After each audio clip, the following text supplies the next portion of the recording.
Part 5. Chapter 1. The morning that followed the fateful interview with Dounia and her mother brought sobering influences to bear on Pyotr Petrovitch. Intensely unpleasant as it was, he was forced little by little to accept as a fact beyond recall what had seemed to him only the day before fantastic and incredible. The black snake of wounded vanity had been gnawing at his heart all night. When he got out of bed, Pyotr Petrovitch immediately looked in the looking-glass. He was afraid that he had jaundice. However, his health seemed unimpaired so far, and looking at his noble, clear-skinned countenance which had grown fattish of late, Pyotr Petrovitch for an instant was positively comforted in the conviction that he would find another bride and, perhaps, even a better one. But coming back to the sense of his present position, he turned aside and spat vigorously, which excited a sarcastic smile in Andrei Semyonovitch Lebeziatnikov, the young friend with whom he was staying. That smile Pyotr Petrovitch noticed, and at once set it down against his young friend's account. He had set down a good many points against him of late. His anger was redoubled when he reflected that he ought not to have told Andrei Semyonovitch about the result of yesterday's interview. That was the second mistake he had made in temper, through impulsiveness and irritability. Moreover, all that morning one unpleasantness followed another. He even found a hitch awaiting him in his legal case in the Senate.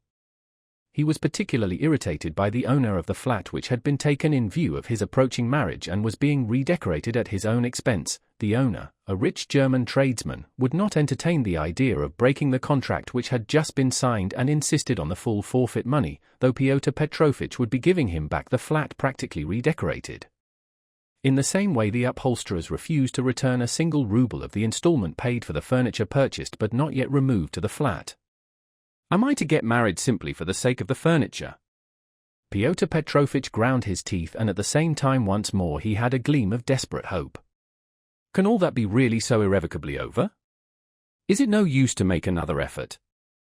The thought of Dounia sent a voluptuous pang through his heart. He endured anguish at that moment, and if it had been possible to slay Raskolnikov instantly by wishing it, Pyotr Petrovitch would promptly have uttered the wish.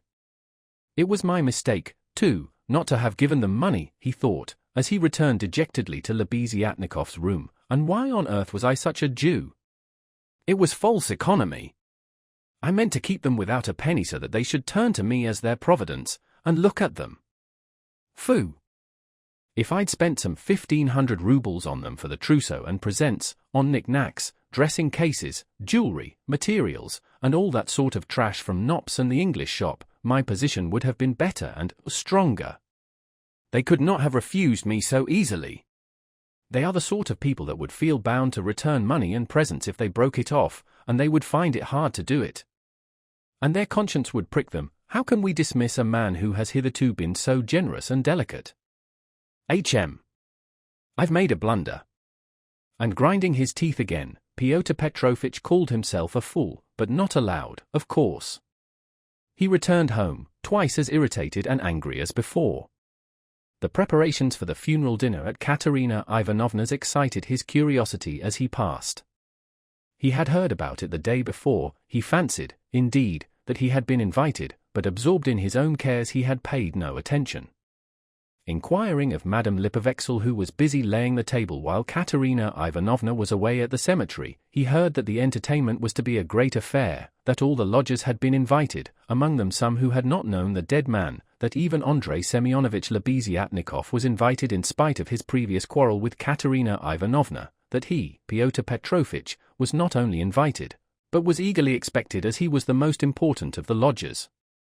Amalia Ivanovna herself had been invited with great ceremony in spite of the recent unpleasantness, and so she was very busy with preparations and was taking a positive pleasure in them. She was moreover dressed up to the nines, all in new black silk, and she was proud of it.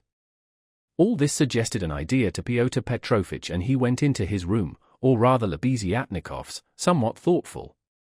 He had learnt that Raskolnikov was to be one of the guests.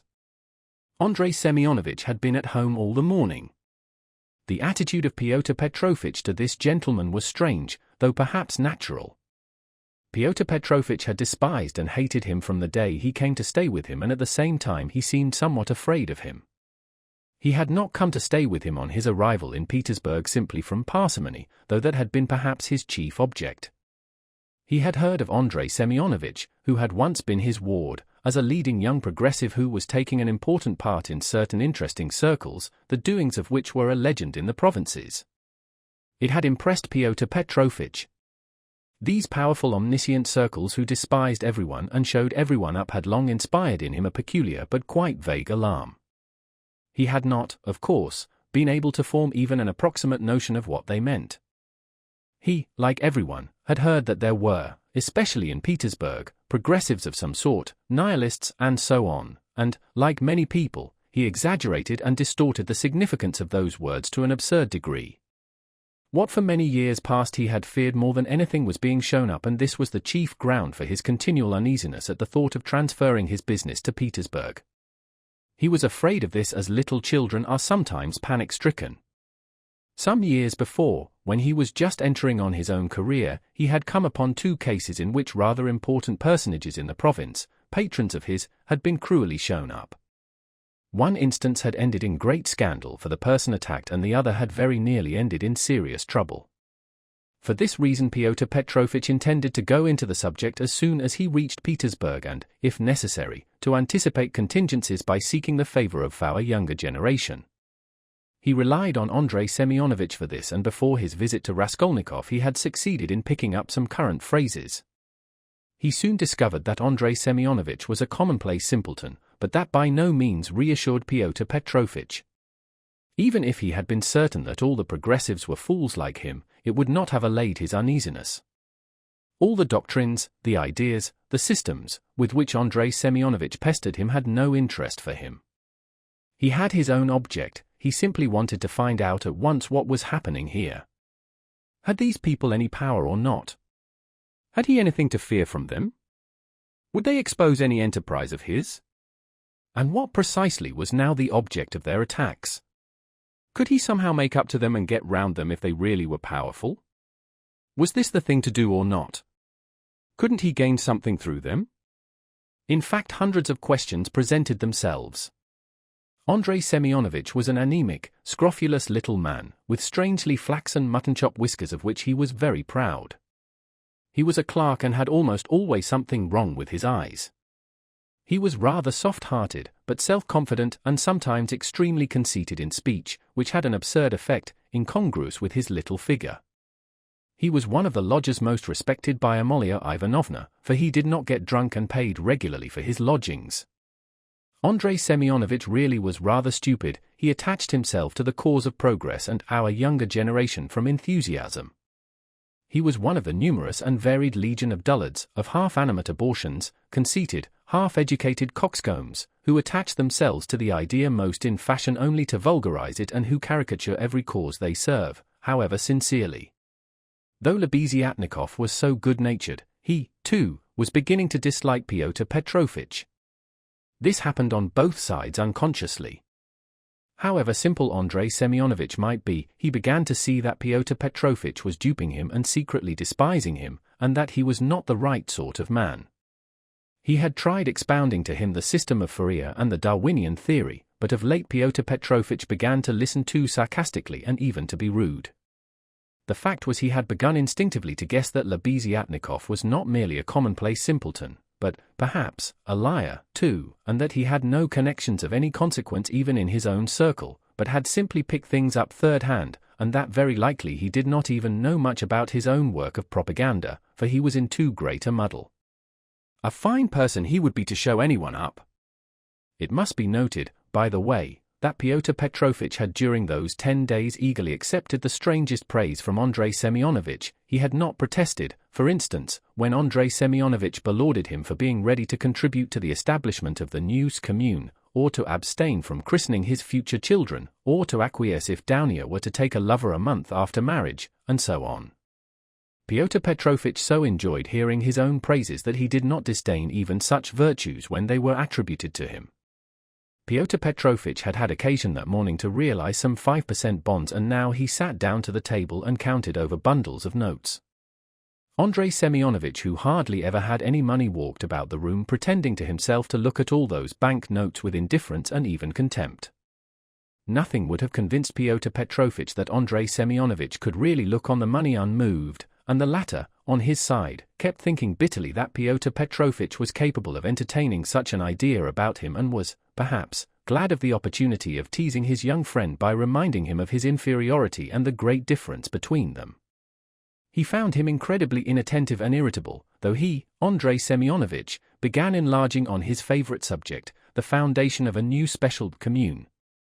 The brief remarks that dropped from Pyotr Petrovitch between the clicking of the beads on the reckoning frame betrayed unmistakable and discourteous irony. But the humane Andrei Semyonovitch ascribed Pyotr Petrovitch's ill humor to his recent breach with Dounia, and he was burning with impatience to discourse on that theme. He had something progressive to say on the subject which might console his worthy friend and could not fail to promote his development. There is some sort of festivity being prepared at the widow's, isn't there? Pyotr Petrovitch asked suddenly, interrupting Andrei Semyonovitch at the most interesting passage. Why, don't you know? Why, I was telling you last night what I think about all such ceremonies. And she invited you too, I heard. You were talking to her yesterday. I should never have expected that beggarly fool would have spent on this feast all the money she got from that other fool, Raskolnikov. I was surprised just now as I came through at the preparations there, the wines. Several people are invited. It's beyond everything, continued Pyotr Petrovitch, who seemed to have some object in pursuing the conversation. What? You say I am asked too? When was that? I don't remember. But I shan't go. Why should I? I only said a word to her in passing yesterday of the possibility of her obtaining a year's salary as a destitute widow of a government clerk. I suppose she has invited me on that account, hasn't she? He. I don't intend to go either, said Lebeziatnikov. I should think not, after giving her a thrashing. You might well hesitate, he. Who thrashed? Whom? Cried Lebeziatnikov, flustered and blushing. Why, you thrashed Katerina Ivanovna a month ago. I heard so yesterday, so that's what your convictions amount to, and the woman question, too, wasn't quite sound, he, and Pyotr Petrovitch, as though comforted, went back to clicking his beads. It's all slander and nonsense, cried Lebeziatnikov, who was always afraid of allusions to the subject. It was not like that at all, it was quite different. You've heard it wrong, it's a libel. I was simply defending myself. She rushed at me first with her nails, she pulled out all my whiskers. It's permissible for anyone, I should hope, to defend himself, and I never allow anyone to use violence to me on principle, for it's an act of despotism. What was I to do? I simply pushed her back. He. Luzhin went on laughing maliciously. You keep on like that because you are out of humor yourself. But that's nonsense, and it has nothing whatever to do with the woman question. You don't understand. I used to think, indeed, that if women are equal to men in all respects, even in strength, as is maintained now, there ought to be equality in that, too. Of course, I reflected afterwards that such a question ought not really to arise, for there ought not to be fighting, and in the future society fighting is unthinkable, and that it would be a queer thing to seek for equality in fighting. I am not so stupid, though, of course, there is fighting, there won't be later, but at present there is, confound it. How muddled one gets with you. It's not on that account that I am not going. I am not going on principle, not to take part in the revolting convention of memorial dinners, that's why. Though, of course, one might go to laugh at it. I am sorry there won't be any priests at it. I should certainly go if there were. Then you would sit down at another man's table and insult it and those who invited you. Eh? Certainly not insult, but protest. I should do it with a good object. I might indirectly assist the cause of enlightenment and propaganda. It's a duty of every man to work for enlightenment and propaganda, and the more harshly, perhaps, the better. I might drop a seed, an idea. And something might grow up from that seed. How should I be insulting them? They might be offended at first, but afterwards they'd see I'd done them a service. You know, Terabayeva, who is in the community now, was blamed because when she left her family and devoted herself, she wrote to her father and mother that she wouldn't go on living conventionally and was entering on a free marriage, and it was said that that was too harsh, that she might have spared them and have written more kindly. I think that's all nonsense and there's no need of softeners. On the contrary, what's wanted is protest. Varence had been married 7 years, she abandoned her 2 children, she told her husband straight out in a letter, "I have realized that I cannot be happy with you. I can never forgive you that you have deceived me by concealing from me that there is another organization of society by means of the communities. I have only lately learned it from a great-hearted man to whom I have given myself and with whom I am establishing a community. I speak plainly because I consider it dishonest to deceive you. Do as you think best. Do not hope to get me back, you are too late. I hope you will be happy."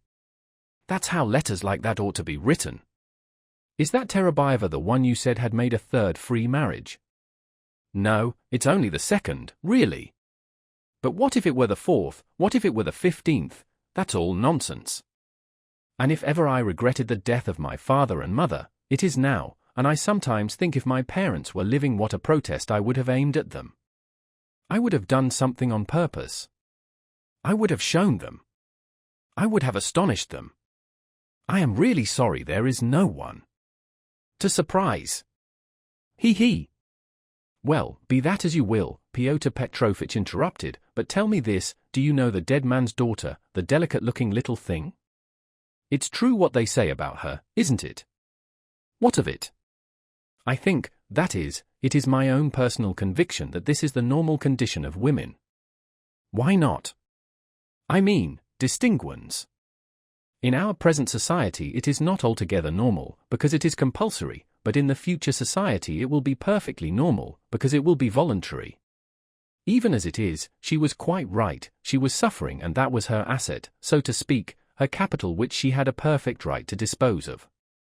Of course, in the future society there will be no need of assets, but her part will have another significance, rational and in harmony with her environment. As to Sofia Semyonovna personally, I regard her action as a vigorous protest against the organization of society, and I respect her deeply for it. I rejoice indeed when I look at her. I was told that you got her turned out of these lodgings. Lebeziatnikov was enraged. That's another slander, he yelled. It was not so at all. That was all Katerina Ivanovna's invention, for she did not understand. And I never made love to Sofia Semyonovna. I was simply developing her, entirely disinterestedly, trying to rouse her to protest. All I wanted was her protest and Sofia Semyonovna could not have remained here anyway. Have you asked her to join your community? You keep on laughing and very inappropriately, allow me to tell you. You don't understand. There is no such role in a community. The community is established that there should be no such roles. In a community, such a role is essentially transformed and what is stupid here is sensible there. What, under present conditions, is unnatural becomes perfectly natural in the community. It all depends on the environment. It's all the environment and man himself is nothing. And I am on good terms with Sofia Semyonovna to this day, which is a proof that she never regarded me as having wronged her. I am trying now to attract her to the community, but on quite a different footing. What are you laughing at? We are trying to establish a community of our own, a special one, on a broader basis. We have gone further in our convictions. We reject more. And meanwhile I'm still developing Sofia Semyonovna. She has a beautiful, beautiful character. And you take advantage of her fine character, eh? He. No. Oh, no. On the contrary. Oh, on the contrary. He.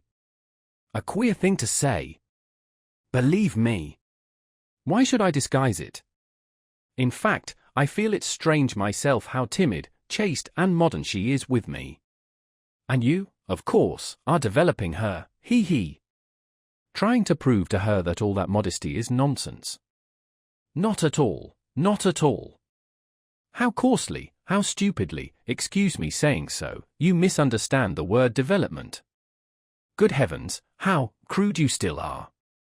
We are striving for the freedom of women and you have only one idea in your head. Setting aside the general question of chastity and feminine modesty as useless in themselves and indeed prejudices, I fully accept her chastity with me, because that's for her to decide. Of course, if she were to tell me herself that she wanted me, I should think myself very lucky, because I like the girl very much, but as it is, no one has ever treated her more courteously than I, with more respect for her dignity. I wait in hopes, that's all. You had much better make her a present of something. I bet you never thought of that. You don't understand, as I've told you already. Of course, she is in such a position, but it's another question. Quite another question. You simply despise her. Seeing a fact which you mistakenly consider deserving of contempt, you refuse to take a humane view of a fellow creature. You don't know what a character she is. I am only sorry that of late she has quite given up reading and borrowing books. I used to lend them to her. I am sorry, too, that with all the energy and resolution in protesting, which she has already shown once, she has little self-reliance, little, so to say, independence, so as to break free from certain prejudices and certain foolish ideas. Yet she thoroughly understands some questions, for instance about kissing of hands, that is, that it's an insult to a woman for a man to kiss her hand, because it's a sign of inequality. We had a debate about it and I described it to her. She listened attentively to an account of the workmen's associations in France, too.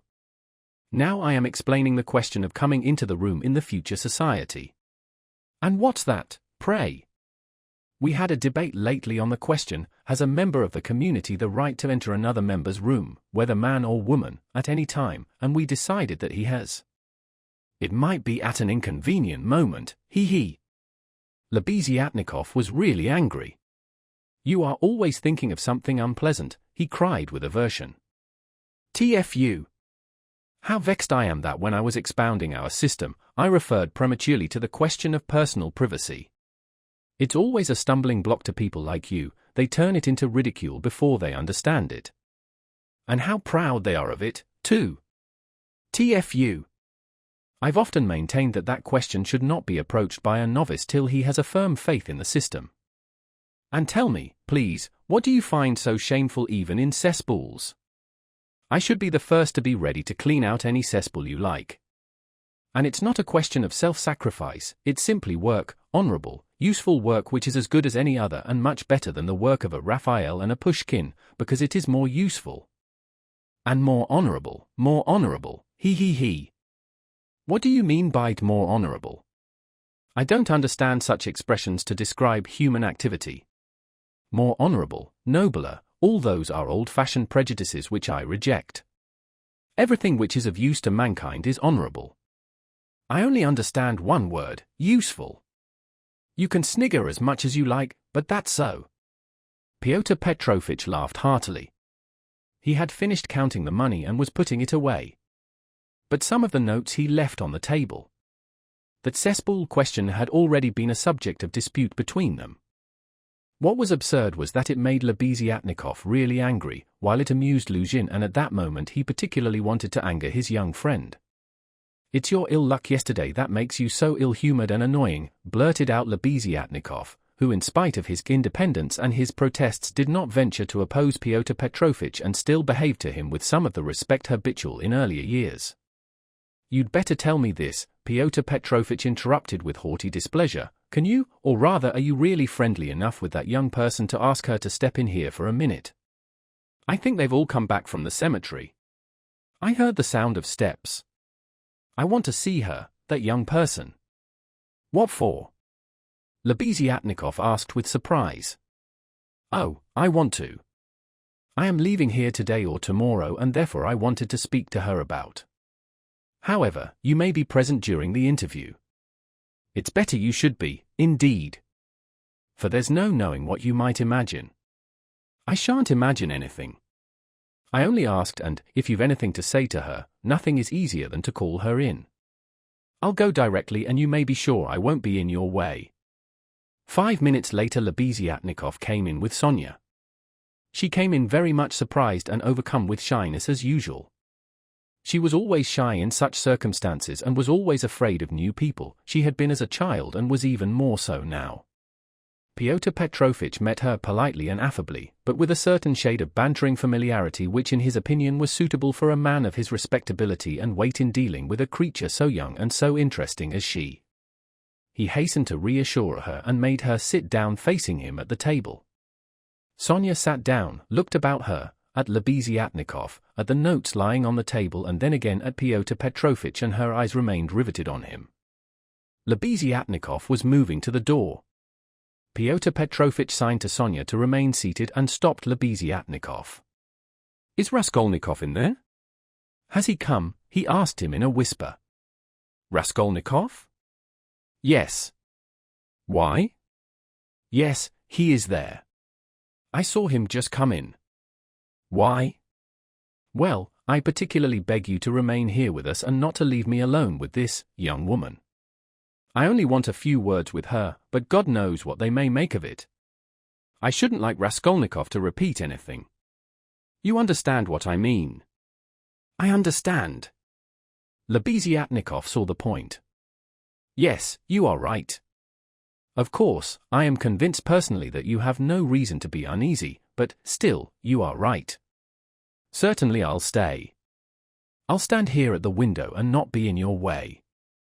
"I think you are right." Pyotr Petrovitch returned to the sofa, sat down opposite Sonia, looked attentively at her and assumed an extremely dignified, even severe expression, as much as to say, "Don't you make any mistake, madam." Sonia was overwhelmed with embarrassment. "In the first place, Sofia Semyonovna, will you make my excuses to your respected mamma?" "That's right, isn't it? Katerina Ivanovna stands in the place of a mother to you."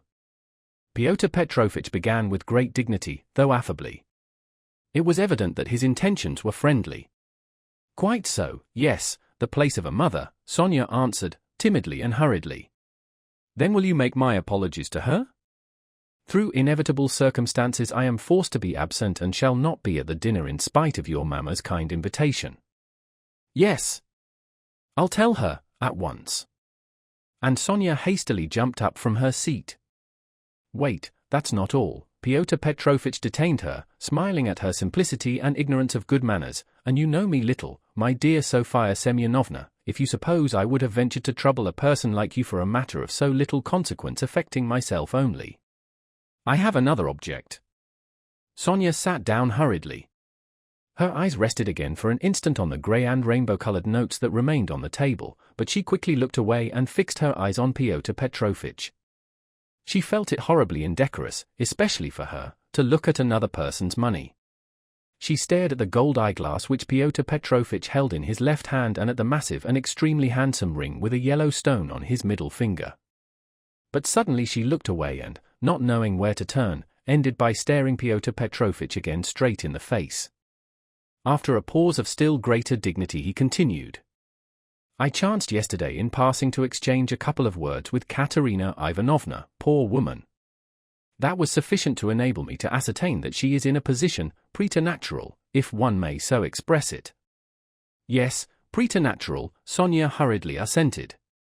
"Or it would be simpler and more comprehensible to say Illinois." "Yes, simpler and more yes, Illinois." "Quite so. So then from a feeling of humanity and so to speak compassion, I should be glad to be of service to her in any way, foreseeing her unfortunate position. I believe the whole of this poverty-stricken family depends now entirely on you. Allow me to ask," Sonia rose to her feet, "did you say something to her yesterday of the possibility of a pension? Because she told me you had undertaken to get her one. Was that true?" "Not in the slightest, and indeed it's an absurdity.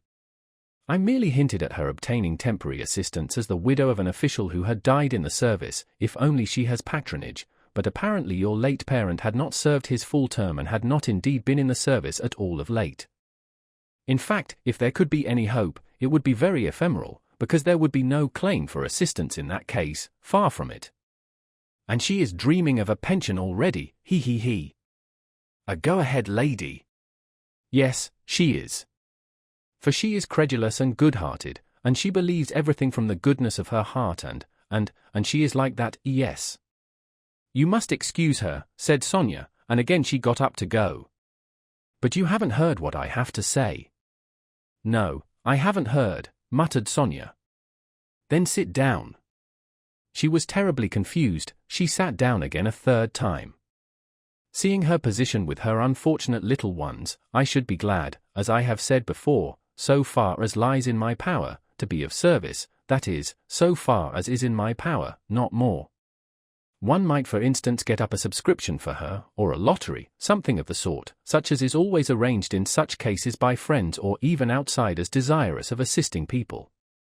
It was of that I intended to speak to you. It might be done. Yes, yes. God will repay you for it, faltered Sonia, gazing intently at Pyotr Petrovitch. It might be, but we will talk of it later. We might begin it today. We will talk it over this evening and lay the foundation, so to speak. Come to me at 7 o'clock. Mr. Lebeziatnikov, I hope, will assist us. But there is one circumstance of which I ought to warn you beforehand and for which I venture to trouble you, Sofia Semyonovna, to come here. In my opinion money cannot be, indeed it's unsafe to put it into Katerina Ivanovna's own hands. The dinner today is a proof of that. Though she has not, so to speak, a crust of bread for tomorrow and, well, boots or shoes, or anything, she has bought today Jamaica rum, and even, I believe, Madeira and coffee. I saw it as I passed through. Tomorrow it will all fall upon you again, they won't have a crust of bread. It's absurd, really, and so, to my thinking, a subscription ought to be raised so that the unhappy widow should not know of the money, but only you, for instance. Am I right? I don't know, this is only today, once in her life. She was so anxious to do honor, to celebrate the memory. And she is very sensible, but just as you think and I shall be very, they will all be, and God will reward, and the orphans. Sonia burst into tears.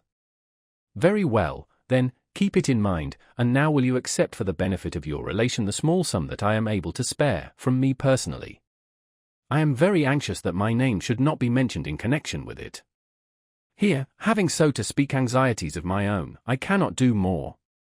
And Pyotr Petrovitch held out to Sonia a 10-ruble note carefully unfolded. Sonia took it, flushed crimson, jumped up, muttered something and began taking leave. Pyotr Petrovitch accompanied her ceremoniously to the door. She got out of the room at last, agitated and distressed, and returned to Katerina Ivanovna, overwhelmed with confusion. All this time Lebeziatnikov had stood at the window or walked about the room, anxious not to interrupt the conversation. When Sonia had gone he walked up to Pyotr Petrovitch and solemnly held out his hand. I heard and saw everything, he said, laying stress on the last verb. That is honorable, I mean to say, it's humane. You wanted to avoid gratitude, I saw. And although I cannot, I confess, in principle sympathize with private charity, for it not only fails to eradicate the evil but even promotes it, yet I must admit that I saw your action with pleasure. Yes, I like it. That's all nonsense, muttered Pyotr Petrovitch, somewhat disconcerted, looking carefully at Lebeziatnikov. No, it's not nonsense. A man who has suffered distress and annoyance as you did yesterday and who yet can sympathize with the misery of others, such a man, even though he is making a social mistake, is still deserving of respect. I did not expect it indeed of you, Pyotr Petrovitch, especially as according to your ideas, oh, what a drawback your ideas are to you. How distressed you are for instance by your ill luck yesterday, cried the simple-hearted Lebeziatnikov, who felt a return of affection for Pyotr Petrovitch. And, what do you want with marriage, with legal marriage, my dear, noble Pyotr Petrovitch? Why do you cling to this legality of marriage? Well, you may beat me if you like, but I am glad, positively glad it hasn't come off, that you are free, that you are not quite lost for humanity. You see, I've spoken my mind. Because I don't want in your free marriage to be made a fool of and to bring up another man's children, that's why I want legal marriage, Luzhin replied in order to make some answer. He seemed preoccupied by something. Children? You refer to children, Lebeziatnikov started off like a warhorse at the trumpet call. Children are a social question and a question of first importance, I agree, but the question of children has another solution. Some refuse to have children altogether because they suggest the institution of the family. We'll speak of children later, but now as to the question of honor, I confess that's my weak point. That horrid, military, Pushkin expression is unthinkable in the dictionary of the future. What does it mean indeed? It's nonsense. There will be no deception in a free marriage. That is only the natural consequence of a legal marriage, so to say, its corrective, a protest. So that indeed it's not humiliating, and if I ever, to suppose an absurdity, were to be legally married, I should be positively glad of it. I should say to my wife, my dear, hitherto I have loved you, now I respect you, for you've shown you can protest. You laugh. That's because you are incapable of getting away from prejudices. Confound it all.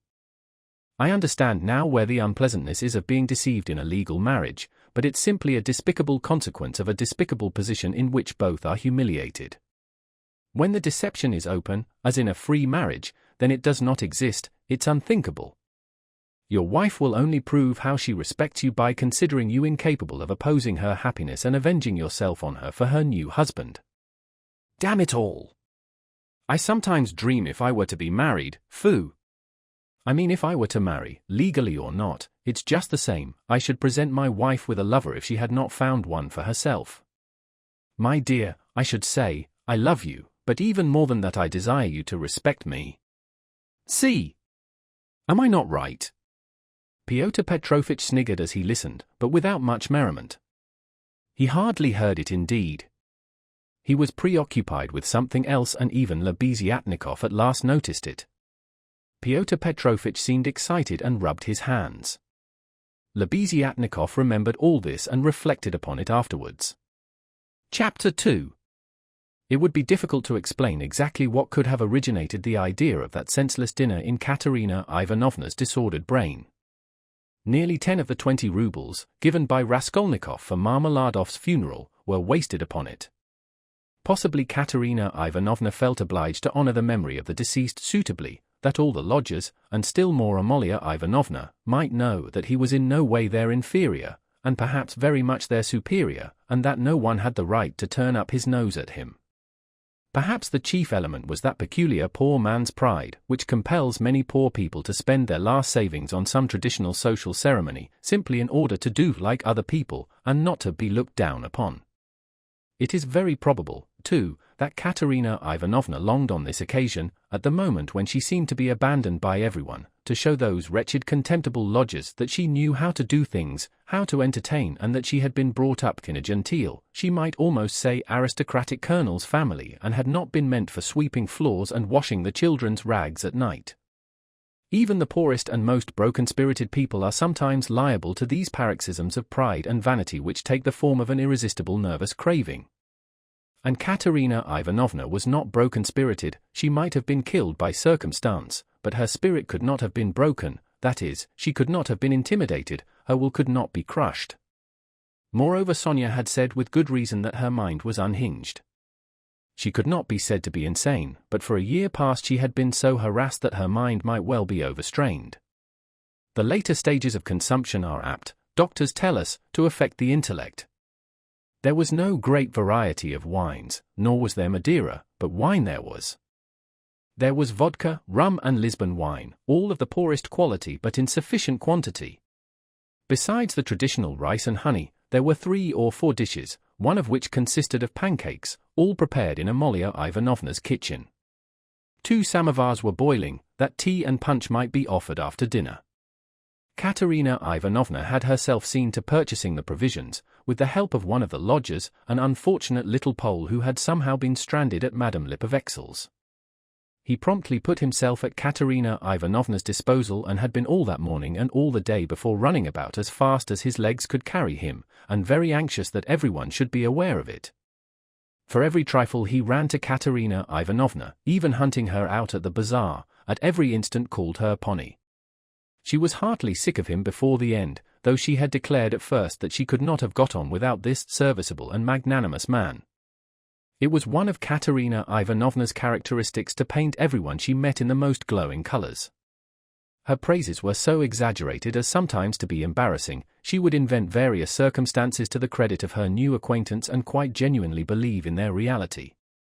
Then all of a sudden she would be disillusioned and would rudely and contemptuously repulse the person she had only a few hours before been literally adoring.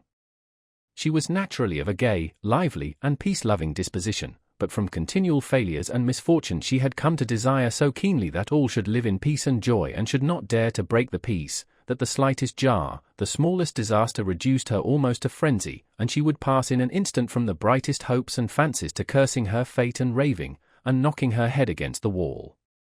Amalia Ivanovna, too, suddenly acquired extraordinary importance in Katerina Ivanovna's eyes and was treated by her with extraordinary respect, probably only because Amalia Ivanovna had thrown herself heart and soul into the preparations.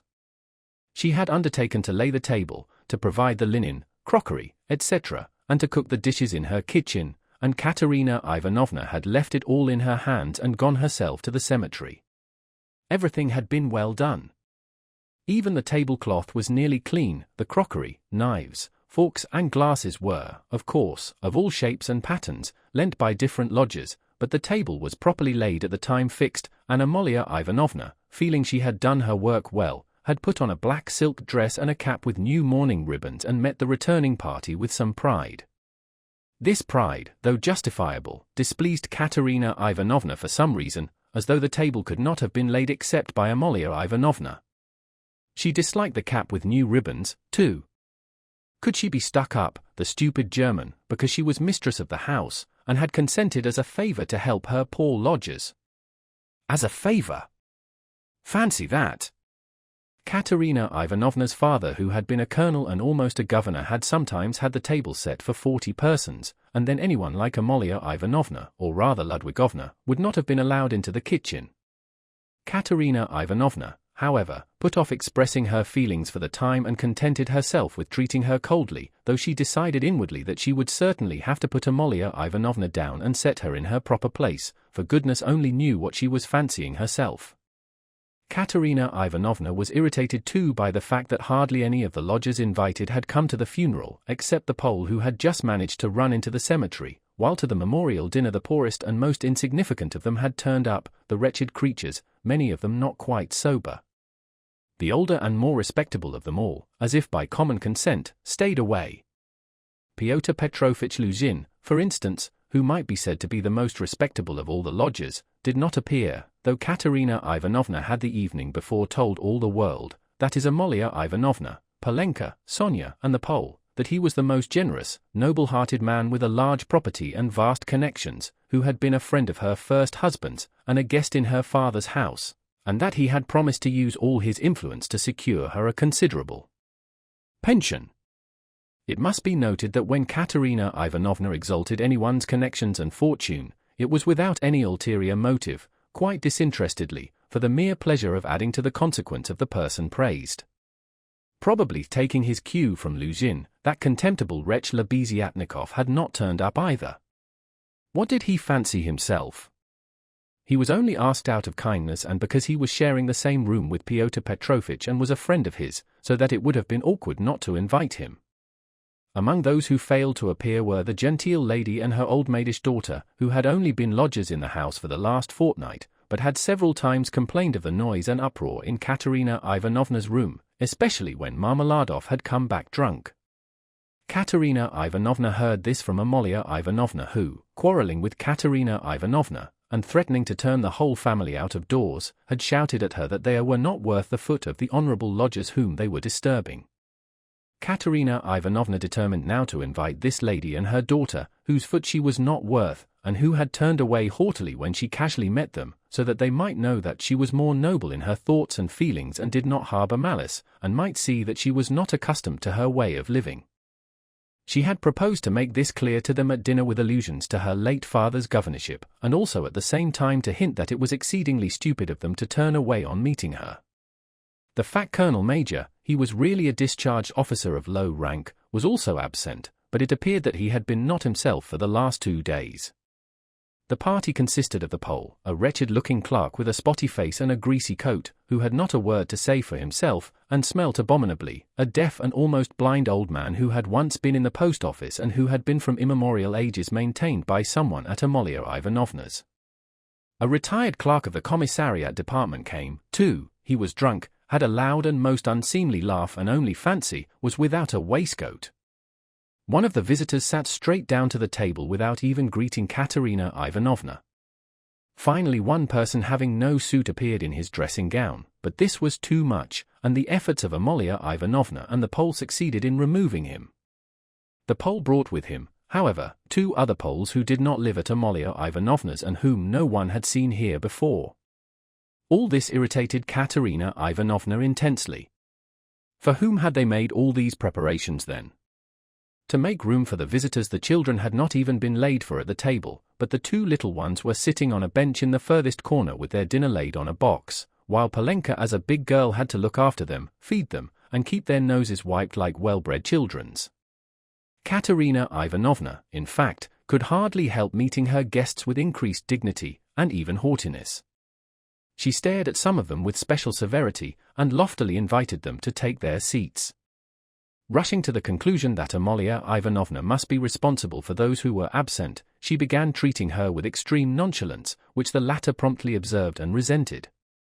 Such a beginning was no good omen for the end. All were seated at last. Raskolnikov came in almost at the moment of their return from the cemetery. Katerina Ivanovna was greatly delighted to see him, in the first place, because he was the one educated visitor, and, as everyone knew, was in 2 years to take a professorship in the university, and secondly because he immediately and respectfully apologized for having been unable to be at the funeral. She positively pounced upon him, and made him sit on her left hand. Amalia Ivanovna was on her right. In spite of her continual anxiety that the dishes should be passed round correctly and that everyone should taste them, in spite of the agonizing cough which interrupted her every minute and seemed to have grown worse during the last few days, she hastened to pour out in a half-whisper to Raskolnikov all her suppressed feelings and her just indignation at the failure of the dinner, interspersing her remarks with lively and uncontrollable laughter at the expense of her visitors and especially of her landlady. "It's all that cuckoo's fault. You know whom I mean?" Her. Katerina Ivanovna nodded towards the landlady. "Look at her, she's making round eyes, she feels that we are talking about her and can't understand. Foo, the owl. Ha ha. Cough cough cough. And what does she put on that cap for? Cough cough cough. Have you noticed that she wants everyone to consider that she is patronizing me and doing me an honor by being here? I asked her like a sensible woman to invite people, especially those who knew my late husband, and look at the set of fools she has brought. The sweeps. Look at that one with the spotty face. And those wretched Poles, ha ha ha. Cough cough cough. Not one of them has ever poked his nose in here, I've never set eyes on them. What have they come here for, I ask you? There they sit in a row. Hey, Pan, she cried suddenly to one of them, have you tasted the pancakes? Take some more. Have some beer. Won't you have some vodka? Look, he's jumped up and is making his bows, they must be quite starved, poor things. Never mind, let them eat. They don't make a noise, anyway, though I'm really afraid for our landlady's silver spoons. Amalia Ivanovna, she addressed her suddenly, almost aloud, if your spoons should happen to be stolen, I won't be responsible, I warn you. Ha ha ha. She laughed, turning to Raskolnikov, and again nodding towards the landlady, in high glee at her sally. She didn't understand again. Look how she sits with her mouth open. An owl, a real owl. An owl in new ribbons, ha ha ha. Here her laugh turned again to an insufferable fit of coughing that lasted 5 minutes. Drops of perspiration stood out on her forehead and her handkerchief was stained with blood. She showed Raskolnikov the blood in silence, and as soon as she could get her breath began whispering to him again with extreme animation and a hectic flush on her cheeks. Do you know, I gave her the most delicate instructions, so to speak, for inviting that lady and her daughter, you understand of whom I am speaking. It needed the utmost delicacy, the greatest nicety, but she has managed things so that fool, that conceited baggage, that provincial nonentity, simply because she is the widow of a major, and has come to try and get a pension and to fray out her skirts in the government offices, because at 50 she paints her face, everybody knows it. A creature like that did not think fit to come, and has not even answered the invitation, which the most ordinary good manners required. I can't understand why Pyotr Petrovitch has not come. But where's Sonia? Where has she gone? Ah, there she is at last. What is it, Sonia? Where have you been? It's odd that even at your father's funeral you should be so unpunctual. Rodion Romanovich, make room for her beside you. That's your place, Sonia, take what you like. Have some of the cold entree with jelly, that's the best. They'll bring the pancakes directly. Have they given the children some? Polenka, have you got everything? Cough, cough, cough. That's all right. Be a good girl, Lida, and, Kolya, don't fidget with your feet, sit like a little gentleman. What are you saying, Sonia? Sonia hastened to give her Pyotr Petrovitch's apologies, trying to speak loud enough for everyone to hear and carefully choosing the most respectful phrases which she attributed to Pyotr Petrovitch. She added that Pyotr Petrovitch had particularly told her to say that, as soon as he possibly could, he would come immediately to discuss business alone with her and to consider what could be done for her, etc., etc. Sonia knew that this would comfort Katerina Ivanovna, would flatter her and gratify her pride. She sat down beside Raskolnikov, she made him a hurried bow, glancing curiously at him. But for the rest of the time she seemed to avoid looking at him or speaking to him. She seemed absent-minded, though she kept looking at Katerina Ivanovna, trying to please her. Neither she nor Katerina Ivanovna had been able to get mourning. Sonia was wearing dark brown, and Katerina Ivanovna had on her only dress, a dark striped cotton one. The message from Pyotr Petrovitch was very successful. Listening to Sonia with dignity, Katerina Ivanovna inquired with equal dignity how Pyotr Petrovitch was, then at once whispered almost aloud to Raskolnikov that it certainly would have been strange for a man of Pyotr Petrovitch's position and standing to find himself in such extraordinary company, in spite of his devotion to her family and his old friendship with her father. That's why I am so grateful to you, Rodion Romanovich, that you have not disdained my hospitality, even in such surroundings, she added almost aloud.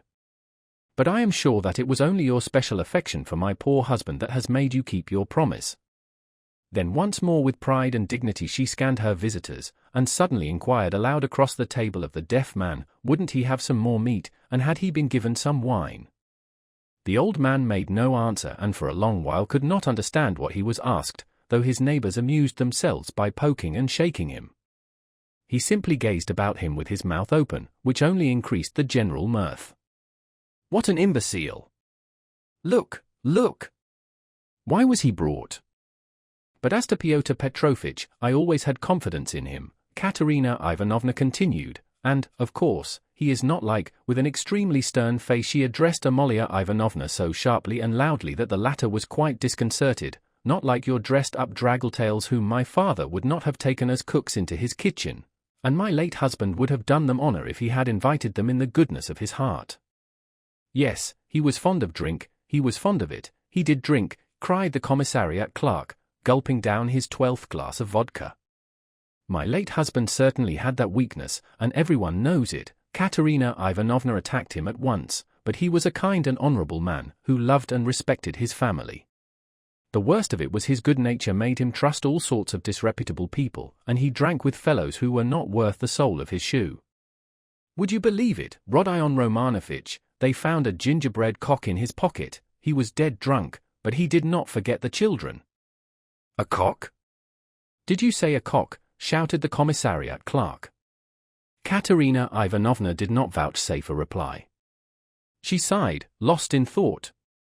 No doubt you think, like everyone, that I was too severe with him, she went on, addressing Raskolnikov. But that's not so. He respected me very much. He was a kind-hearted man. And how sorry I was for him sometimes. He would sit in a corner and look at me. I used to feel so sorry for him, I used to want to be kind to him and then would think to myself, be kind to him and he will drink again. It was only by severity that you could keep him within bounds. Yes, he used to get his hair pulled pretty often, roared the commissariat clerk again, swallowing another glass of vodka. Some fools would be the better for a good drubbing, as well as having their hair pulled. I am not talking of my late husband now. Katerina Ivanovna snapped at him. The flush on her cheeks grew more and more marked, her chest heaved. In another minute she would have been ready to make a scene. Many of the visitors were sniggering, evidently delighted. They began poking the commissariat clerk and whispering something to him. They were evidently trying to egg him on. "Allow me to ask, what are you alluding to?" began the clerk. "That is to say, about whom, did you say just now?" "But I don't care." "That's nonsense." "Widow." "I forgive you."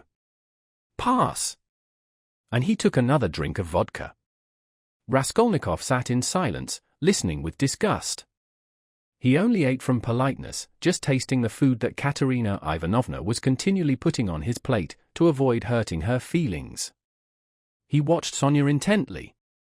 But Sonia became more and more anxious and distressed. She, too, foresaw that the dinner would not end peaceably, and saw with terror Katerina Ivanovna's growing irritation. She knew that she, Sonia, was the chief reason for the genteel lady's contemptuous treatment of Katerina Ivanovna's invitation. She had heard from Amalia Ivanovna that the mother was positively offended at the invitation and had asked the question, how could she let her daughter sit down beside that young person? Sonia had a feeling that Katerina Ivanovna had already heard this, and an insult to Sonia meant more to Katerina Ivanovna than an insult to herself, her children, or her father. Sonia knew that Katerina Ivanovna would not be satisfied now, till she had shown those draggle-tails that they were both. To make matters worse, someone passed Sonia, from the other end of the table, a plate with 2 hearts pierced with an arrow, cut out of black bread. Katerina Ivanovna flushed crimson and at once said aloud across the table that the man who sent it was a drunken ass. Amalia Ivanovna was foreseeing something amiss, and at the same time deeply wounded by Katerina Ivanovna's haughtiness, and to restore the good humor of the company and raise herself in their esteem, she began, apropos of nothing, telling a story about an acquaintance of hers, Karl from the chemist's, who was driving one night in a cab, and that the cabman wanted him to kill, and Karl very much begged him not to kill, and wept and clasped hands, and frightened and from fear pierced his heart. Though Katerina Ivanovna smiled, she observed at once that Amalia Ivanovna ought not to tell anecdotes in Russian. The latter was still more offended, and she retorted that her Vater aus Berlin was a very important man, and always went with his hands in pockets. Katerina Ivanovna could not restrain herself and laughed so much that Amalia Ivanovna lost patience and could scarcely control herself. "Listen to the owl!" Katerina Ivanovna whispered at once, her good humor almost restored. She meant to say he kept his hands in his pockets, but she said he put his hands in people's pockets. Cough cough. "And have you noticed, Rodion Romanovich, that all these Petersburg foreigners, the Germans especially, are all stupider than we? Can you fancy any one of us telling how Karl from the chemist's pierced his heart from fear, and that the idiot, instead of punishing the cabman, clasped his hands and wept, and much begged? Ah, the fool! And you know she fancies it's very touching and does not suspect how stupid she is.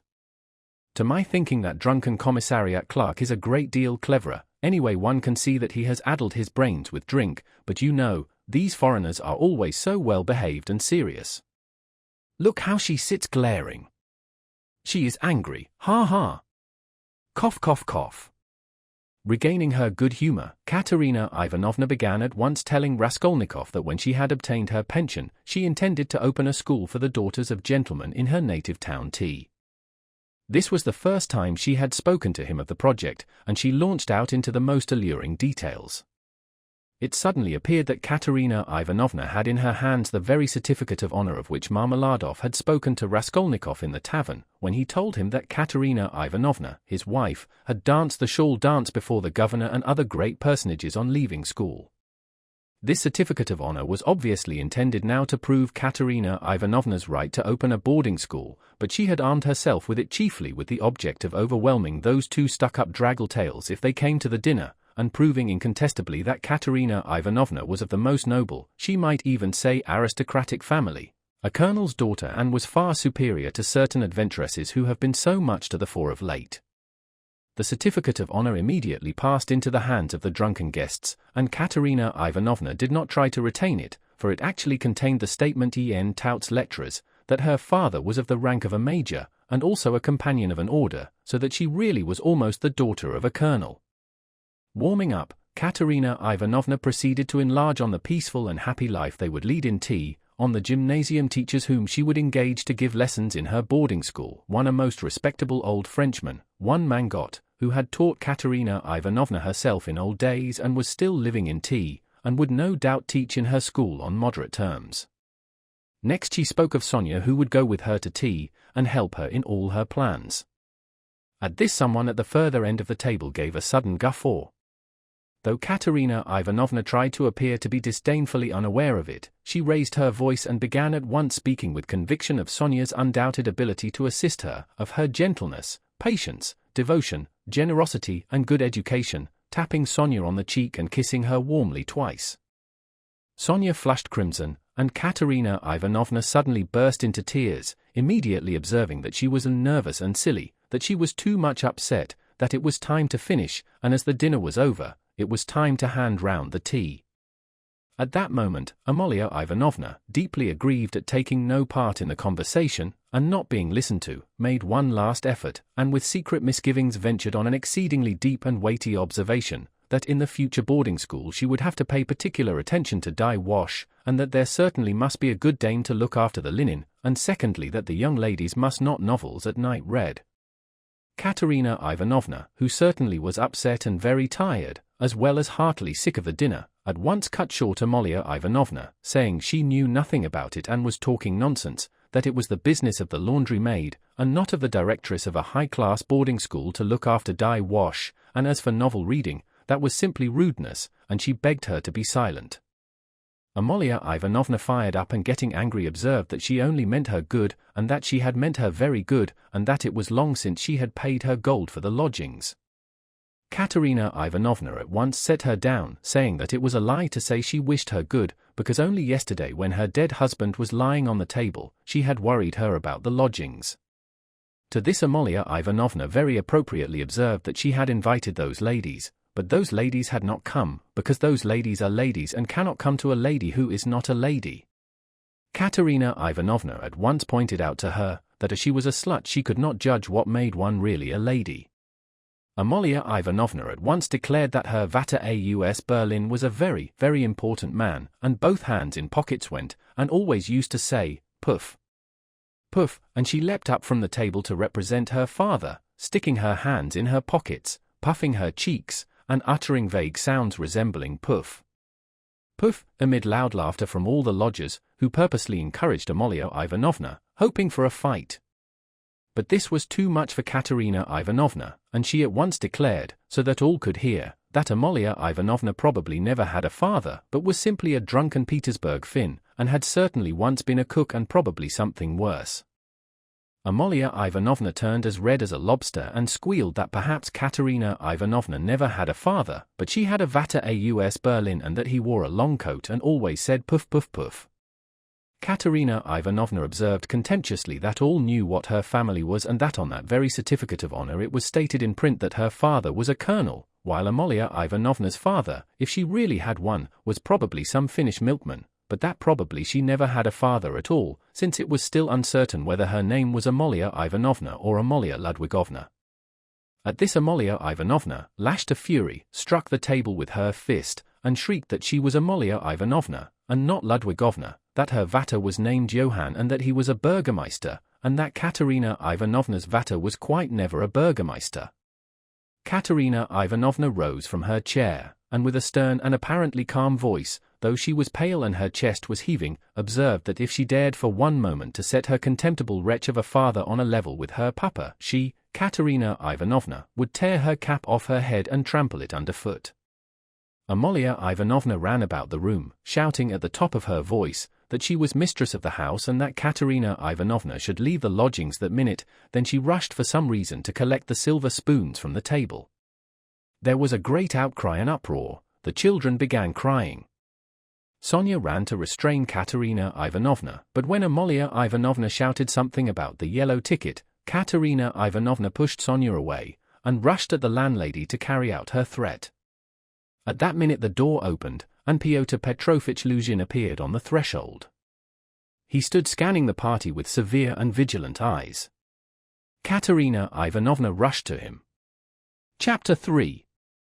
Pyotr Petrovitch, she cried, protect me, you at least.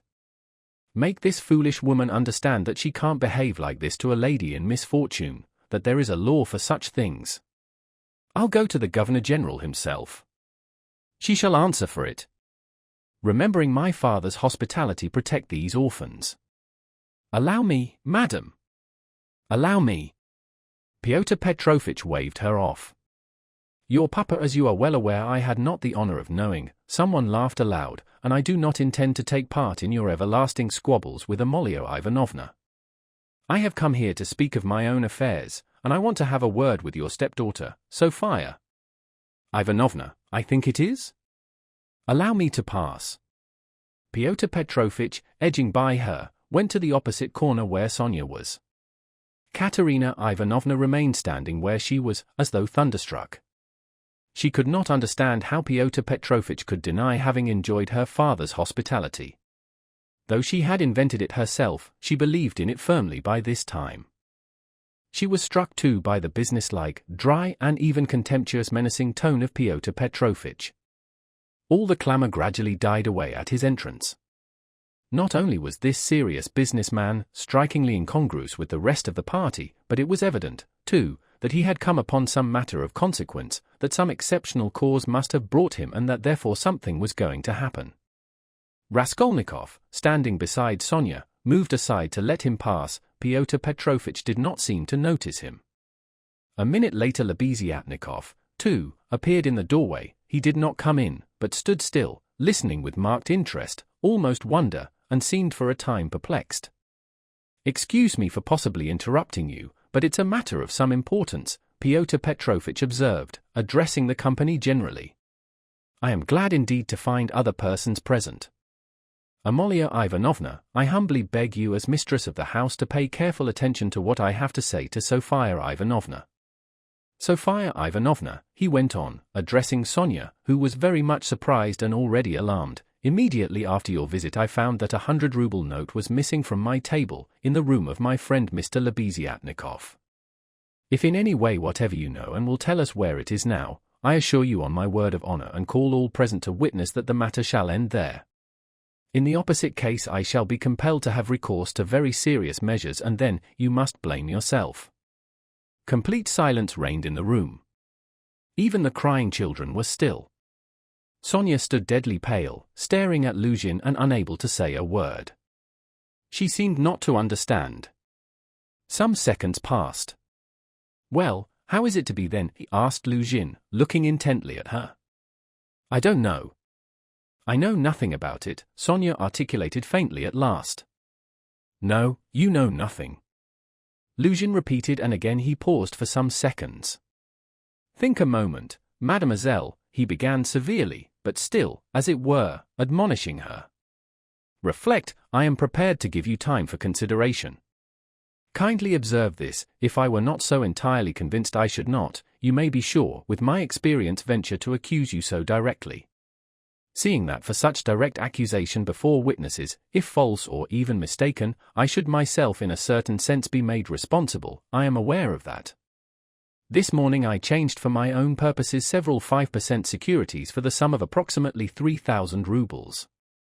The account is noted down in my pocketbook. On my return home I proceeded to count the money, as Mr. Lebeziatnikov will bear witness, and after counting 2,300 rubles I put the rest in my pocketbook in my coat pocket. About 500 rubles remained on the table, and among them 3 notes of 100 rubles each. At that moment you entered, at my invitation, and all the time you were present you were exceedingly embarrassed, so that 3 times you jumped up in the middle of the conversation and tried to make off. Mr. Lebeziatnikov can bear witness to this. You yourself, mademoiselle, probably will not refuse to confirm my statement that I invited you through Mr. Lebeziatnikov, solely in order to discuss with you the hopeless and destitute position of your relative, Katerina Ivanovna, whose dinner I was unable to attend, and the advisability of getting up something of the nature of a subscription, lottery or the like, for her benefit. You thanked me and even shed tears. I describe all this as it took place, primarily to recall it to your mind and secondly to show you that not the slightest detail has escaped my recollection. Then I took a 10-ruble note from the table and handed it to you by way of first installment on my part for the benefit of your relative. Mr. Lebeziatnikov saw all this.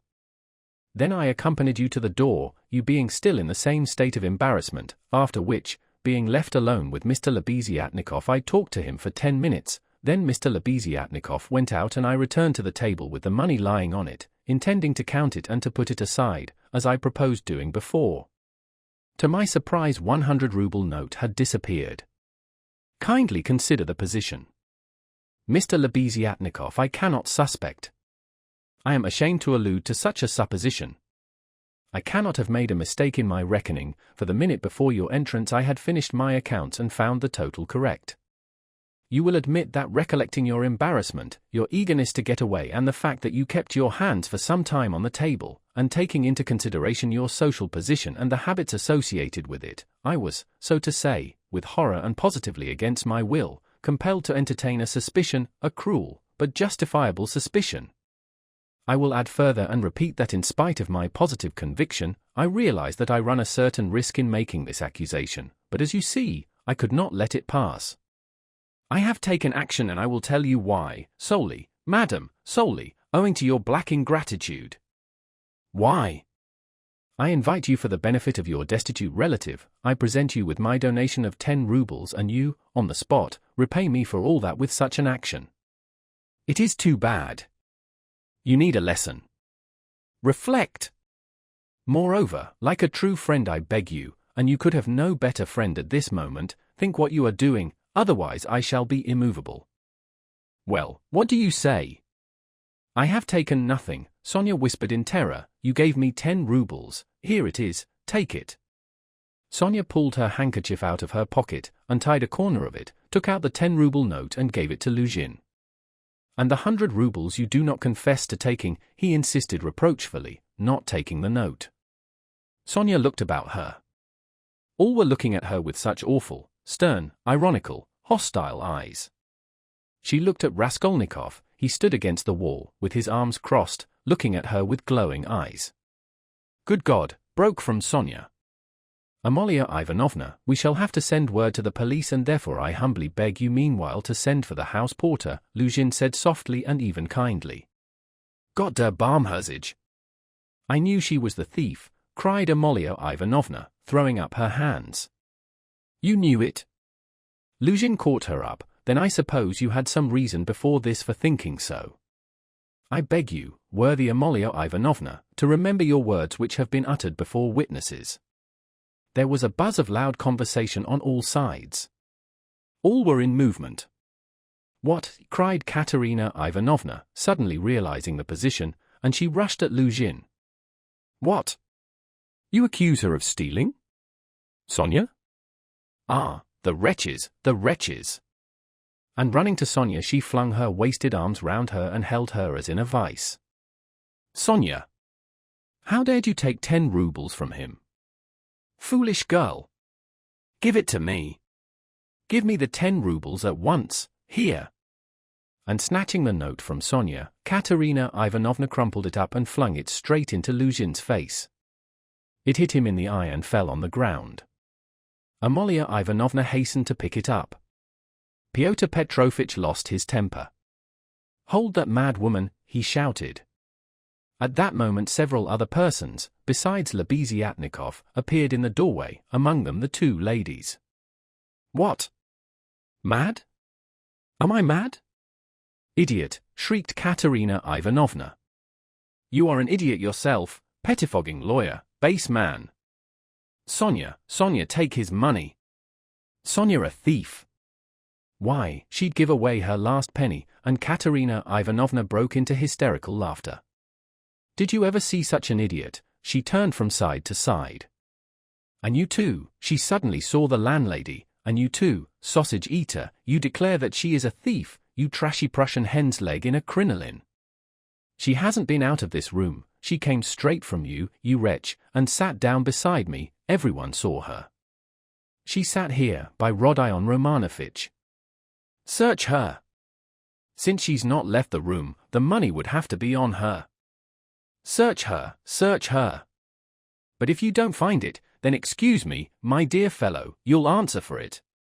I'll go to our sovereign, to our sovereign, to our gracious Tsar himself, and throw myself at his feet, today, this minute. I am alone in the world. They would let me in. Do you think they wouldn't? You're wrong, I will get in. I will get in. You reckoned on her meekness. You relied upon that. But I am not so submissive, let me tell you. You've gone too far yourself. Search her, search her.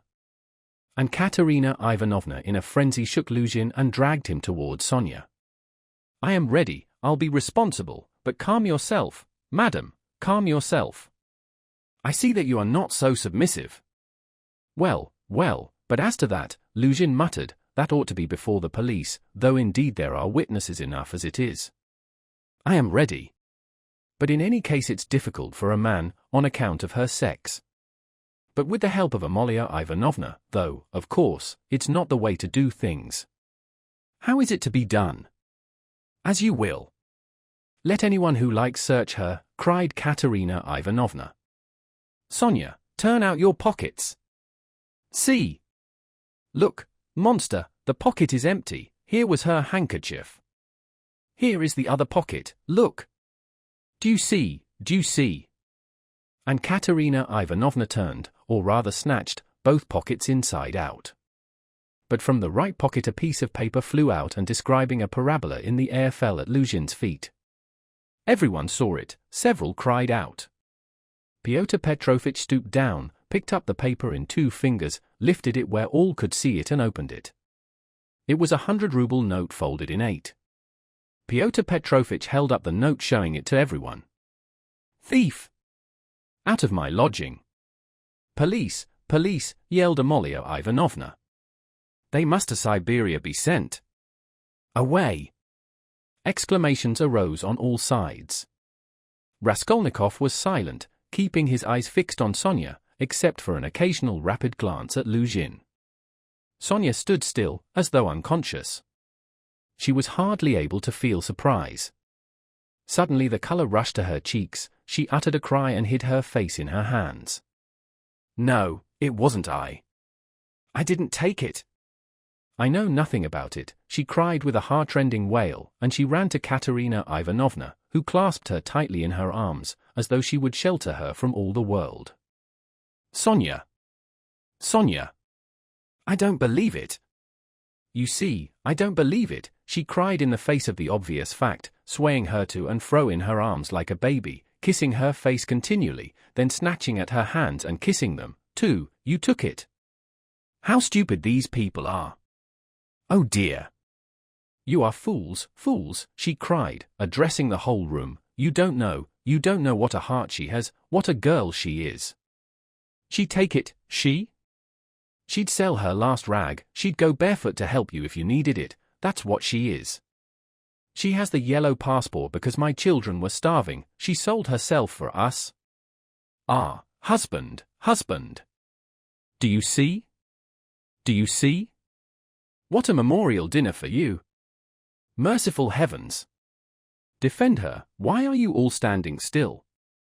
Rodion Romanovitch, why don't you stand up for her? Do you believe it, too? You are not worth her little finger, all of you together. Good God! Defend her now, at least. The wail of the poor, consumptive, helpless woman seemed to produce a great effect on her audience. The agonized, wasted, consumptive face, the parched blood-stained lips, the hoarse voice, the tears unrestrained as a child's, the trustful, childish and yet despairing prayer for help were so piteous that everyone seemed to feel for her. Pyotr Petrovitch at any rate was at once moved to compassion. Madam, madam, this incident does not reflect upon you, he cried impressively. No one would take upon himself to accuse you of being an instigator or even an accomplice in it, especially as you have proved her guilt by turning out her pockets, showing that you had no previous idea of it. I am most ready to show compassion, if poverty, so to speak, drove Sofia Semyonovna to it, but why did you refuse to confess, mademoiselle? Were you afraid of the disgrace? The first step?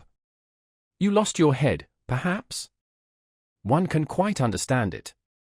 But how could you have lowered yourself to such an action? Gentlemen, he addressed the whole company, gentlemen. Compassionate and, so to say, commiserating these people. I am ready to overlook it even now in spite of the personal insult lavished upon me. And may this disgrace be a lesson to you for the future, he said, addressing Sonia, and I will carry the matter no further. Enough. Pyotr Petrovitch stole a glance at Raskolnikov. Their eyes met, and the fire in Raskolnikov seemed ready to reduce him to ashes. Meanwhile, Katerina Ivanovna apparently heard nothing. She was kissing and hugging Sonia like a madwoman.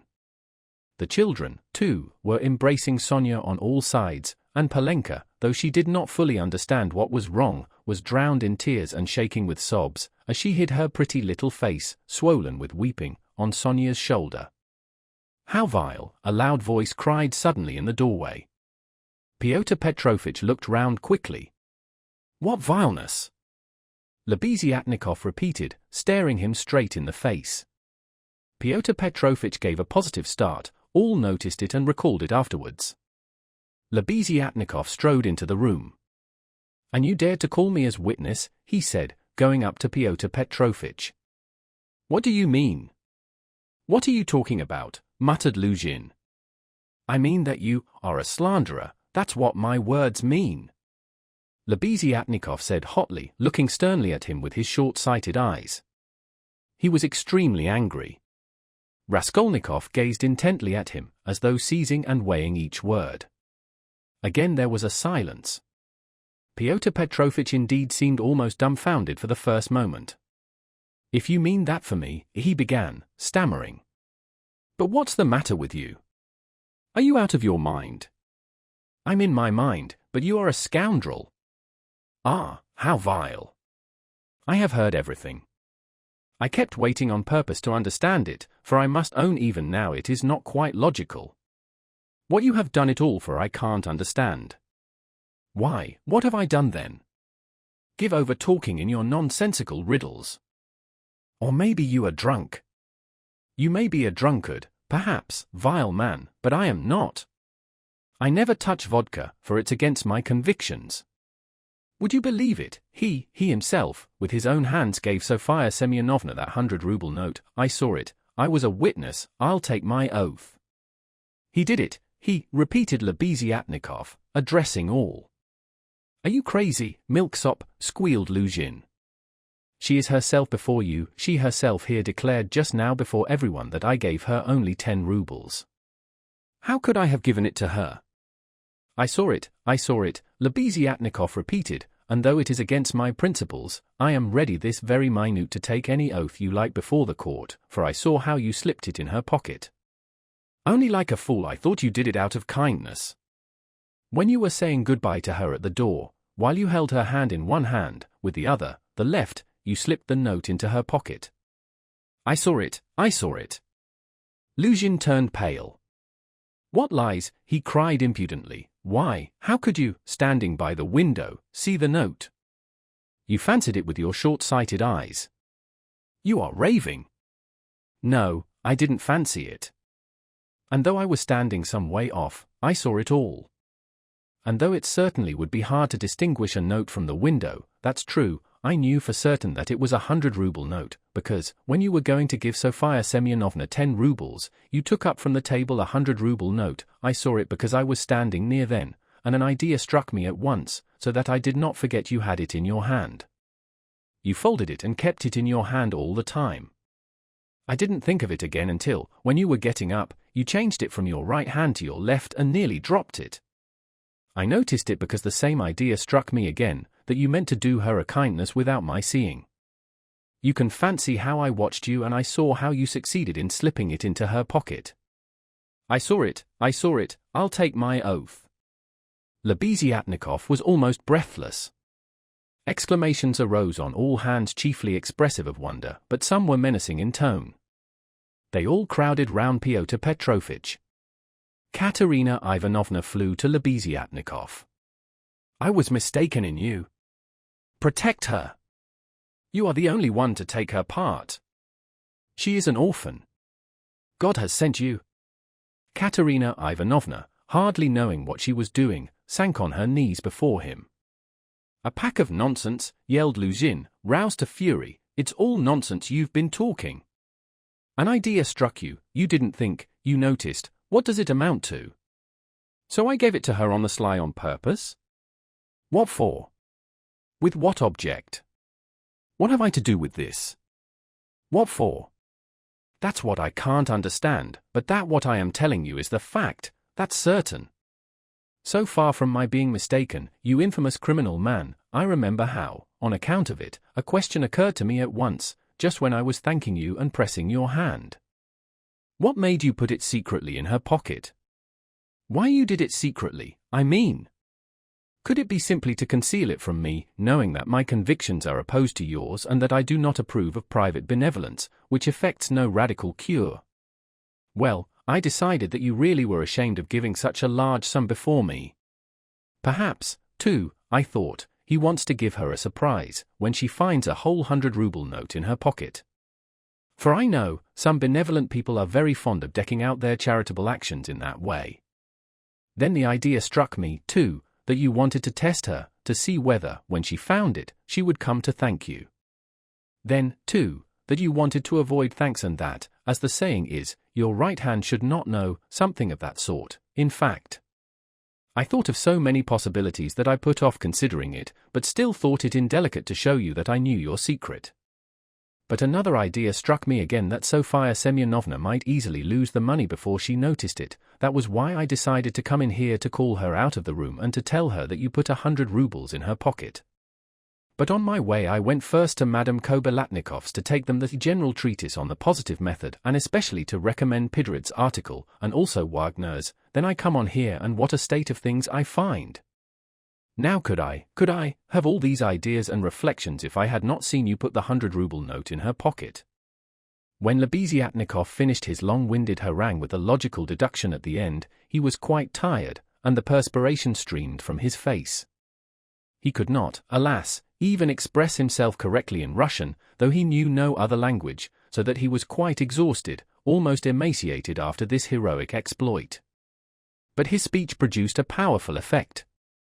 He had spoken with such vehemence, with such conviction that everyone obviously believed him. Pyotr Petrovitch felt that things were going badly with him. "What is it to do with me if silly ideas did occur to you?" he shouted. "That's no evidence. You may have dreamt it, that's all. And I tell you, you are lying, sir. You are lying and slandering from some spite against me, simply from pique, because I did not agree with your free-thinking, godless, social propositions." But this retort did not benefit Pyotr Petrovitch. Murmurs of disapproval were heard on all sides. "Ah, that's your line now, is it?" cried Lebeziatnikov. "That's nonsense. Call the police and I'll take my oath. There's only one thing I can't understand, what made him risk such a contemptible action? Oh, pitiful, despicable man. I can explain why he risked such an action, and if necessary, I, too, will swear to it," Raskolnikov said at last in a firm voice, and he stepped forward. He appeared to be firm and composed. Everyone felt clearly, from the very look of him, that he really knew about it and that the mystery would be solved. "Now I can explain it all to myself," said Raskolnikov, addressing Lebeziatnikov. "From the very beginning of the business, I suspected that there was some scoundrelly intrigue at the bottom of it. I began to suspect it from some special circumstances known to me only, which I will explain at once to everyone. They account for everything. Your valuable evidence has finally made everything clear to me. I beg all to listen. This gentleman," he pointed to Luzhin, "was recently engaged to be married to a young lady, my sister, Avdotya Romanovna Raskolnikov. But coming to Petersburg he quarreled with me, the day before yesterday, at our first meeting, and I drove him out of my room. I have 2 witnesses to prove it. He is a very spiteful man. The day before yesterday I did not know that he was staying here, in your room, and that consequently on the very day we quarreled, the day before yesterday, he saw me give Katerina Ivanovna some money for the funeral, as a friend of the late Mr. Marmeladov. He at once wrote a note to my mother and informed her that I had given away all my money, not to Katerina Ivanovna but to Sofia Semyonovna, and referred in a most contemptible way to the character of Sofia Semyonovna, that is, hinted at the character of my attitude to Sofia Semyonovna. All this, you understand, was with the object of dividing me from my mother and sister, by insinuating that I was squandering on unworthy objects the money which they had sent me and which was all they had. Yesterday evening, before my mother and sister and in his presence, I declared that I had given the money to Katerina Ivanovna for the funeral and not to Sofia Semyonovna, and that I had no acquaintance with Sofia Semyonovna and had never seen her before, indeed. At the same time I added that he, Pyotr Petrovitch Luzhin, with all his virtues, was not worth Sofia Semyonovna's little finger, though he spoke so ill of her. To his question, would I let Sofia Semyonovna sit down beside my sister, I answered that I had already done so that day. Irritated that my mother and sister were unwilling to quarrel with me at his insinuations, he gradually began being unpardonably rude to them. A final rupture took place and he was turned out of the house. All this happened yesterday evening. Now I beg your special attention. Consider, if he had now succeeded in proving that Sofia Semyonovna was a thief, he would have shown to my mother and sister that he was almost right in his suspicions, that he had reason to be angry at my putting my sister on a level with Sofia Semyonovna, that, in attacking me, he was protecting and preserving the honor of my sister, his betrothed. In fact, he might even, through all this, have been able to estrange me from my family, and no doubt he hoped to be restored to favor with them, to say nothing of revenging himself on me personally, for he has grounds for supposing that the honor and happiness of Sofia Semyonovna are very precious to me. That was what he was working for. That's how I understand it. That's the whole reason for it, and there can be no other. It was like this, or somewhat like this, that Raskolnikov wound up his speech, which was followed very attentively, though often interrupted by exclamations from his audience. But in spite of interruptions he spoke clearly, calmly, exactly, firmly. His decisive voice, his tone of conviction and his stern face made a great impression on everyone. Yes, that's it, Lebeziatnikov assented gleefully, that must be it, for he asked me, as soon as Sofia Semyonovna came into our room, whether you were here, whether I had seen you among Katerina Ivanovna's guests. He called me aside to the window and asked me in secret. It was essential for him that you should be here. That's it. Luzhin smiled contemptuously and did not speak. But he was very pale. He seemed to be deliberating on some means of escape. Perhaps he would have been glad to give up everything and get away, but at the moment this was scarcely possible. It would have implied admitting the truth of the accusations brought against him. Moreover, the company, which had already been excited by drink, was now too much stirred to allow it.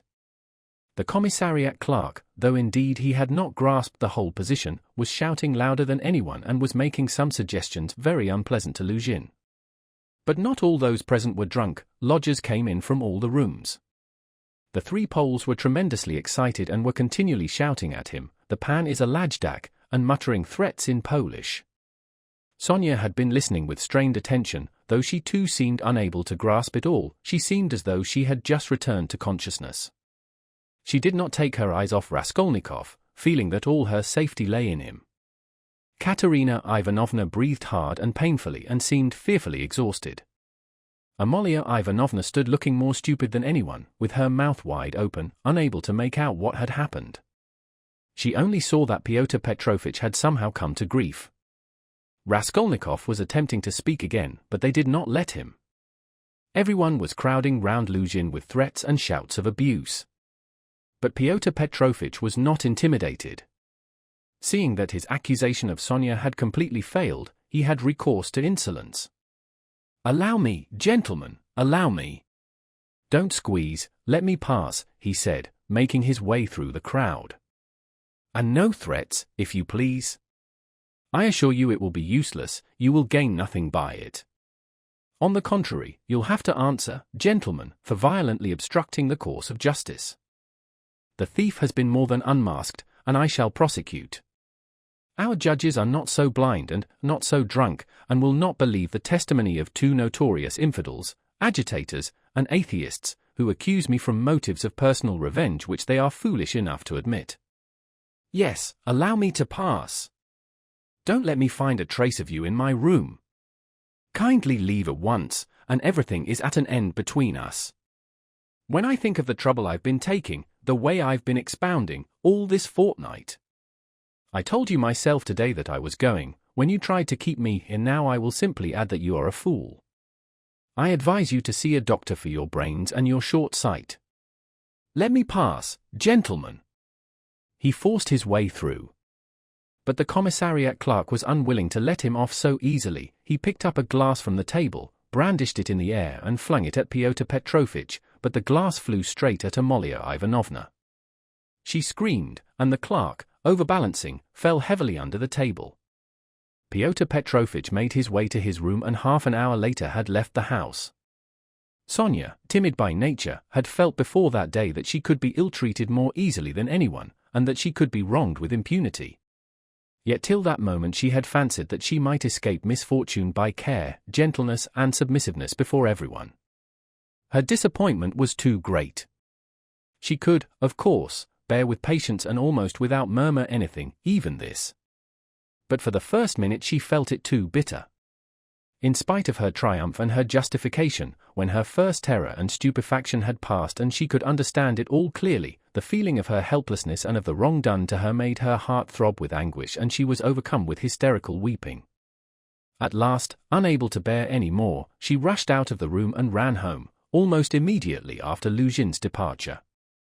When amidst loud laughter the glass flew at Amalia Ivanovna, it was more than the landlady could endure. With a shriek she rushed like a fury at Katerina Ivanovna, considering her to blame for everything. "Out of my lodgings! At once! Quick march!" And with these words she began snatching up everything she could lay her hands on that belonged to Katerina Ivanovna, and throwing it on the floor. Katerina Ivanovna, pale, almost fainting, and gasping for breath, jumped up from the bed where she had sunk in exhaustion and darted at Amalia Ivanovna.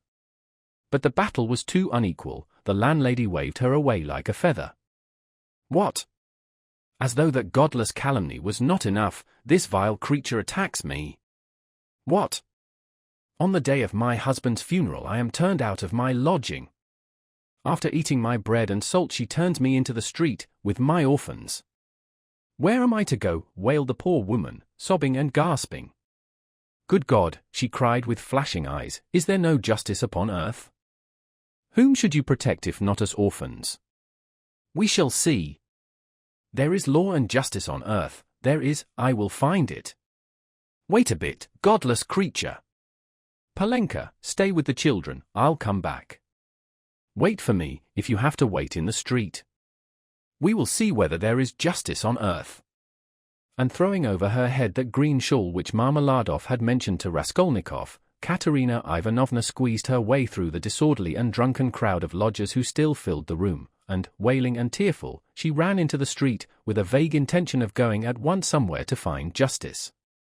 Polenka with the two little ones in her arms crouched, terrified, on the trunk in the corner of the room, where she waited trembling for her mother to come back.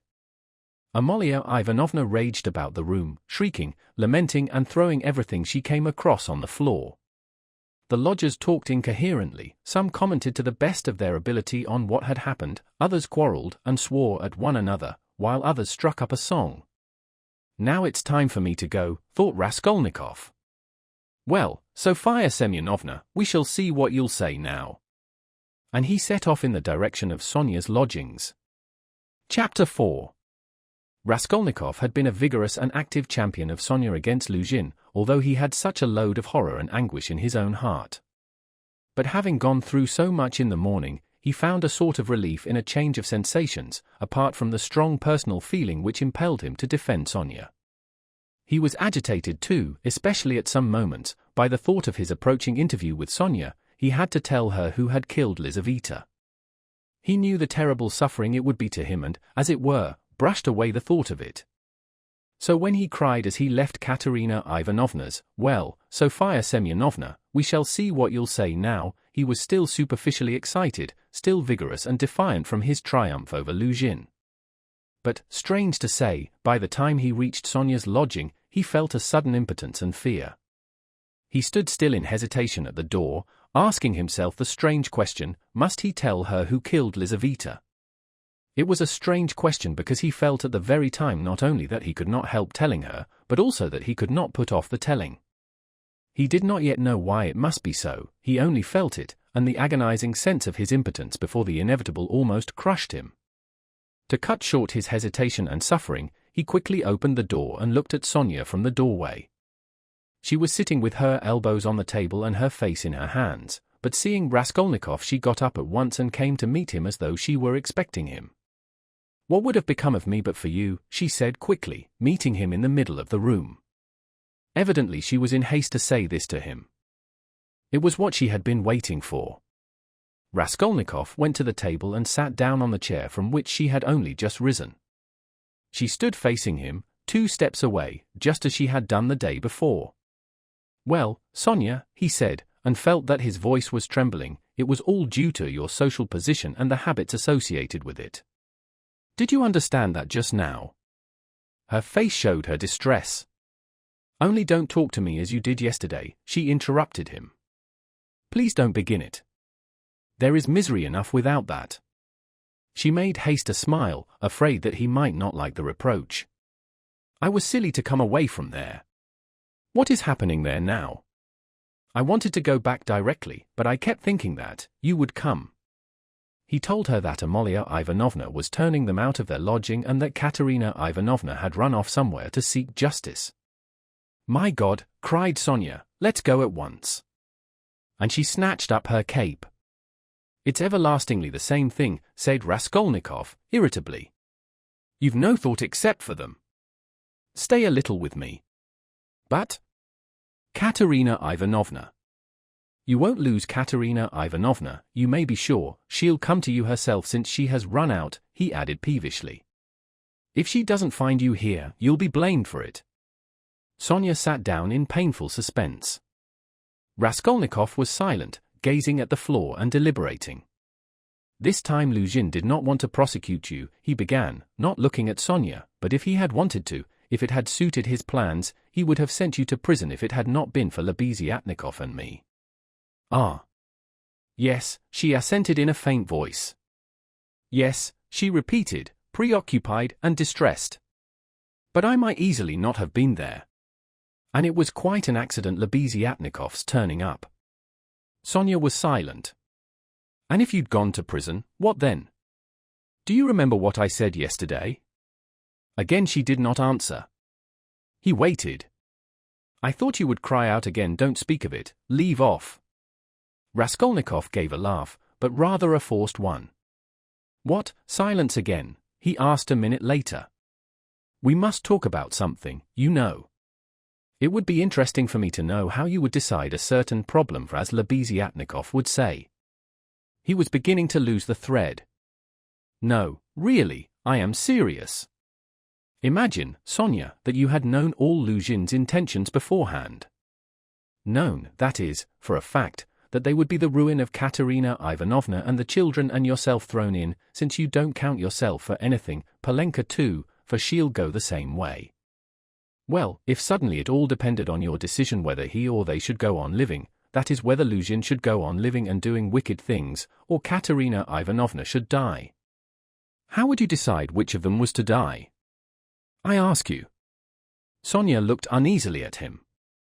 There was something peculiar in this hesitating question, which seemed approaching something in a roundabout way. "I felt that you were going to ask some question like that," she said, looking inquisitively at him. "I dare say you did. But how is it to be answered?" "Why do you ask about what could not happen?" said Sonia reluctantly. "Then it would be better for Luzhin to go on living and doing wicked things? You haven't dared to decide even that. But I can't know the divine providence. And why do you ask what can't be answered? What's the use of such foolish questions? How could it happen that it should depend on my decision? Who has made me a judge to decide who is to live and who is not to live? Oh, if the divine providence is to be mixed up in it, there is no doing anything," Raskolnikov grumbled morosely. "You'd better say straight out what you want," Sonia cried in distress. "You are leading up to something again. Can you have come simply to torture me?" She could not control herself and began crying bitterly. He looked at her in gloomy misery. 5 minutes passed. "Of course you're right, Sonia," he said softly at last. He was suddenly changed. His tone of assumed arrogance and helpless defiance was gone. Even his voice was suddenly weak. I told you yesterday that I was not coming to ask forgiveness, and almost the first thing I've said is to ask forgiveness. I said that about Luzhin and Providence for my own sake. I was asking forgiveness, Sonia." He tried to smile, but there was something helpless and incomplete in his pale smile. He bowed his head and hid his face in his hands. And suddenly a strange, surprising sensation of a sort of bitter hatred for Sonia passed through his heart. As it were wondering and frightened of this sensation, he raised his head and looked intently at her, but he met her uneasy and painfully anxious eyes fixed on him. There was love in them, his hatred vanished like a phantom. It was not the real feeling, he had taken the one feeling for the other. It only meant that that minute had come. He hid his face in his hands again and bowed his head. Suddenly he turned pale, got up from his chair, looked at Sonia, and without uttering a word sat down mechanically on her bed. His sensations that moment were terribly like the moment when he had stood over the old woman with the axe in his hand and felt that he must not lose another minute. "What's the matter?" asked Sonia, dreadfully frightened. He could not utter a word. This was not at all the way he had intended to tell, and he did not understand what was happening to him now. She went up to him, softly, sat down on the bed beside him and waited, not taking her eyes off him. Her heart throbbed and sank. It was unendurable. He turned his deadly pale face to her. His lips worked, helplessly struggling to utter something.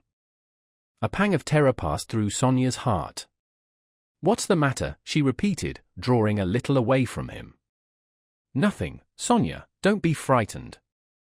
It's nonsense." "It really is nonsense, if you think of it," he muttered, like a man in delirium. "Why have I come to torture you?" he added suddenly, looking at her. "Why, really? I keep asking myself that question, Sonia." He had perhaps been asking himself that question a quarter of an hour before, but now he spoke helplessly, hardly knowing what he said and feeling a continual tremor all over. "Oh, how you are suffering," she muttered in distress, looking intently at him. "It's all nonsense. Listen, Sonia." He suddenly smiled, a pale, helpless smile for 2 seconds. "You remember what I meant to tell you yesterday?" Sonia waited uneasily. "I said as I went away that perhaps I was saying goodbye forever, but that if I came today I would tell you who killed Lizaveta." She began trembling all over. "Well, here I've come to tell you." "Then you really meant it yesterday?" she whispered with difficulty.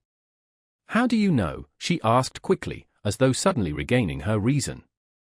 Sonia's face grew paler, and she breathed painfully. "I know." She paused a minute. "Have they found him?" she asked timidly. "No." "Then how do you know about it?" she asked again, hardly audibly, and again after a minute's pause.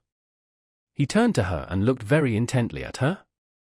"Guess," he said, with the same distorted, helpless smile. A shudder passed over her.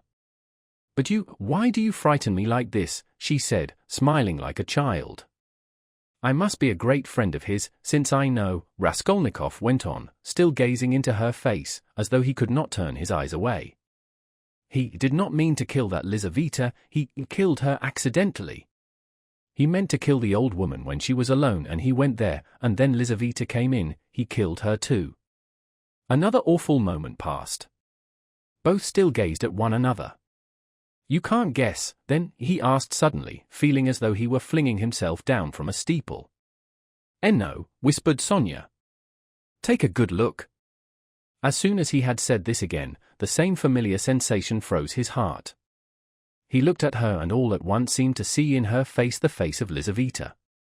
He remembered clearly the expression in Lizaveta's face when he approached her with the axe and she stepped back to the wall, putting out her hand, with childish terror in her face, looking as little children do when they begin to be frightened of something, looking intently and uneasily at what frightens them, shrinking back and holding out their little hands on the point of crying. Almost the same thing happened now to Sonia. With the same helplessness and the same terror, she looked at him for a while and, suddenly putting out her left hand, pressed her fingers faintly against his breast and slowly began to get up from the bed, moving further from him and keeping her eyes fixed even more immovably on him. Her terror infected him. The same fear showed itself on his face. In the same way he stared at her and almost with the same childish smile. Have you guessed? He whispered at last. Good God, broke in an awful wail from her bosom. She sank helplessly on the bed with her face in the pillows, but a moment later she got up, moved quickly to him, seized both his hands and, gripping them tight in her thin fingers, began looking into his face again with the same intent stare. In this last desperate look she tried to look into him and catch some last hope. But there was no hope, there was no doubt remaining, it was all true. Later on, indeed, when she recalled that moment, she thought it strange and wondered why she had seen at once that there was no doubt. She could not have said, for instance, that she had foreseen something of the sort, and yet now, as soon as he told her, she suddenly fancied that she had really foreseen this very thing. Stop, Sonia, enough! Don't torture me, he begged her miserably. It was not at all like this he had thought of telling her, but this is how it happened. She jumped up, seeming not to know what she was doing, and, wringing her hands, walked into the middle of the room, but quickly went back and sat down again beside him, her shoulder almost touching his. All of a sudden she started as though she had been stabbed, uttered a cry and fell on her knees before him, she did not know why. What have you done? What have you done to yourself? She said in despair, and, jumping up, she flung herself on his neck, threw her arms round him, and held him tightly. Raskolnikov drew back and looked at her with a mournful smile. You are a strange girl, Sonia, you kiss me and hug me when I tell you about that. You don't think what you are doing.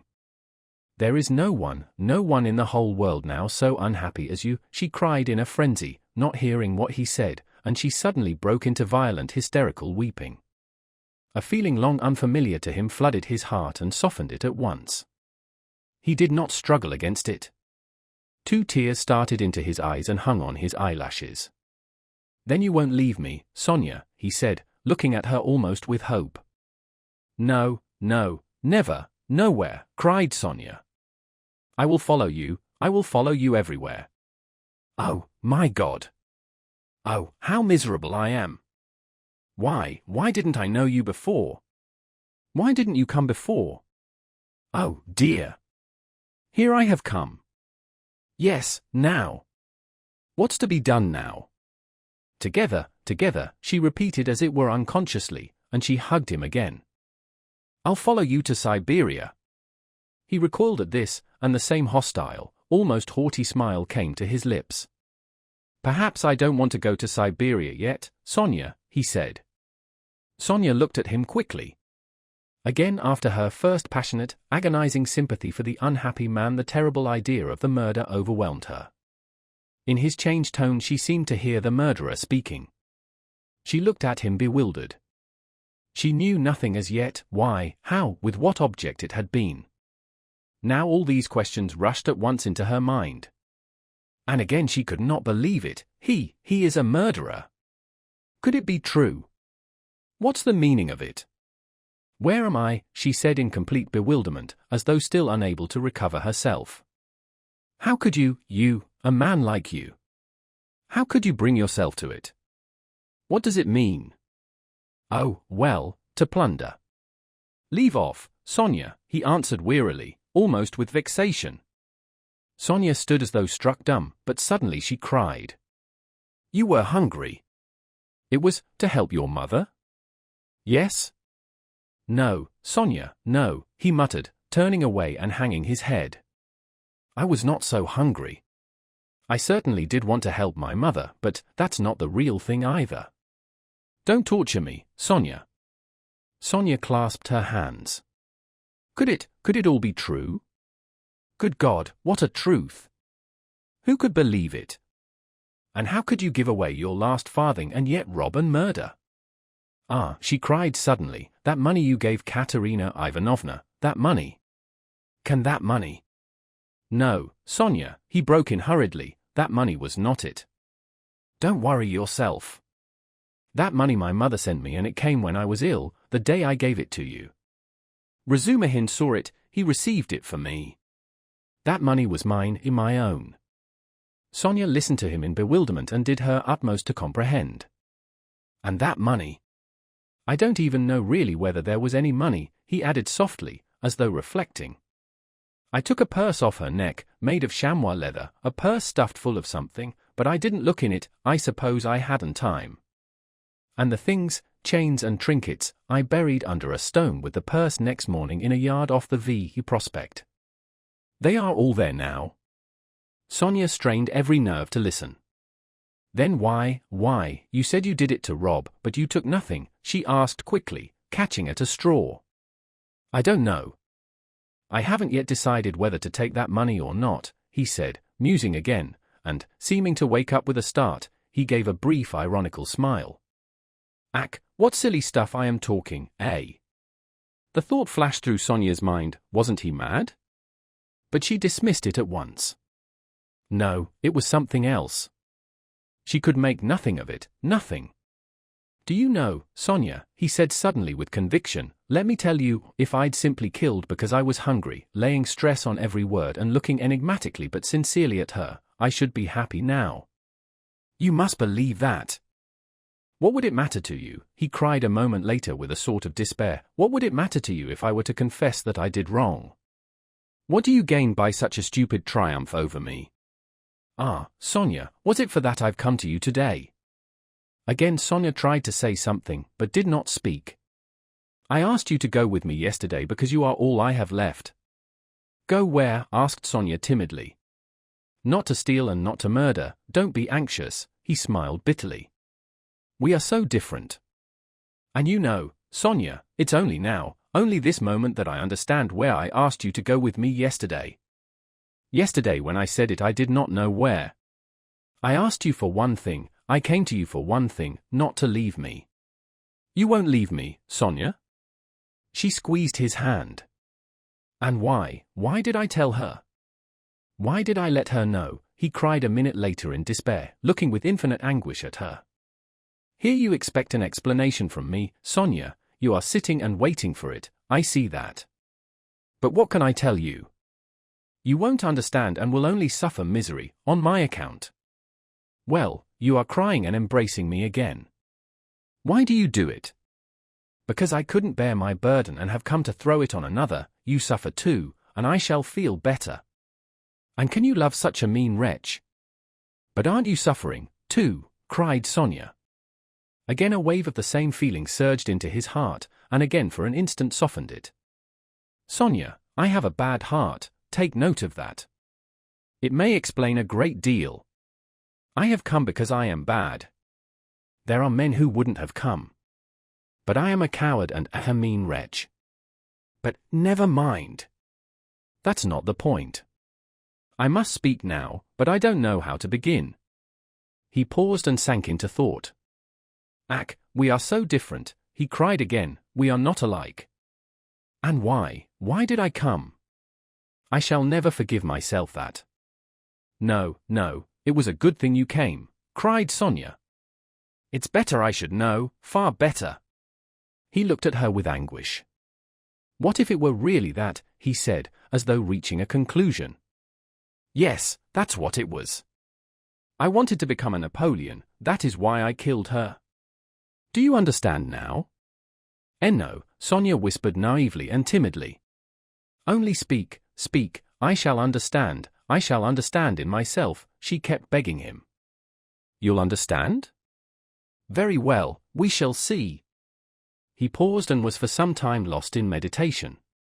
It was like this, I asked myself one day this question, what if Napoleon, for instance, had happened to be in my place, and if he had not had Toulon nor Egypt nor the passage of Mont Blanc to begin his career with, but instead of all those picturesque and monumental things, there had simply been some ridiculous old hag, a pawnbroker, who had to be murdered too to get money from her trunk, for his career, you understand.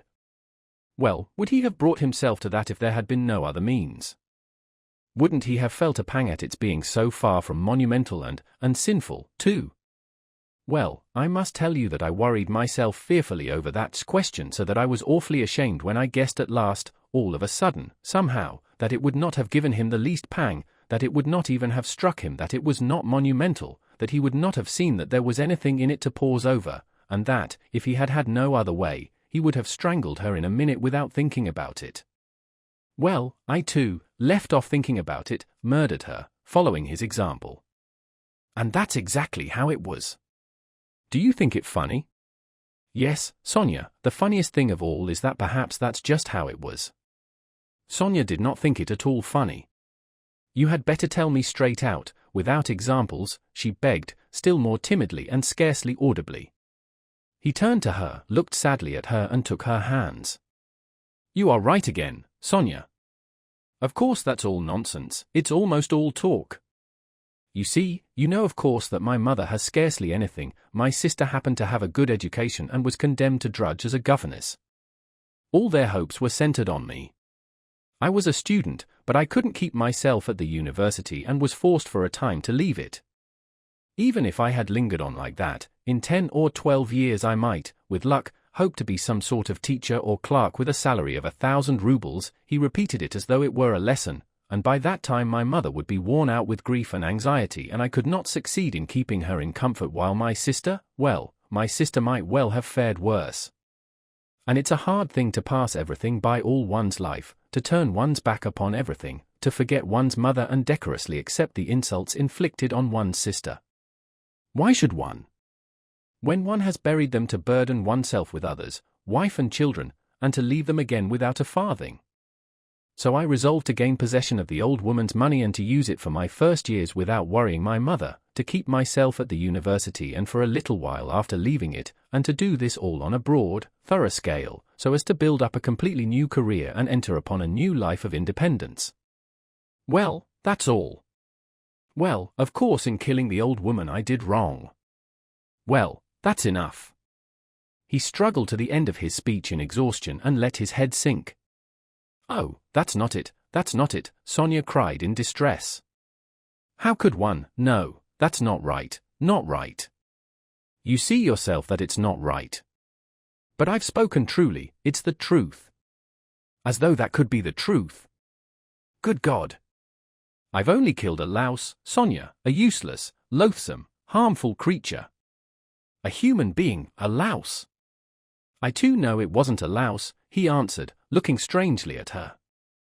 But I am talking nonsense, Sonia, he added. I've been talking nonsense a long time. That's not it, you are right there. There were quite other causes for it. I haven't talked to anyone for so long, Sonia. My head aches dreadfully now. His eyes shone with feverish brilliance.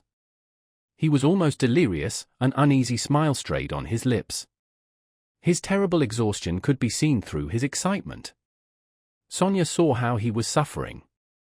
She too was growing dizzy.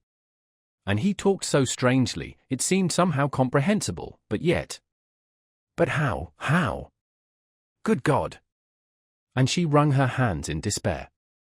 No, Sonia, that's not it, he began again suddenly, raising his head, as though a new and sudden train of thought had struck and as it were roused him. That's not it. Better, imagine, yes, it's certainly better, imagine that I am vain, envious, malicious, base, vindictive and, well, perhaps with a tendency to insanity. Let's have it all out at once. They've talked of madness already, I noticed. I told you just now I could not keep myself at the university. But do you know that perhaps I might have done?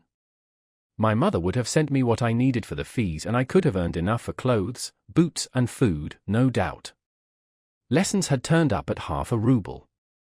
Razumihin works. But I turned sulky and wouldn't. Yes, sulkiness, that's the right word for it. I sat in my room like a spider. You've been in my den, you've seen it. And do you know, Sonia, that low ceilings and tiny rooms cramp the soul and the mind? Ah, how I hated that garret. And yet I wouldn't go out of it. I wouldn't on purpose.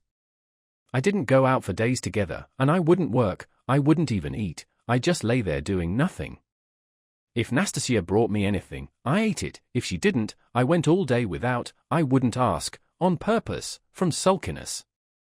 At night I had no light, I lay in the dark and I wouldn't earn money for candles. I ought to have studied, but I sold my books, and the dust lies an inch thick on the notebooks on my table. I preferred lying still and thinking. And I kept thinking. And I had dreams all the time, strange dreams of all sorts, no need to describe. Only then I began to fancy that. No, that's not it. Again I am telling you wrong. You see, I kept asking myself then, why am I so stupid that if others are stupid, and I know they are, yet I won't be wiser? Then I saw, Sonia, that if one waits for everyone to get wiser it will take too long. Afterwards I understood that that would never come to pass, that men won't change and that nobody can alter it and that it's not worth wasting effort over it. Yes, that's so. That's the law of their nature, Sonia, that's so. And I know now, Sonia, that whoever is strong in mind and spirit will have power over them. Anyone who is greatly daring is right in their eyes. He who despises most things will be a lawgiver among them, and he who dares most of all will be most in the right. So it has been till now, and so it will always be. A man must be blind not to see it. Though Raskolnikov looked at Sonia as he said this, he no longer cared whether she understood or not. The fever had complete hold of him, he was in a sort of gloomy ecstasy, he certainly had been too long without talking to anyone. Sonia felt that his gloomy creed had become his faith and code. I divined then, Sonia, he went on eagerly, that power is only vouchsafed to the man who dares to stoop and pick it up. There is only one thing needful, one has only to dare. Then for the first time in my life an idea took shape in my mind which no one had ever thought of before me, no one. I saw clear as daylight how strange it is that not a single person living in this mad world has had the daring to go straight for it all and send it flying to the devil. I wanted to have the daring, and I killed her. I only wanted to have the daring, Sonia. That was the whole cause of it. Oh, hush, hush, cried Sonia, clasping her hands. You turned away from God and God has smitten you, has given you over to the devil. Then Sonia, when I used to lie there in the dark and all this became clear to me, was it a temptation of the devil, eh? Hush, don't laugh, blasphemer. You don't understand, you don't understand. Oh God. He won't understand. Hush, Sonia. I am not laughing. I know myself that it was the devil leading me. Hush, Sonia, hush, he repeated with gloomy insistence. I know it all, I have thought it all over and whispered it all over to myself, lying there in the dark. I've argued it all over with myself, every point of it, and I know it all. And how sick I was then of going over it all. I have kept wanting to forget it and make a new beginning, Sonia, and leave off thinking.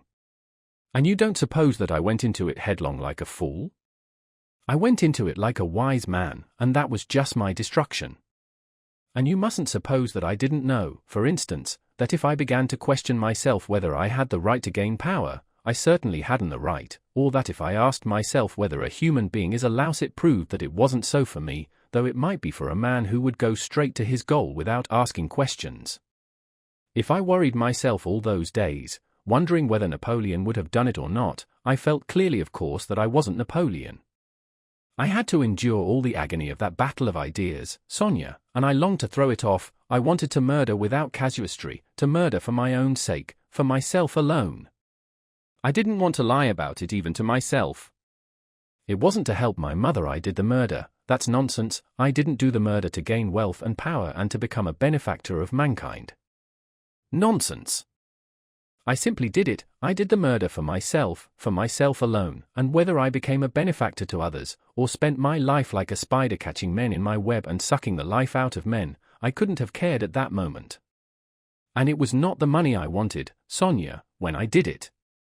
It was not so much the money I wanted, but something else. I know it all now. Understand me. Perhaps I should never have committed a murder again. I wanted to find out something else, it was something else led me on. I wanted to find out then and quickly whether I was a louse like everybody else or a man. Whether I can step over barriers or not, whether I dare stoop to pick up or not, whether I am a trembling creature or whether I have the right. To kill? Have the right to kill.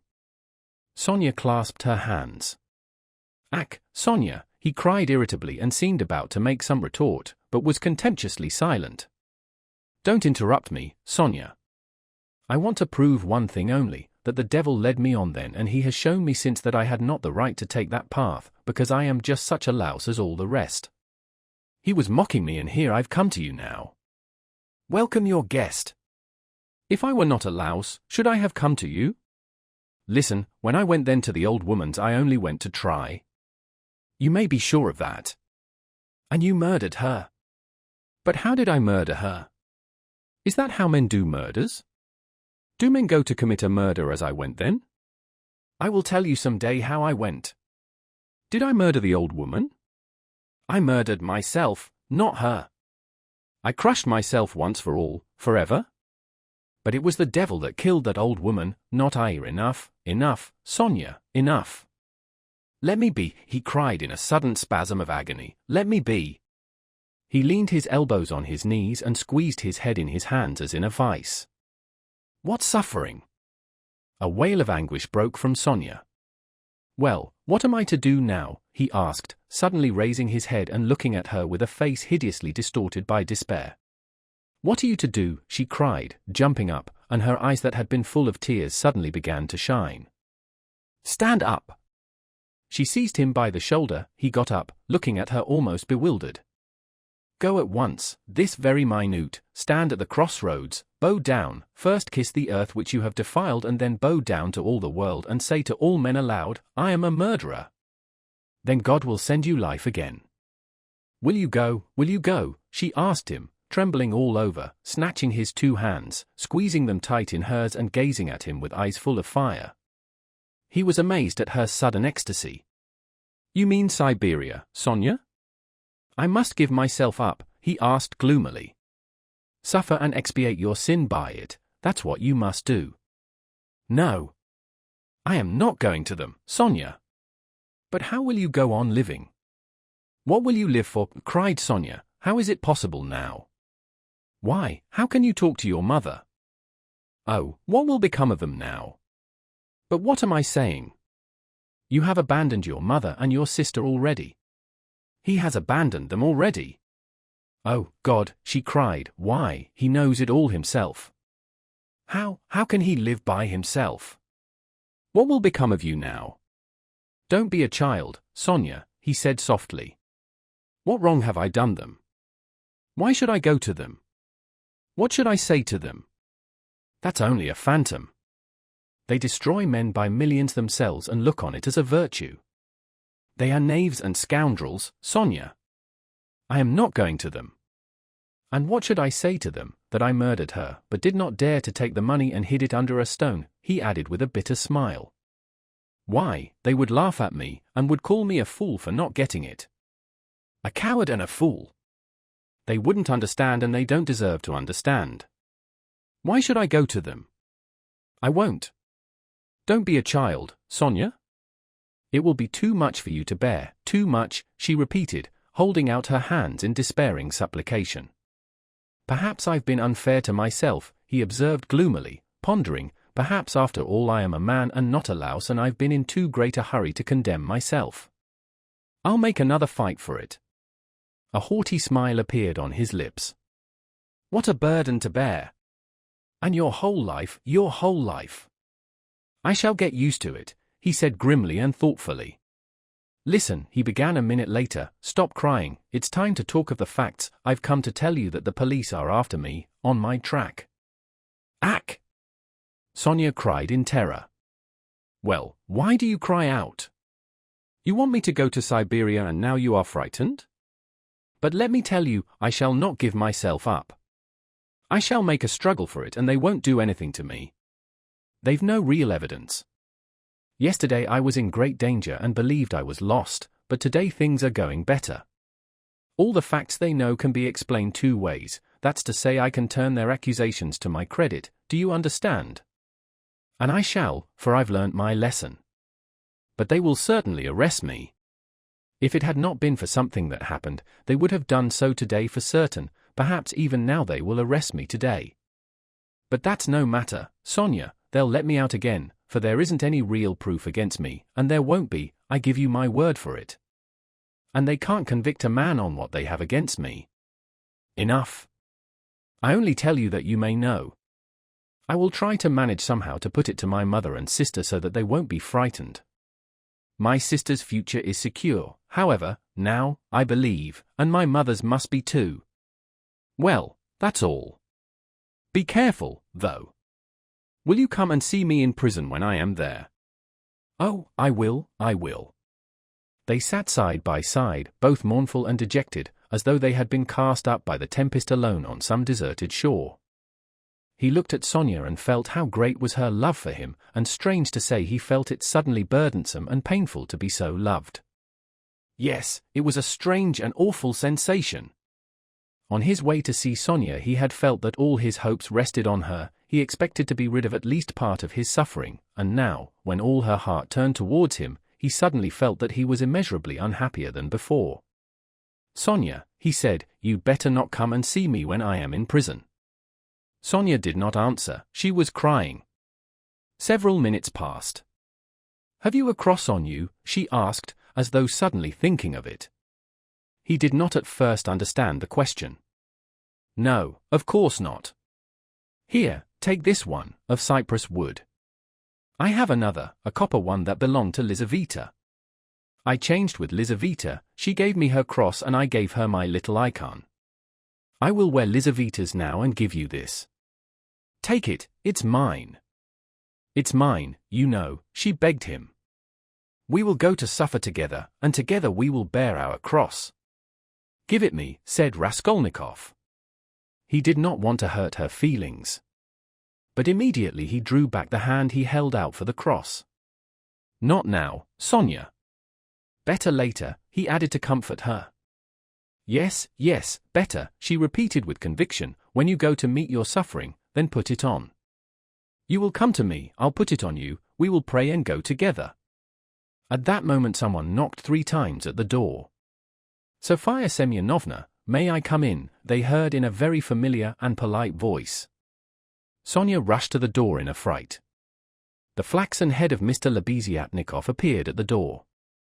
Chapter 5. Lebeziatnikov looked perturbed.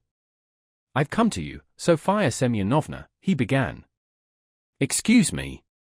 I thought I should find you," he said, addressing Raskolnikov suddenly, "that is, I didn't mean anything of that sort. But I just thought—" "Katerina Ivanovna has gone out of her mind," he blurted out suddenly, turning from Raskolnikov to Sonia. Sonia screamed. "At least it seems so. But we don't know what to do, you see. She came back, she seems to have been turned out somewhere, perhaps beaten. So it seems at least. She had run to your father's former chief, she didn't find him at home, he was dining at some other general's.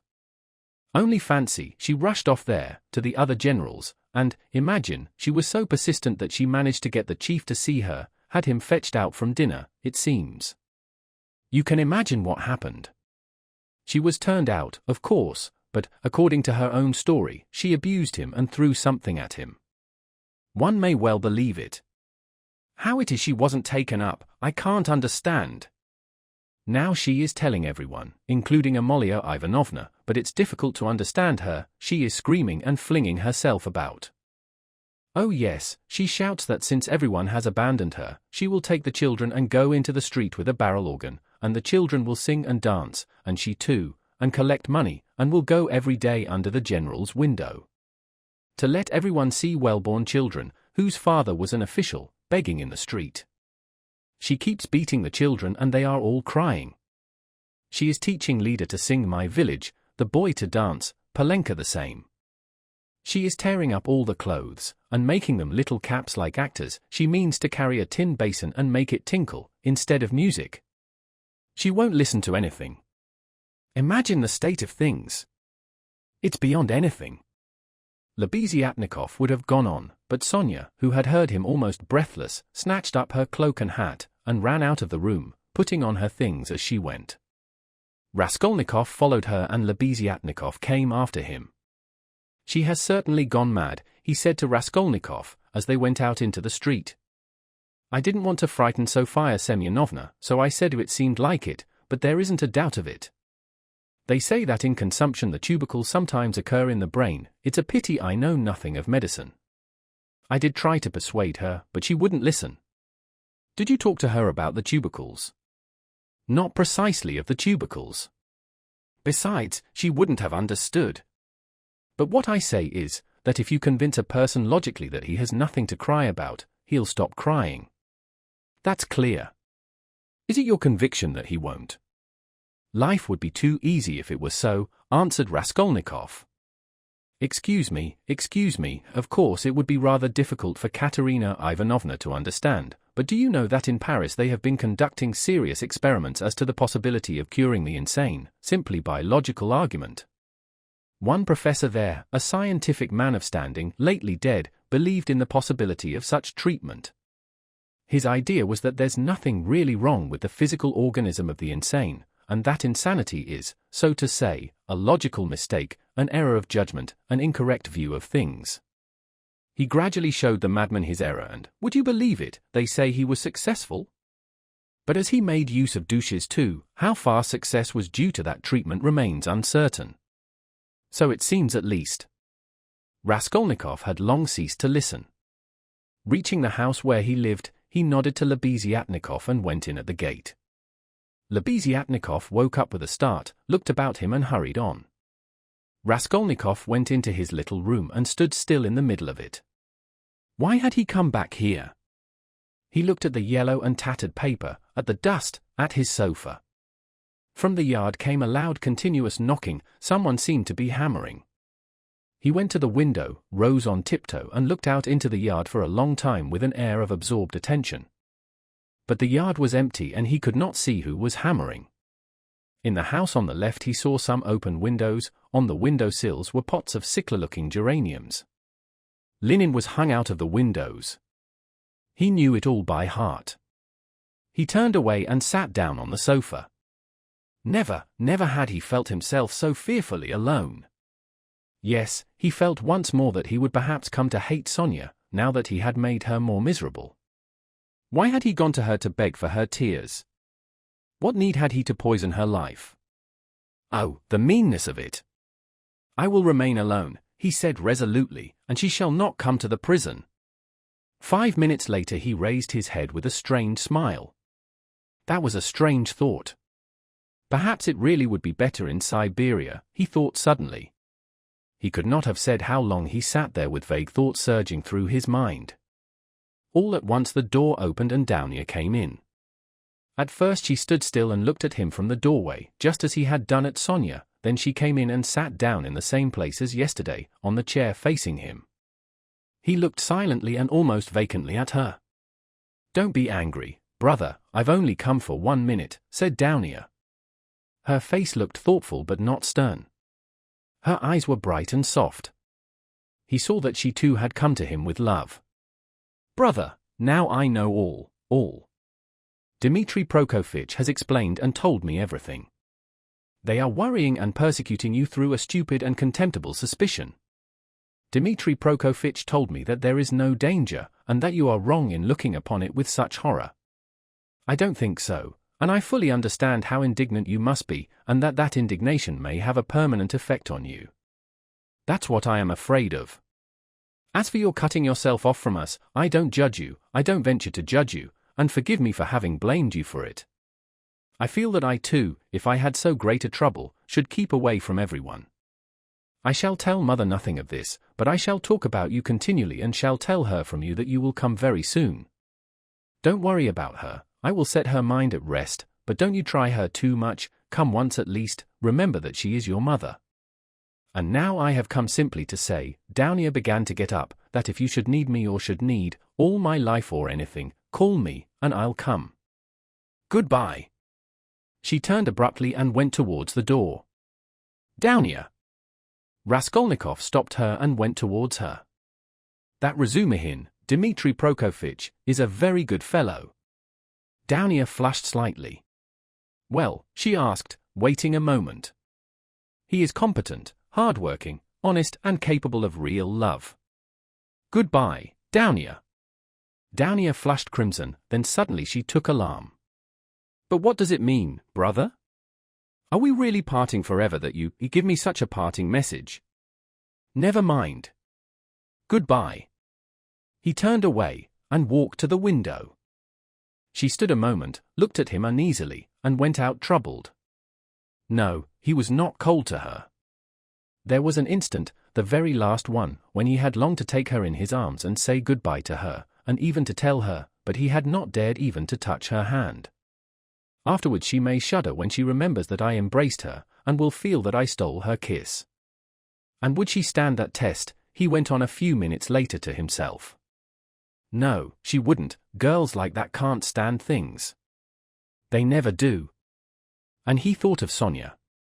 There was a breath of fresh air from the window. The daylight was fading. He took up his cap and went out. He could not, of course, and would not consider how ill he was. But all this continual anxiety and agony of mind could not but affect him. And if he were not lying in high fever, it was perhaps just because this continual inner strain helped to keep him on his legs and in possession of his faculties. But this artificial excitement could not last long. He wandered aimlessly. The sun was setting. A special form of misery had begun to oppress him of late. There was nothing poignant, nothing acute about it, but there was a feeling of permanence, of eternity about it. It brought a foretaste of hopeless years of this cold leaden misery, a foretaste of an eternity on a square yard of space. Towards evening this sensation usually began to weigh on him more heavily. With this idiotic, purely physical weakness, depending on the sunset or something, one can't help doing something stupid. You'll go to Dounia, as well as to Sonia, he muttered bitterly. He heard his name called. He looked round. Lebeziatnikov rushed up to him. Only fancy, I've been to your room looking for you. Only fancy, she's carried out her plan, and taken away the children. Sofia Semyonovna and I have had a job to find them. She is rapping on a frying pan and making the children dance. The children are crying. They keep stopping at the crossroads and in front of shops. There's a crowd of fools running after them. Come along. And Sonia? Raskolnikov asked anxiously, hurrying after Lebeziatnikov. Simply frantic. That is, it's not Sofia Semyonovna's frantic, but Katerina Ivanovna, though Sofia Semyonova's frantic too. But Katerina Ivanovna is absolutely frantic. I tell you she is quite mad. They'll be taken to the police. You can fancy what an effect that will have. They are on the canal bank, near the bridge now, not far from Sofia Semyonovna's, quite close. On the canal bank near the bridge and not 2 houses away from the one where Sonia lodged, there was a crowd of people, consisting principally of gutter children. The hoarse-broken voice of Katerina Ivanovna could be heard from the bridge, and it certainly was a strange spectacle likely to attract a street crowd. Katerina Ivanovna, in her old dress with the green shawl, wearing a torn straw hat, crushed in a hideous way on one side, was really frantic.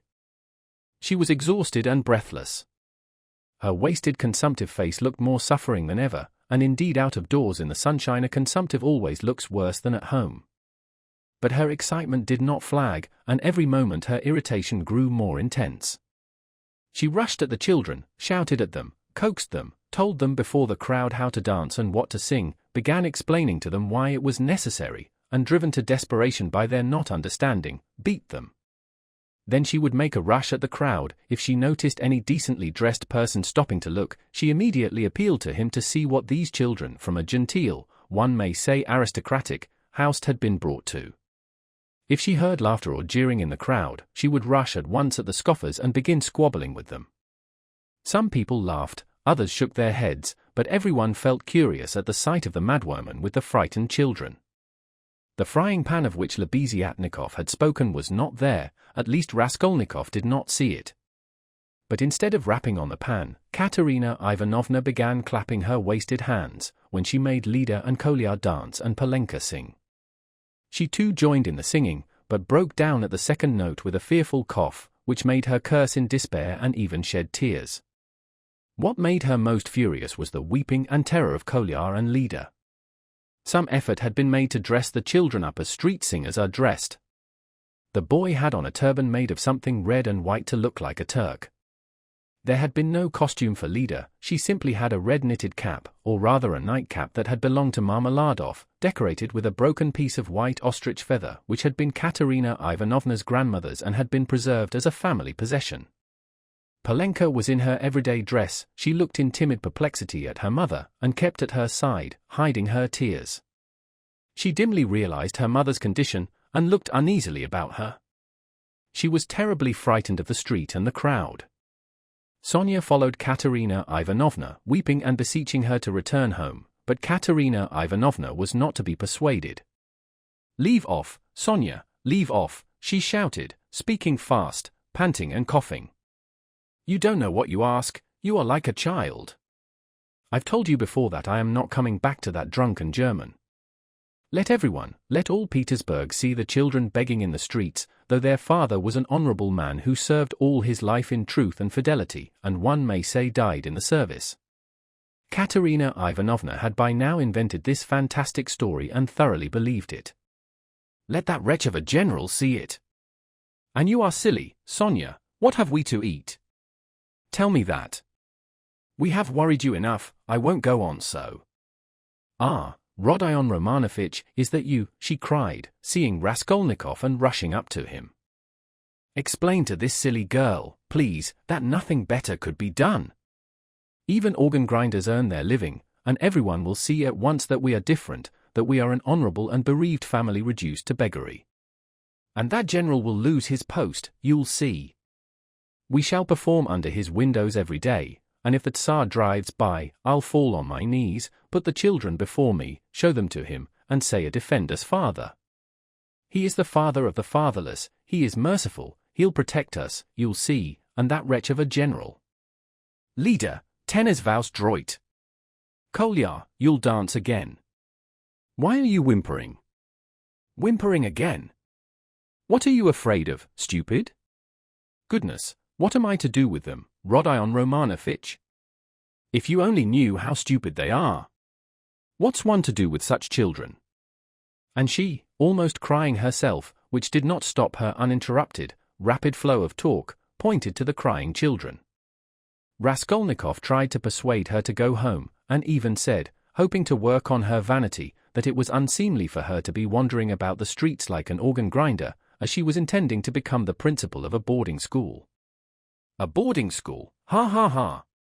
A castle in the air," cried Katerina Ivanovna, her laugh ending in a cough.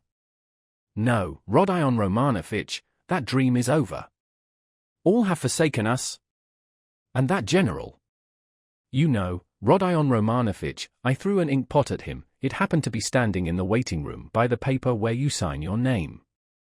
I wrote my name, threw it at him and ran away. Oh, the scoundrels, the scoundrels! But enough of them, now I'll provide for the children myself, I won't bow down to anybody. She has had to bear enough for us," she pointed to Sonia.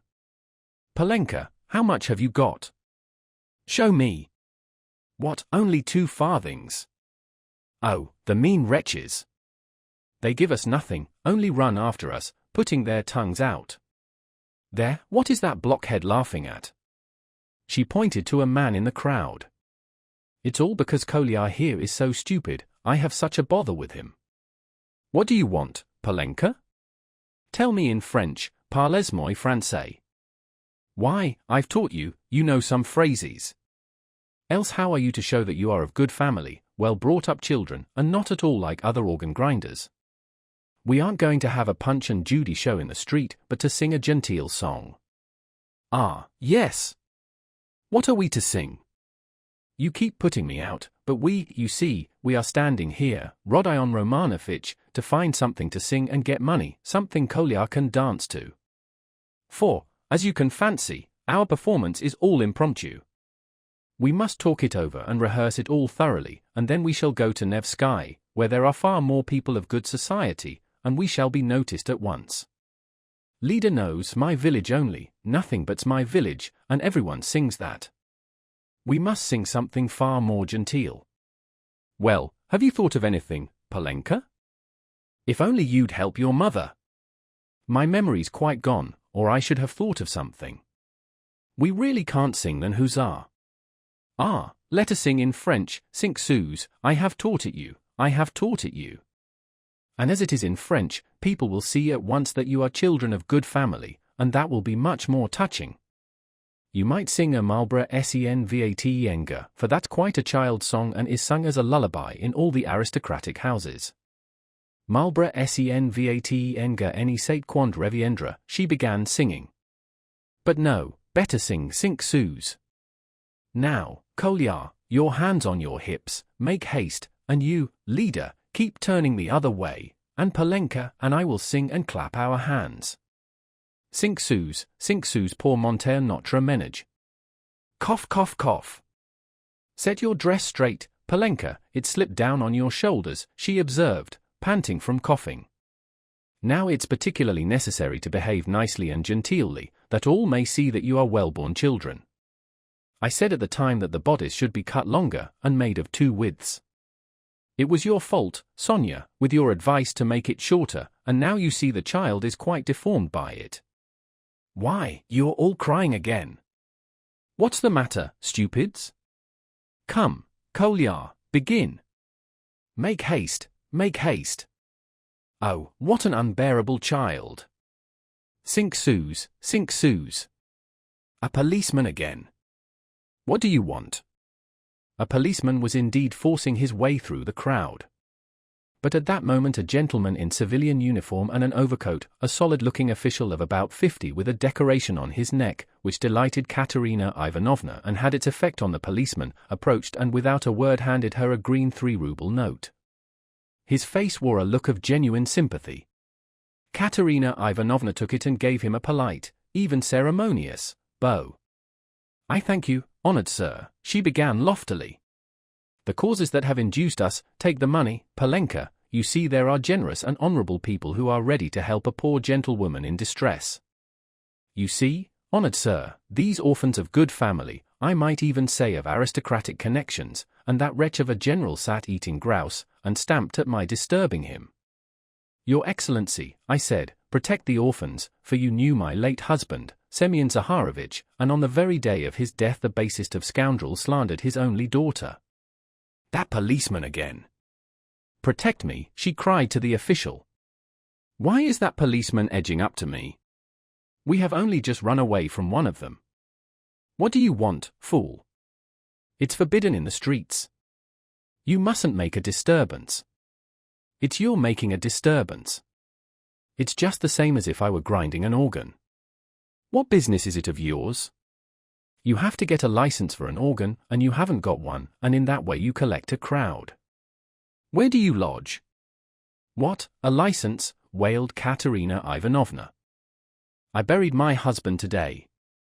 What need of a license? Calm yourself, madam, calm yourself, began the official. Come along, I will escort you. This is no place for you in the crowd. You are ill. Honored sir, you don't know, screamed Katerina Ivanovna. We are going to the Nevsky. Sonia. Where is she? She is crying too. What's the matter with you all? Kolyar, leader, where are you going? She cried suddenly in alarm. Oh, silly children. Kolyar, leader, where are they off to? Kolyar and Leda, scared out of their wits by the crowd and their mother's mad pranks, suddenly seized each other by the hand and ran off at the sight of the policeman who wanted to take them away somewhere. Weeping and wailing, poor Katerina Ivanovna ran after them. She was a piteous and unseemly spectacle as she ran, weeping and panting for breath. Sonia and Palenka rushed after them. Bring them back, Sonia. Oh stupid, ungrateful children. Palenka. Catch them. It's for your sakes She stumbled as she ran and fell down. She's cut herself, she's bleeding. Oh dear, cried Sonia, bending over her. All ran up and crowded around. Raskolnikov and Lebeziatnikov were the first at her side, the official too hastened up, and behind him the policeman who muttered, bother, with a gesture of impatience, feeling that the job was going to be a troublesome one. Pass on, he said to the crowd that pressed forward. She's dying, someone shouted. She's gone out of her mind, said another. Lord have mercy upon us, said a woman, crossing herself. Have they caught the little girl and the boy? They're being brought back, the elder ones got them. Ah, the naughty imps! When they examined Katerina Ivanovna carefully, they saw that she had not cut herself against a stone, as Sonia thought, but that the blood that stained the pavement red was from her chest. I've seen that before, muttered the official to Raskolnikov and Lebeziatnikov, that's consumption, the blood flows and chokes the patient. I saw the same thing with a relative of my own not long ago, nearly a pint of blood, all in a minute. What's to be done though? She is dying. This way, to my room. Sonia implored. I live here. See, that house, the second from here. Come to me, make haste. She turned from one to the other. Send for the doctor. Oh, dear. Thanks to the official's efforts, this plan was adopted, the policeman even helping to carry Katerina Ivanovna. She was carried to Sonia's room, almost unconscious, and laid on the bed. The blood was still flowing, but she seemed to be coming to herself. Raskolnikov, Lebeziatnikov, and the official accompanied Sonia into the room and were followed by the policeman, who first drove back the crowd which followed to the very door. Polenka came in holding Kolyar and Lida, who were trembling and weeping. Several persons came in too from the Karpanormov's room, the landlord, a lame one-eyed man of strange appearance with whiskers and hair that stood up like a brush, his wife, a woman with an everlastingly scared expression, and several open-mouthed children with wonder-struck faces. Among these, Svidrigailov suddenly made his appearance. Raskolnikov looked at him with surprise, not understanding where he had come from and not having noticed him in the crowd. A doctor and priest were spoken of. The official whispered to Raskolnikov that he thought it was too late now for the doctor, but he ordered him to be sent for. Karpanormov ran himself. Meanwhile Katerina Ivanovna had regained her breath. The bleeding ceased for a time. She looked with sick but intent and penetrating eyes at Sonia, who stood pale and trembling, wiping the sweat from her brow with a handkerchief. At last she asked to be raised. They sat her up on the bed, supporting her on both sides. "Where are the children?" she said in a faint voice. "You brought them, Polenka? Oh, the sillies! Why did you run away?" "Ach!" Once more her parched lips were covered with blood. She moved her eyes, looking about her. "So that's how you live, Sonia? Never once have I been in your room." She looked at her with a face of suffering. "We have been your ruin, Sonia. Polenka, Lida, Kolyar, come here." "Well, here they are, Sonia, take them all." "I hand them over to you, I've had enough. The ball is over. Cough. Lay me down, let me die in peace." They laid her back on the pillow. "What, the priest? I don't want him. You haven't got a ruble to spare. I have no sins. God must forgive me without that. He knows how I have suffered. And if he won't forgive me, I don't care." She sank more and more into uneasy delirium. At times she shuddered, turned her eyes from side to side, recognized everyone for a minute, but at once sank into delirium again. Her breathing was hoarse and difficult, there was a sort of rattle in her throat. "I said to him, 'Your Excellency,'" she ejaculated, gasping after each word. "That Amalia Ludwigovna, ah. Lida, Kolyar, hands on your hips, make haste. Glisse, glisse. Padabask. Tap with your heels, be a graceful child. Duas Diamanten and Polen. What next? That's the thing to sing. Duas die Schonsten Orgenmädchen, was willst du mehr? What an idea! Was willst du mehr? What things the fool invents! Ah, yes! In the heat of midday in the Vale of Dagestan. Ah, how I loved it! I loved that song to distraction, Polenka. Your father, you know, used to sing it when we were engaged. Oh, those days! Oh, that's the thing for us to sing. How does it go? I've forgotten. Remind me. How was it? She was violently excited and tried to sit up. At last, in a horribly hoarse, broken voice, she began, shrieking and gasping at every word, with a look of growing terror. In the heat of midday. In the Vale of Dagestan. With lead in my breast. Your Excellency, she wailed suddenly with a heart-rending scream and a flood of tears, protect the orphans. You have been their father's guest, one may say aristocratic. She started, regaining consciousness, and gazed at all with a sort of terror, but at once recognized Sonia. "Sonia, Sonia," she articulated softly and caressingly, as though surprised to find her there. "Sonia, darling, are you here, too?" They lifted her up again. "Enough. It's over. Farewell, poor thing. I am done for. I am broken," she cried with vindictive despair, and her head fell heavily back on the pillow.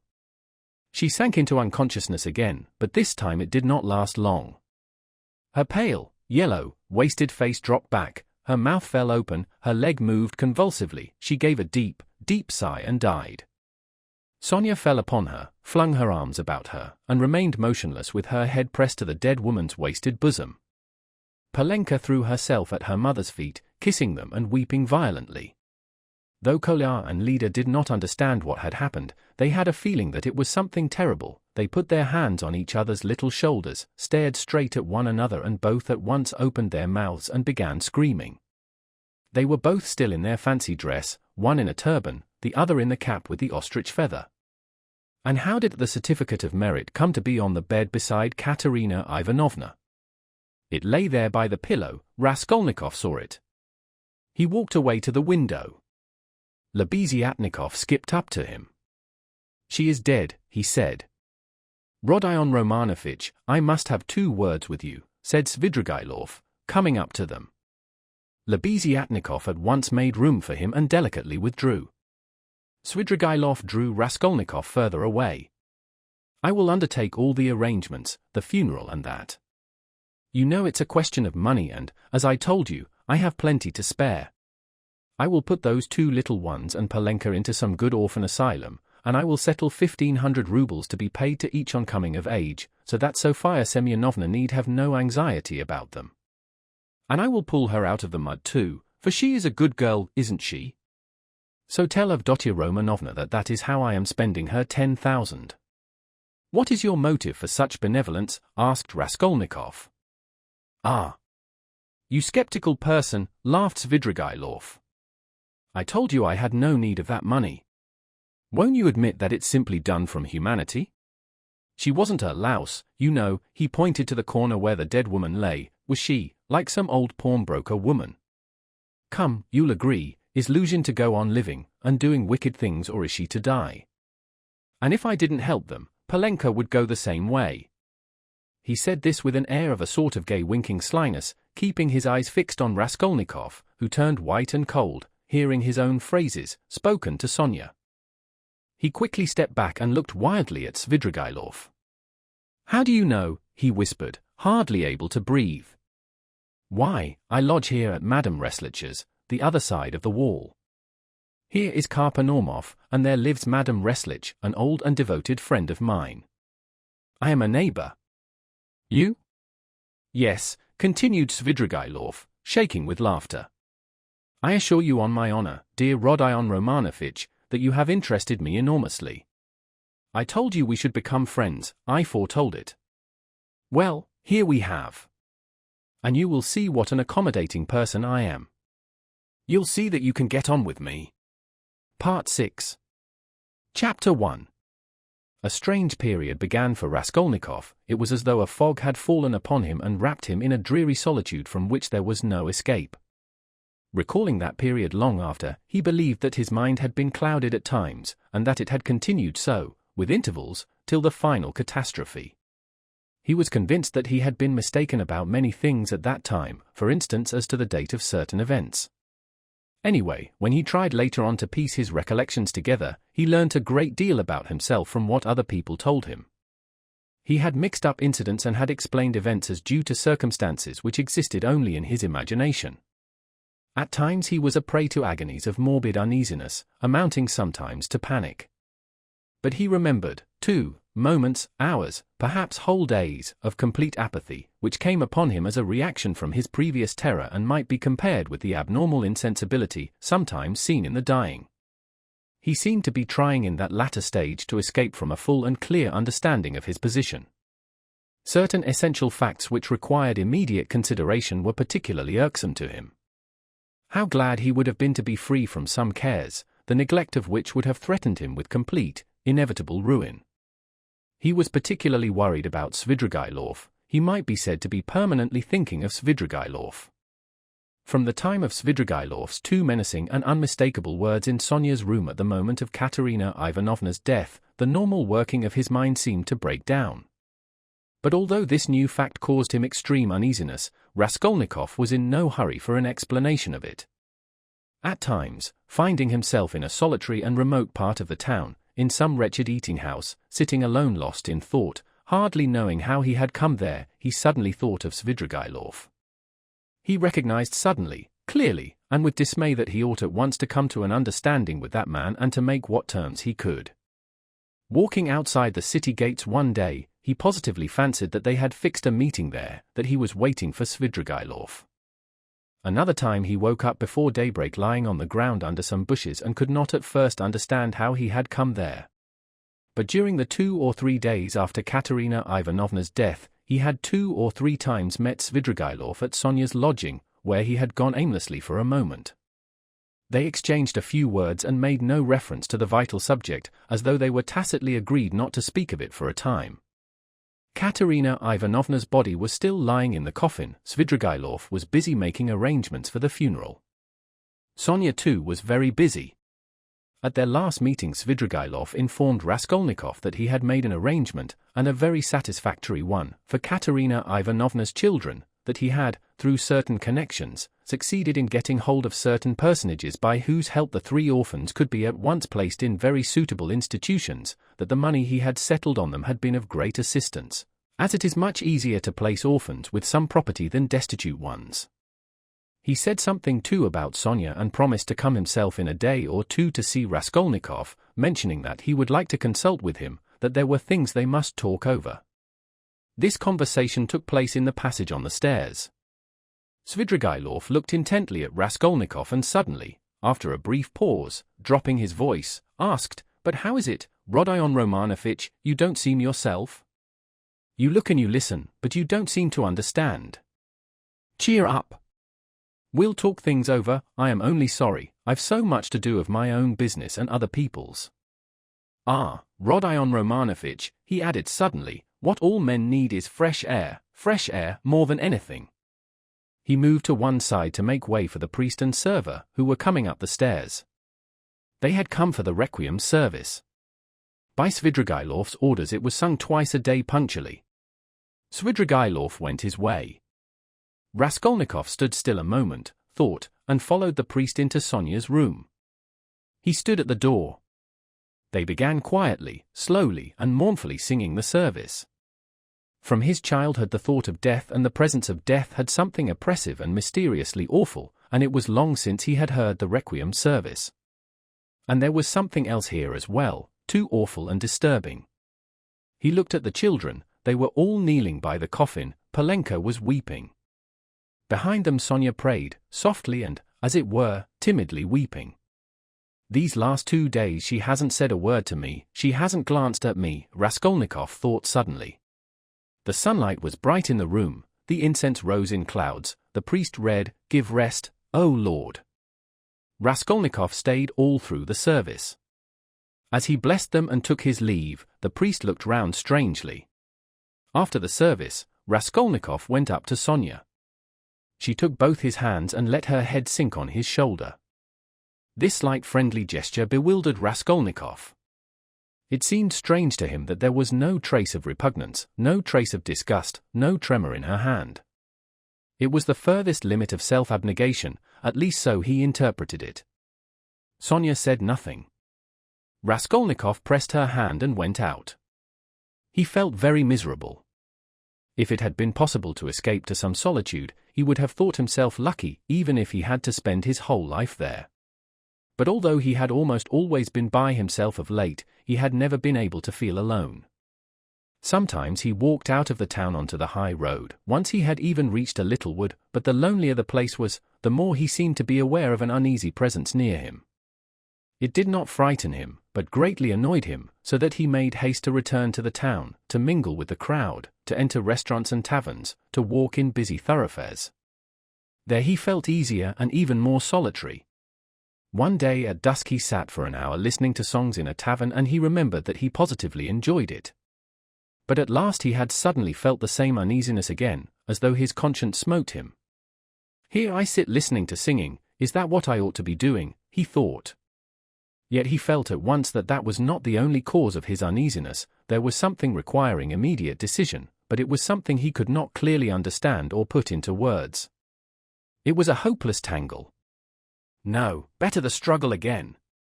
Better Porphyry again, or Svidrigailov. Better some challenge again, some attack. Yes, yes, he thought.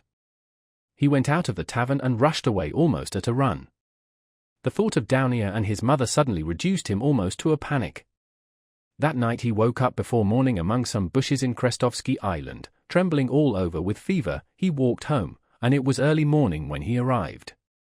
After some hours' sleep the fever left him, but he woke up late, 2 o'clock in the afternoon. He remembered that Katerina Ivanovna's funeral had been fixed for that day, and was glad that he was not present at it. Nastasia brought him some food. He ate and drank with appetite, almost with greediness. His head was fresher and he was calmer than he had been for the last 3 days. He even felt a passing wonder at his previous attacks of panic. The door opened and Razumihin came in. "Ah, he's eating, then he's not ill," said Razumihin. He took a chair and sat down at the table opposite Raskolnikov.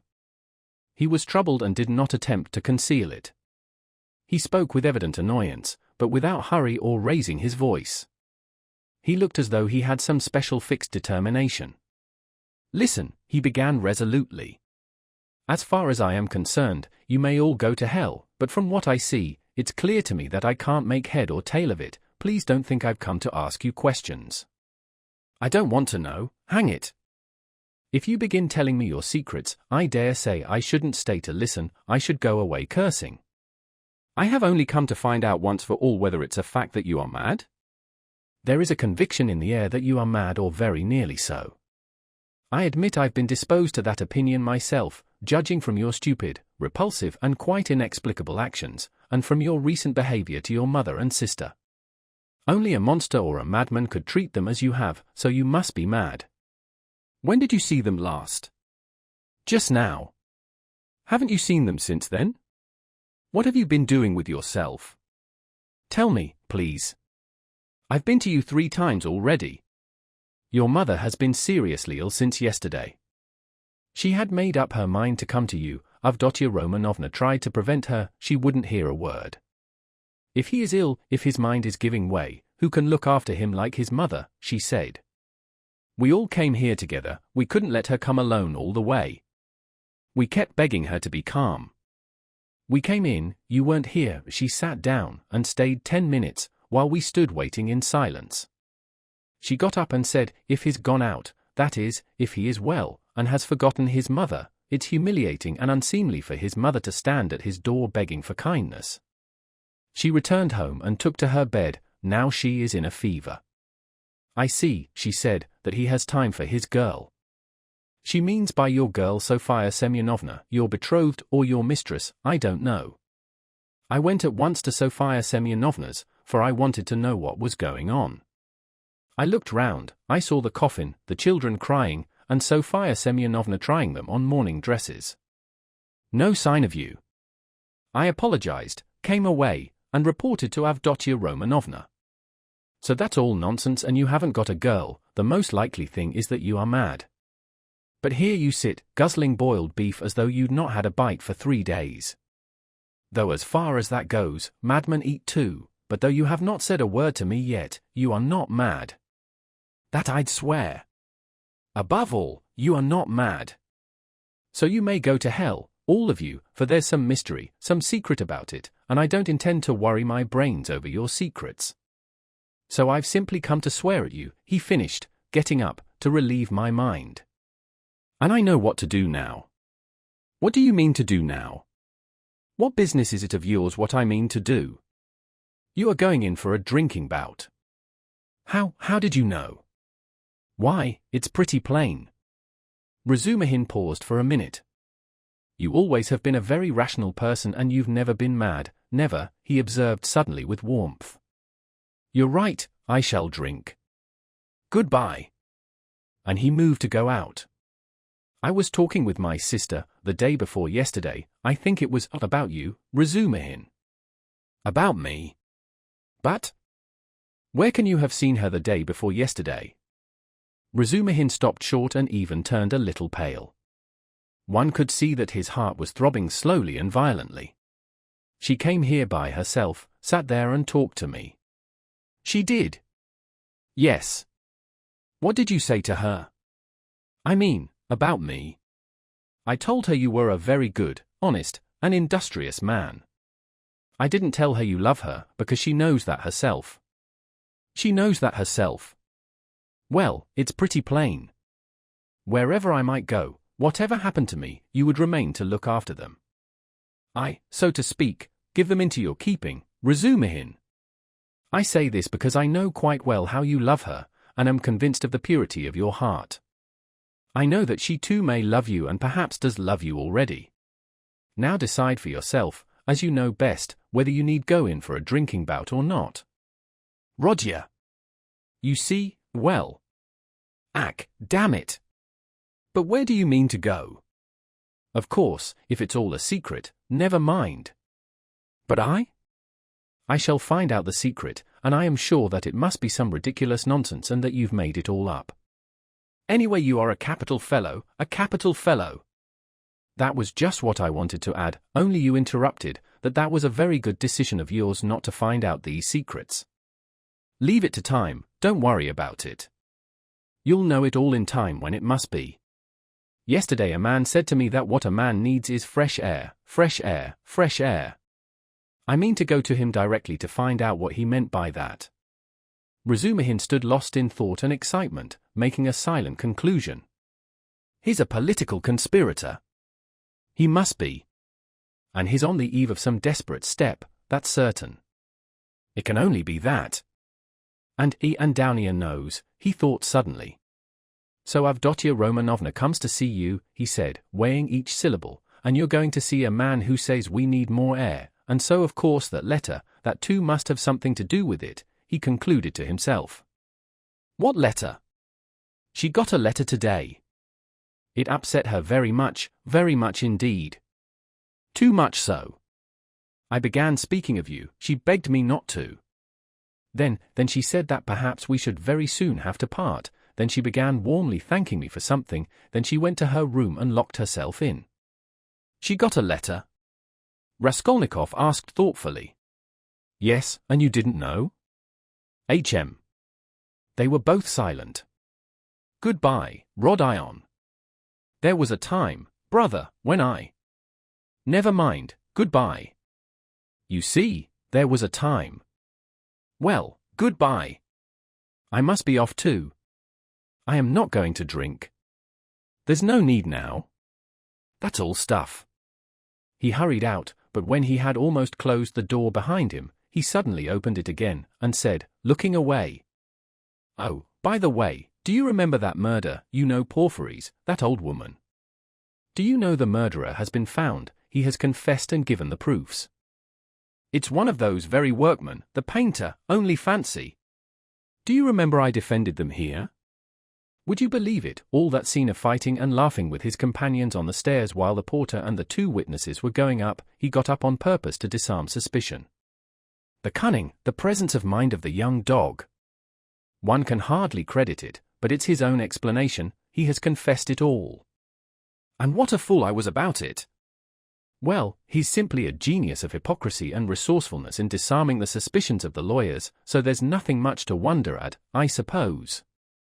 Of course people like that are always possible. And the fact that he couldn't keep up the character, but confessed, makes him easier to believe in. But what a fool I was! I was frantic on their side. Tell me, please, from whom did you hear that, and why does it interest you so?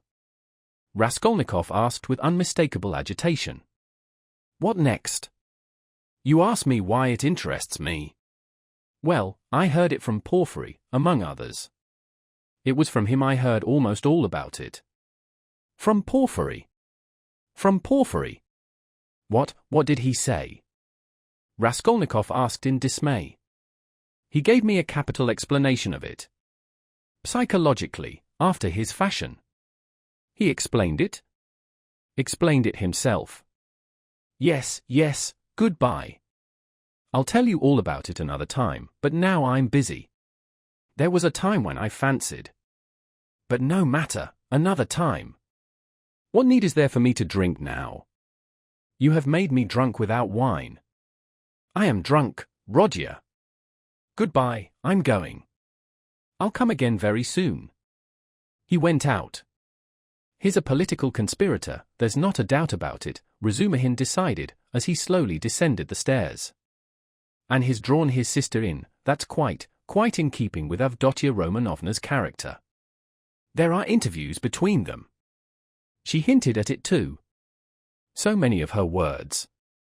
And hints bear that meaning. And how else can all this tangle be explained? And I was almost thinking. Good heavens, what I thought. Yes, I took leave of my senses and I wronged him. It was his doing, under the lamp in the corridor that day. Phoo! What a crude, nasty, vile idea on my part. Nikolai is a brick for confessing. And how clear it all is now. His illness then, all his strange actions, before this, in the university, how morose he used to be, how gloomy. But what's the meaning now of that letter? There's something in that, too, perhaps. Whom was it from? I suspect. No, I must find out. He thought of Dounia, realizing all he had heard, and his heart throbbed, and he suddenly broke into a run. As soon as Razumihin went out, Raskolnikov got up, turned to the window, walked into one corner and then into another, as though forgetting the smallness of his room, and sat down again on the sofa.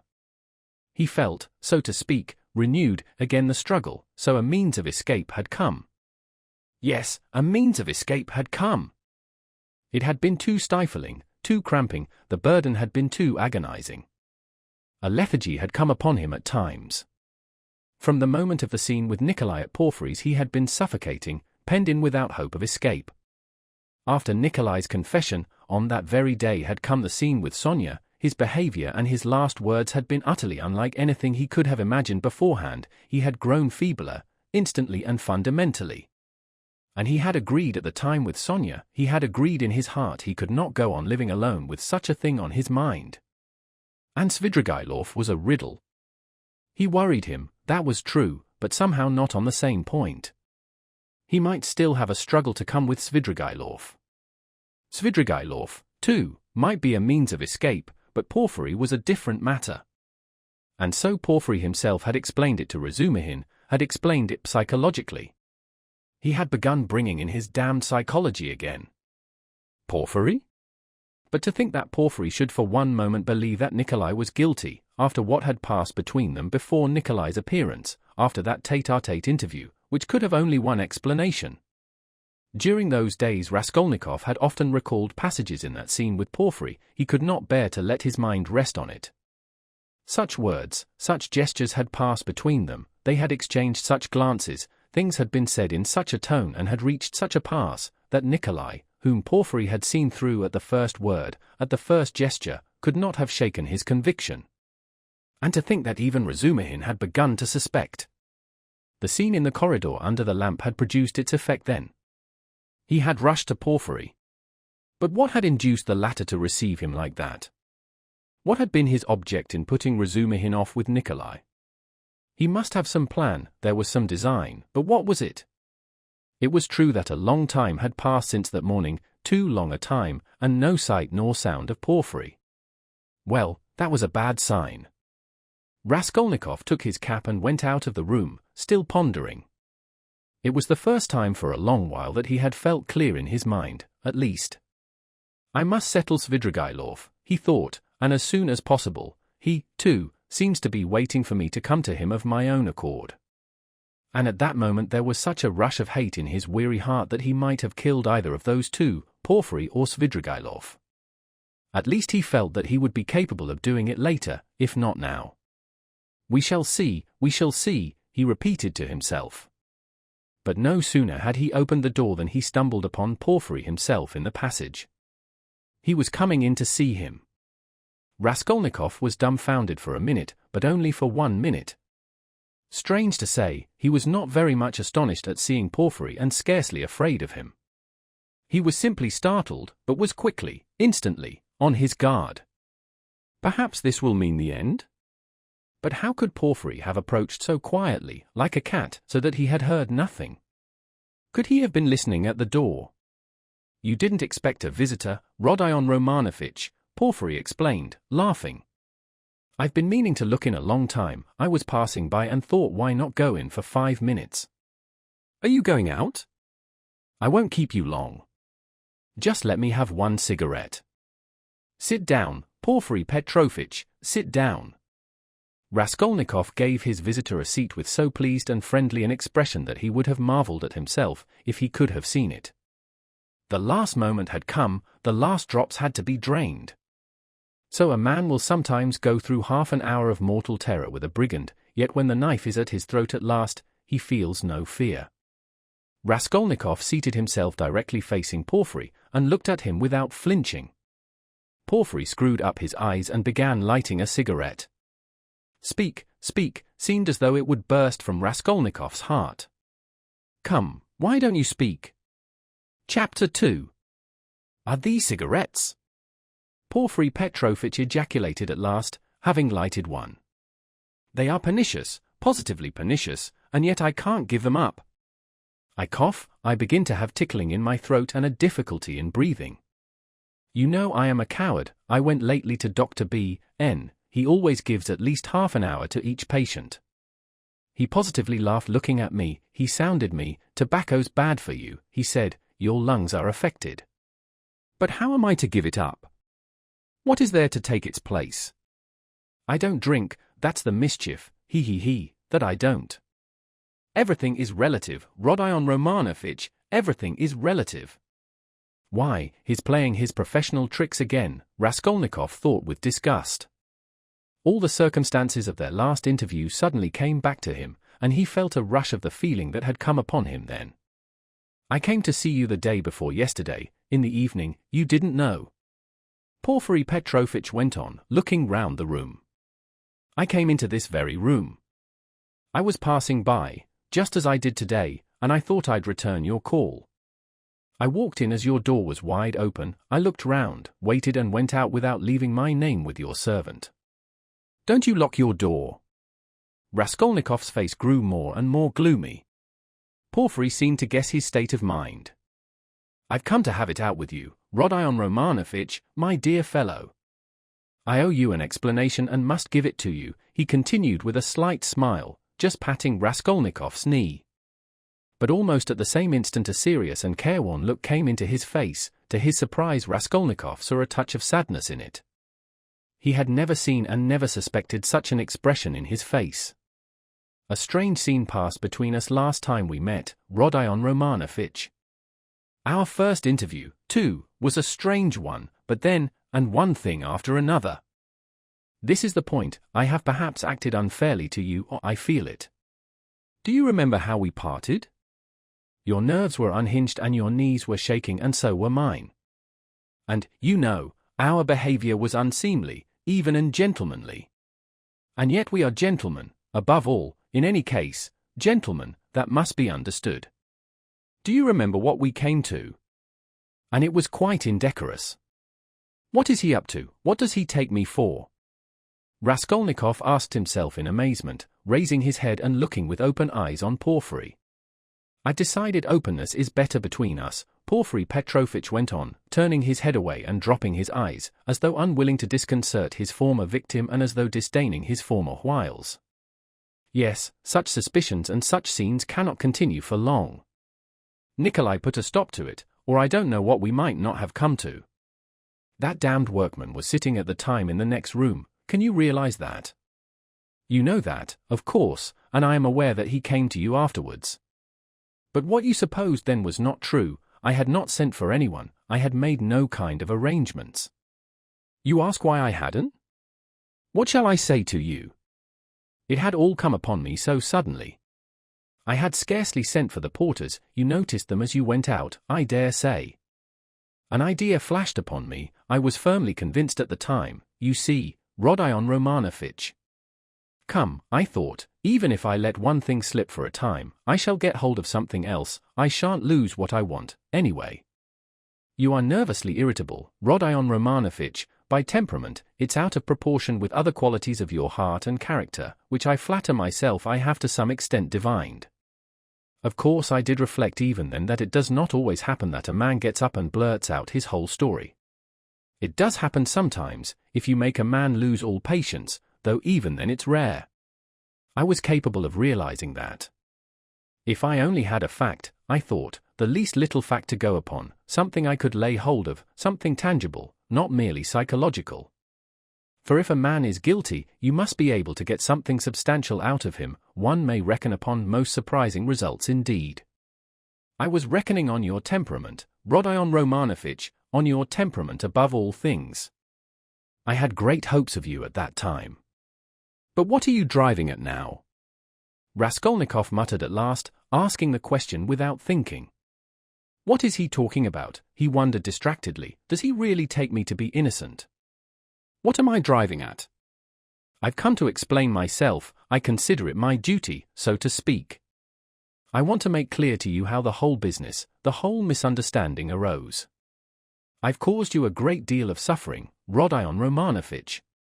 I am not a monster. I understand what it must mean for a man who has been unfortunate, but who is proud, imperious and above all, impatient, to have to bear such treatment.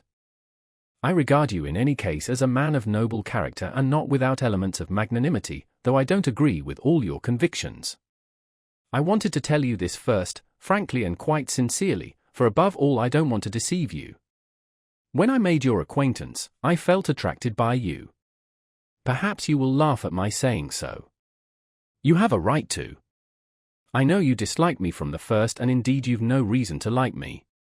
You may think what you like, but I desire now to do all I can to efface that impression and to show that I am a man of heart and conscience. I speak sincerely. Porfiry Petrovitch made a dignified pause. Raskolnikov felt a rush of renewed alarm. The thought that Porfiry believed him to be innocent began to make him uneasy. It's scarcely necessary to go over everything in detail, Porfiry Petrovitch went on. Indeed, I could scarcely attempt it. To begin with, there were rumors. Through whom, how, and when those rumors came to me, and how they affected you, I need not go into.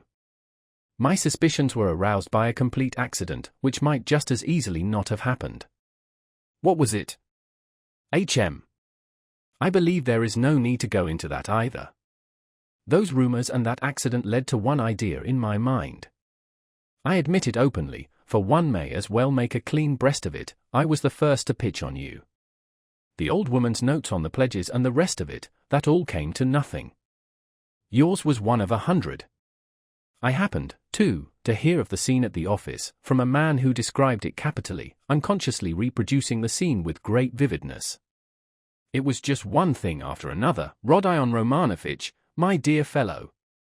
How could I avoid being brought to certain ideas? From 100 rabbits you can't make a horse, 100 suspicions don't make a proof, as the English proverb says, but that's only from the rational point of view, you can't help being partial, for after all a lawyer is only human. I thought, too, of your article in that journal, do you remember, on your first visit we talked of it. I jeered at you at the time, but that was only to lead you on. I repeat, Rodion Romanovich, you are ill and impatient. That you were bold, headstrong, in earnest and had felt a great deal I recognized long before. I, too, have felt the same, so that your article seemed familiar to me. It was conceived on sleepless nights, with a throbbing heart, in ecstasy and suppressed enthusiasm. And that proud suppressed enthusiasm in young people is dangerous. I jeered at you then, but let me tell you that, as a literary amateur, I am awfully fond of such first essays, full of the heat of youth. There is a mistiness and a chord vibrating in the mist. Your article is absurd and fantastic, but there's a transparent sincerity, a youthful incorruptible pride and the daring of despair in it. It's a gloomy article, but that's what's fine in it. I read your article and put it aside, thinking as I did so that man won't go the common way. Well, I ask you, after that as a preliminary, how could I help being carried away by what followed? Oh, dear, I am not saying anything, I am not making any statement now. I simply noted it at the time. What is there in it? I reflected. There's nothing in it, that is really nothing and perhaps absolutely nothing. And it's not at all the thing for the prosecutor to let himself be carried away by notions. Here I have Nikolai on my hands with actual evidence against him. You may think what you like of it, but it's evidence. He brings in his psychology, too. One has to consider him, too, for it's a matter of life and death. Why am I explaining this to you? That you may understand, and not blame my malicious behavior on that occasion. It was not malicious, I assure you, he. Do you suppose I didn't come to search your room at the time? I did, he. I was here when you were lying ill in bed, not officially, not in my own person, but I was here. Your room was searched to the last thread at the first suspicion, but unsenst. I thought to myself, now that man will come of himself and quickly, too, if he's guilty, he's sure to come. Another man wouldn't, but he will. And you remember how Mr. Razumihin began discussing the subject with you. We arranged that to excite you, so we purposely spread rumors, that he might discuss the case with you, and Razumihin is not a man to restrain his indignation. Mr. Zametov was tremendously struck by your anger and your open daring. Think of blurting out in a restaurant, "I killed her." It was too daring, too reckless. I thought so myself. If he is guilty he will be a formidable opponent. That was what I thought at the time. I was expecting you. But you simply bowled Zametov over and, well, you see, it all lies in this, that this damnable psychology can be taken two ways. Well, I kept expecting you, and so it was, you came. My heart was fairly throbbing. Ack! Now, why need you have come? Your laughter, too, as you came in, do you remember? I saw it all plain as daylight, but if I hadn't expected you so specially, I should not have noticed anything in your laughter. You see what influence a mood has. Mr. Razumihin then, that stone under which the things were hidden. I seem to see it somewhere in a kitchen garden. It was in a kitchen garden, you told Zametov, and afterwards you repeated that in my office? And when we began picking your article to pieces, how you explained it. One could take every word of yours in two senses, as though there were another meaning hidden. So in this way, Rodion Romanovitch, I reached the furthest limit, and knocking my head against a post, I pulled myself up, asking myself what I was about. After all, I said, you can take it all in another sense if you like, and it's more natural so, indeed. I couldn't help admitting it was more natural. I was bothered. No, I'd better get hold of some little factor, I said. So when I heard of the bell ringing, I held my breath and was all in a tremor. Here is my little fact, thought I, and I didn't think it over, I simply wouldn't. I would have given 1,000 rubles at that minute to have seen you with my own eyes, when you walked 100 paces beside that workman, after he had called you murderer to your face, and you did not dare to ask him a question all the way. And then what about your trembling, what about your bell ringing in your illness, in semi-delirium? And so, Rodion Romanovitch, can you wonder that I played such pranks on you? And what made you come at that very minute?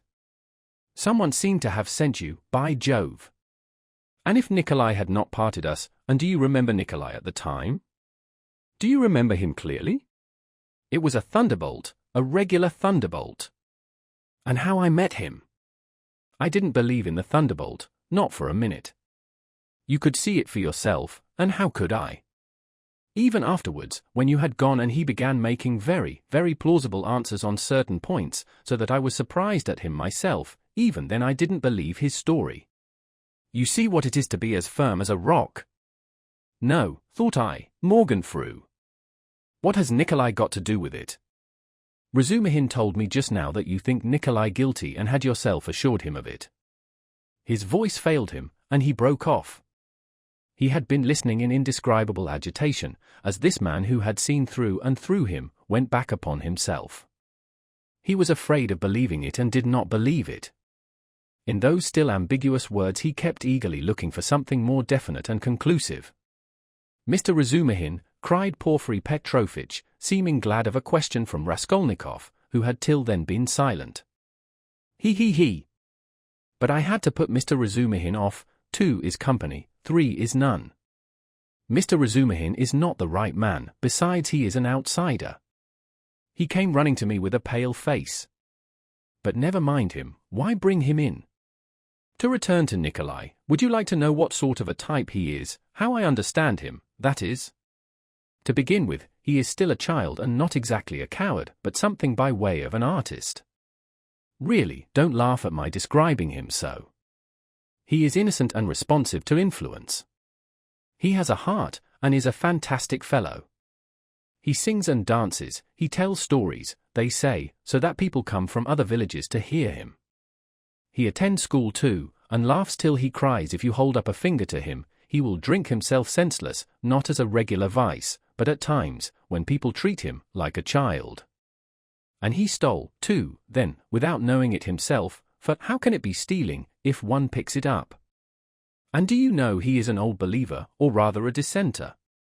There have been wanderers, in his family, and he was for 2 years in his village under the spiritual guidance of a certain elder. I learnt all this from Nikolai and from his fellow villagers. And what's more, he wanted to run into the wilderness. He was full of fervor, prayed at night, read the old books, the truer ones, and read himself crazy. A religious sect. Translator's note. Petersburg had a great effect upon him, especially the women and the wine. He responds to everything and he forgot the elder and all that. I learnt that an artist here took a fancy to him, and used to go and see him, and now this business came upon him. Well, he was frightened, he tried to hang himself. He ran away. How can one get over the idea the people have of Russian legal proceedings? The very word trials frighten some of them. Whose fault is it? We shall see what the new juries will do. God grant they do good. Well, in prison, it seems, he remembered the venerable elder, the Bible, too, made its appearance again. Do you know, Rodion Romanovitch, the force of the word suffering among some of these people? It's not a question of suffering for someone's benefit, but simply, one must suffer. If they suffer at the hands of the authorities, so much the better. In my time there was a very meek and mild prisoner who spent a whole year in prison always reading his Bible on the stove at night, and he read himself crazy, and so crazy, do you know, that one day, apropos of nothing, he seized a brick and flung it at the governor, though he had done him no harm. And the way he threw it too, aimed it a yard on one side on purpose, for fear of hurting him. Well, we know what happens to a prisoner who assaults an officer with a weapon. So he took his suffering. So I suspect now that Nikolai wants to take his suffering or something of the sort. I know it for certain from facts, indeed. Only he doesn't know that I know. What, you don't admit that there are such fantastic people among the peasants? Lots of them. The elder now has begun influencing him, especially since he tried to hang himself. But he'll come and tell me all himself. You think he'll hold out? Wait a bit, he'll take his words back. I am waiting from hour to hour for him to come and abjure his evidence. I have come to like that Nikolai and am studying him in detail. And what do you think? He answered me very plausibly on some points. He obviously had collected some evidence and prepared himself cleverly. But on other points he is simply at sea, knows nothing, and doesn't even suspect that he doesn't know. No, Rodion Romanovitch, Nikolai doesn't come in. This is a fantastic, gloomy business, a modern case, an incident of today when the heart of man is troubled, when the phrase is quoted that blood renews, when comfort is preached as the aim of life. Here we have bookish dreams, a heart unhinged by theories. Here we see resolution in the first stage, but resolution of a special kind. He resolved to do it like jumping over a precipice or from a bell tower, and his legs shook as he went to the crime. He forgot to shut the door after him, and murdered 2 people for a theory. He committed the murder and couldn't take the money, and what he did manage to snatch up he hid under a stone. It wasn't enough for him to suffer agony behind the door while they battered at the door and rung the bell. No, he had to go to the empty lodging, half delirious, to recall the bell ringing. He wanted to feel the cold shiver over again. Well, that we grant, was through illness, but consider this, he is a murderer, but looks upon himself as an honest man, despises others, poses as injured innocence. No, that's not the work of a Nikolai, my dear Rodion Romanovitch. All that had been said before had sounded so like a recantation that these words were too great a shock. Raskolnikov shuddered as though he had been stabbed. Then, who then is the murderer? He asked in a breathless voice, unable to restrain himself. Porfiry Petrovitch sank back in his chair, as though he were amazed at the question. Who is the murderer? He repeated, as though unable to believe his ears. Why, you, Rodion Romanovitch. You are the murderer, he added, almost in a whisper, in a voice of genuine conviction. Raskolnikov leapt from the sofa, stood up for a few seconds and sat down again without uttering a word. His face twitched convulsively. Your lip is twitching just as it did before, Porfiry Petrovitch observed almost sympathetically. You've been misunderstanding me, I think, Rodion Romanovitch, he added after a brief pause, that's why you are so surprised. I came on purpose to tell you everything and deal openly with you. It was not I murdered her, Raskolnikov whispered like a frightened child caught in the act. No, it was you Rodion Romanovitch, and no one else, Porfiry whispered sternly, with conviction. They were both silent and the silence lasted strangely long, about 10 minutes. Raskolnikov put his elbow on the table and passed his fingers through his hair. Porfiry Petrovitch sat quietly waiting. Suddenly Raskolnikov looked scornfully at Porfiry. You are at your old tricks again, Porfiry Petrovitch. Your old method again. I wonder you don't get sick of it. Oh, stop that, what does that matter now? It would be a different matter if there were witnesses present, but we are whispering alone. You see yourself that I have not come to chase and capture you like a hare. Whether you confess it or not is nothing to me now, for myself, I am convinced without it. If so, what did you come for? Raskolnikov asked irritably. I ask you the same question again, if you consider me guilty, why don't you take me to prison? Oh, that's your question. I will answer you, point for point. In the first place, to arrest you so directly is not to my interest. How so? If you are convinced you ought. What if I am convinced? That's only my dream for the time. Why should I put you in safety? You know that's it, since you asked me to do it. If I confront you with that workman for instance and you say to him, were you drunk or not? Who saw me with you? I simply took you to be drunk, and you were drunk, too. Well, what could I answer, especially as your story is a more likely one than his? For there's nothing but psychology to support his evidence, that's almost unseemly with his ugly mug, while you hit the mark exactly, for the rascal is an inveterate drunkard and notoriously so. And I have myself admitted candidly several times already that psychology can be taken in two ways and that the second way is stronger and looks far more probable, and that apart from that I have as yet nothing against you.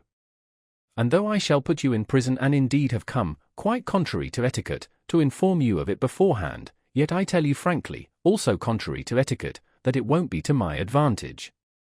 Well, secondly, I've come to you because… Yes, secondly. Raskolnikov was listening breathless. Because, as I told you just now, I consider I owe you an explanation. I don't want you to look upon me as a monster, as I have a genuine liking for you, you may believe me or not. And in the third place I've come to you with a direct and open proposition, that you should surrender and confess. It will be infinitely more to your advantage and to my advantage too, for my task will be done. Well, is this open on my part or not? Raskolnikov thought a minute. Listen, Porfiry Petrovitch. You said just now you have nothing but psychology to go on, yet now you've gone on mathematics. Well, what if you are mistaken yourself, now? No, Rodion Romanovitch, I am not mistaken. I have a little fact even then, Providence sent it me. What little fact? I won't tell you what, Rodion Romanovitch. And in any case, I haven't the right to put it off any longer, I must arrest you. So think it over, it makes no difference to me now and so I speak only for your sake. Believe me, it will be better, Rodion Romanovitch. Raskolnikov smiled malignantly. That's not simply ridiculous, it's positively shameless. Why, even if I were guilty, which I don't admit, what reason should I have to confess, when you tell me yourself that I shall be in greater safety in prison? Ah, Rodion Romanovich, don't put too much faith in words, perhaps prison will not be altogether a restful place. That's only theory and my theory, and what authority am I for you? Perhaps, too, even now I am hiding something from you? I can't lay bare everything, he. And how can you ask what advantage? Don't you know how it would lessen your sentence? You would be confessing at a moment when another man has taken the crime on himself and so has muddled the whole case. Consider that. I swear before God that I will so arrange that your confession shall come as a complete surprise. We will make a clean sweep of all these psychological points of a suspicion against you, so that your crime will appear to have been something like an aberration, for in truth it was an aberration. I am an honest man, Rodion Romanovich, and will keep my word. Raskolnikov maintained a mournful silence and let his head sink dejectedly. He pondered a long while and at last smiled again, but his smile was sad and gentle. No, he said, apparently abandoning all attempt to keep up appearances with Porfiry, it's not worth it, I don't care about lessening the sentence. That's just what I was afraid of. Porfiry cried warmly and, as it seemed, involuntarily. That's just what I feared, that you wouldn't care about the mitigation of sentence. Raskolnikov looked sadly and expressively at him. Ah, don't disdain life. Porfiry went on. You have a great deal of it still before you. How can you say you don't want a mitigation of sentence? You are an impatient fellow. A great deal of what lies before me. Of life. What sort of prophet are you? Do you know much about it? Seek and ye shall find. This may be God's means for bringing you to him. And it's not forever, the bondage. The time will be shortened, laughed Raskolnikov. Why, is it the bourgeois disgrace you are afraid of? It may be that you are afraid of it without knowing it, because you are young. But anyway you shouldn't be afraid of giving yourself up and confessing. Ack, hang it! Raskolnikov whispered with loathing and contempt, as though he did not want to speak aloud. He got up again as though he meant to go away, but sat down again in evident despair. Hang it, if you like! You've lost faith and you think that I am grossly flattering you, but how long has your life been? How much do you understand? You made up a theory and then were ashamed that it broke down and turned out to be not at all original.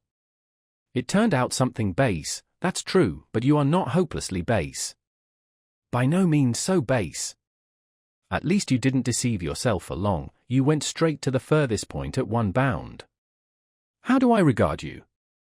I regard you as one of those men who would stand and smile at their torturer while he cuts their entrails out, if only they have found faith or God. Find it and you will live. You have long needed a change of air. Suffering, too, is a good thing. Suffer. Maybe Nikolai is right in wanting to suffer. I know you don't believe in it, but don't be overwise, fling yourself straight into life, without deliberation, don't be afraid, the flood will bear you to the bank and set you safe on your feet again. What bank? How can I tell? I only believe that you have long life before you. I know that you take all my words now for a set speech prepared beforehand, but maybe you will remember them after. They may be of use some time. That's why I speak. It's as well that you only killed the old woman. If you'd invented another theory you might perhaps have done something 1,000 times more hideous.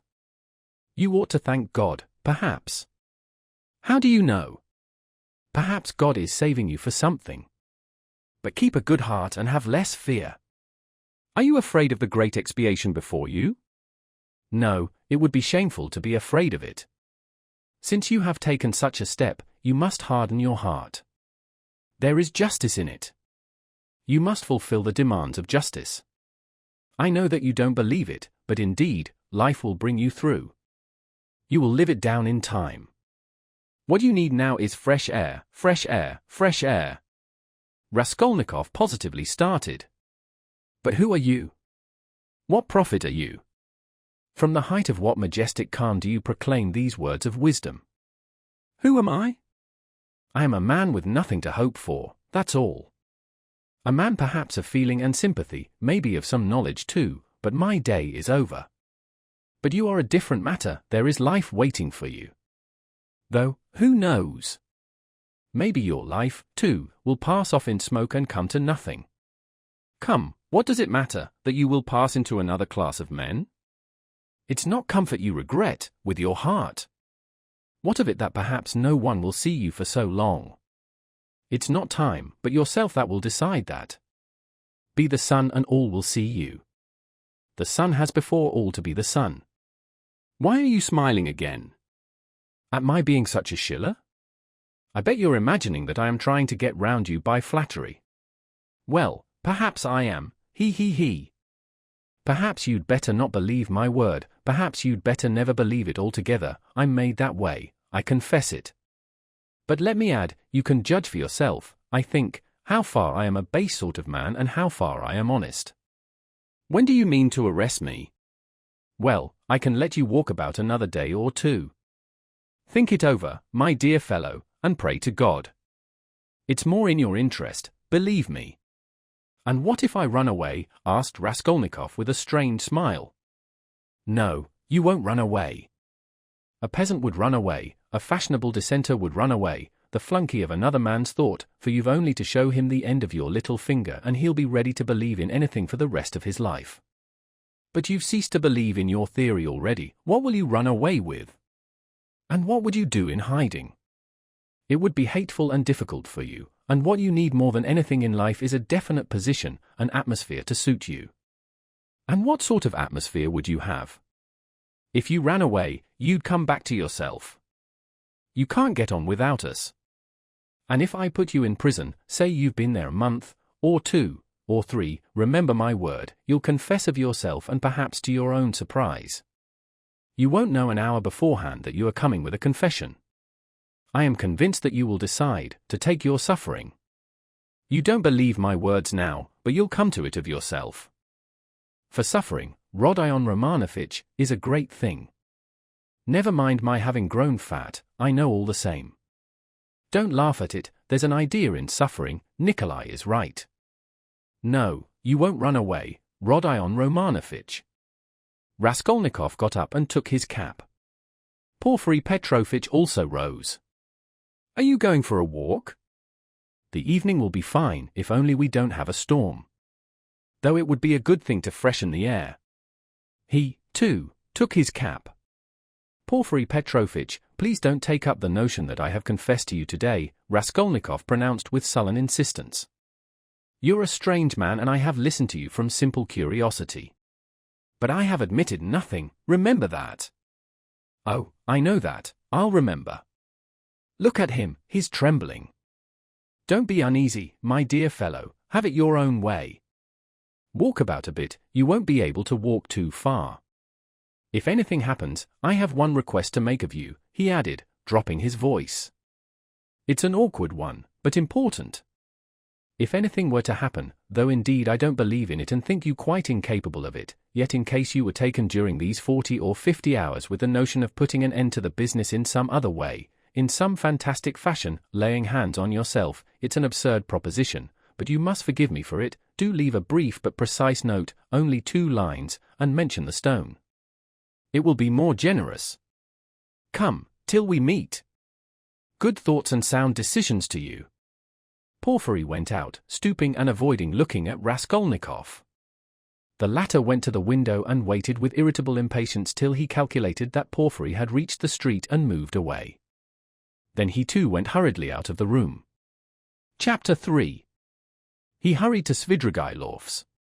What he had to hope from that man he did not know. But that man had some hidden power over him. Having once recognized this, he could not rest, and now the time had come. On the way, one question particularly worried him. Had Svidrigailov been to Porfiry's? As far as he could judge, he would swear to it, that he had not. He pondered again and again, went over Porfiry's visit. No, he hadn't been, of course he hadn't. But if he had not been yet, would he go? Meanwhile, for the present he fancied he couldn't. Why? He could not have explained, but if he could, he would not have wasted much thought over it at the moment. It all worried him, and at the same time he could not attend to it. Strange to say, none would have believed it perhaps, but he only felt a faint vague anxiety about his immediate future. Another, much more important anxiety tormented him. It concerned himself, but in a different, more vital way. Moreover, he was conscious of immense moral fatigue, though his mind was working better that morning than it had done of late. And was it worthwhile, after all that had happened, to contend with these new trivial difficulties? Was it worthwhile, for instance, to maneuver that Svidrigailov should not go to Porphyry's? Was it worthwhile to investigate, to ascertain the facts, to waste time over anyone like Svidrigailov? Oh, how sick he was of it all! And yet he was hastening to Svidrigailov. Could he be expecting something new from him, information, or means of escape? Men will catch at straws. Was it destiny or some instinct bringing them together? Perhaps it was only fatigue, despair, perhaps it was not Svidrigailov but some other whom he needed, and Svidrigailov had simply presented himself by chance. Sonia? But what should he go to Sonia for now? To beg her tears again? He was afraid of Sonia, too. Sonia stood before him as an irrevocable sentence. He must go his own way or hers. At that moment especially he did not feel equal to seeing her. No, would it not be better to try Svidrigailov? And he could not help inwardly owning that he had long felt that he must see him for some reason. But what could they have in common? Their very evil-doing could not be of the same kind. The man, moreover, was very unpleasant, evidently depraved, undoubtedly cunning and deceitful, possibly malignant. Such stories were told about him. It is true he was befriending Katerina Ivanovna's children, but who could tell with what motive and what it meant? The man always had some design, some project. There was another thought which had been continually hovering of late about Raskolnikov's mind, and causing him great uneasiness. It was so painful that he made distinct efforts to get rid of it. He sometimes thought that Svidrigailov was dogging his footsteps. Svidrigailov had found out his secret and had designs on Downia. What if he had them still? Wasn't it practically certain that he had? And what if, having learnt his secret and so having gained power over him, he were to use it as a weapon against Downia? This idea sometimes even tormented his dreams, but it had never presented itself so vividly to him as on his way to Svidrigailov. The very thought moved him to gloomy rage. To begin with, this would transform everything, even his own position. He would have at once to confess his secret to Downia. Would he have to give himself up perhaps to prevent Downia from taking some rash step? The letter? This morning Downia had received a letter. From whom could she get letters in Petersburg? Luzhin, perhaps? It's true Razumihin was there to protect her, but Razumihin knew nothing of the position. Perhaps it was his duty to tell Razumihin? He thought of it with repugnance. In any case he must see Svidrigailov as soon as possible, he decided finally. Thank God, the details of the interview were of little consequence, if only he could get at the root of the matter, but if Svidrigailov were capable.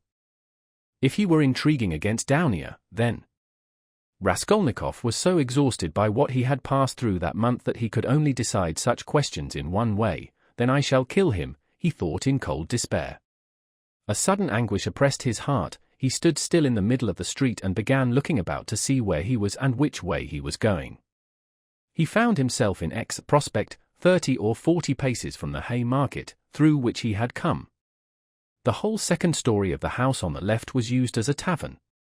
All the windows were wide open. Judging from the figures moving at the windows, the rooms were full to overflowing. There were sounds of singing, of clarionet and violin, and the boom of a Turkish drum. He could hear women shrieking. He was about to turn back wondering why he had come to the X Prospect, when suddenly at one of the end windows he saw Svidrigailov, sitting at a tea table right in the open window with a pipe in his mouth. Raskolnikov was dreadfully taken aback, almost terrified.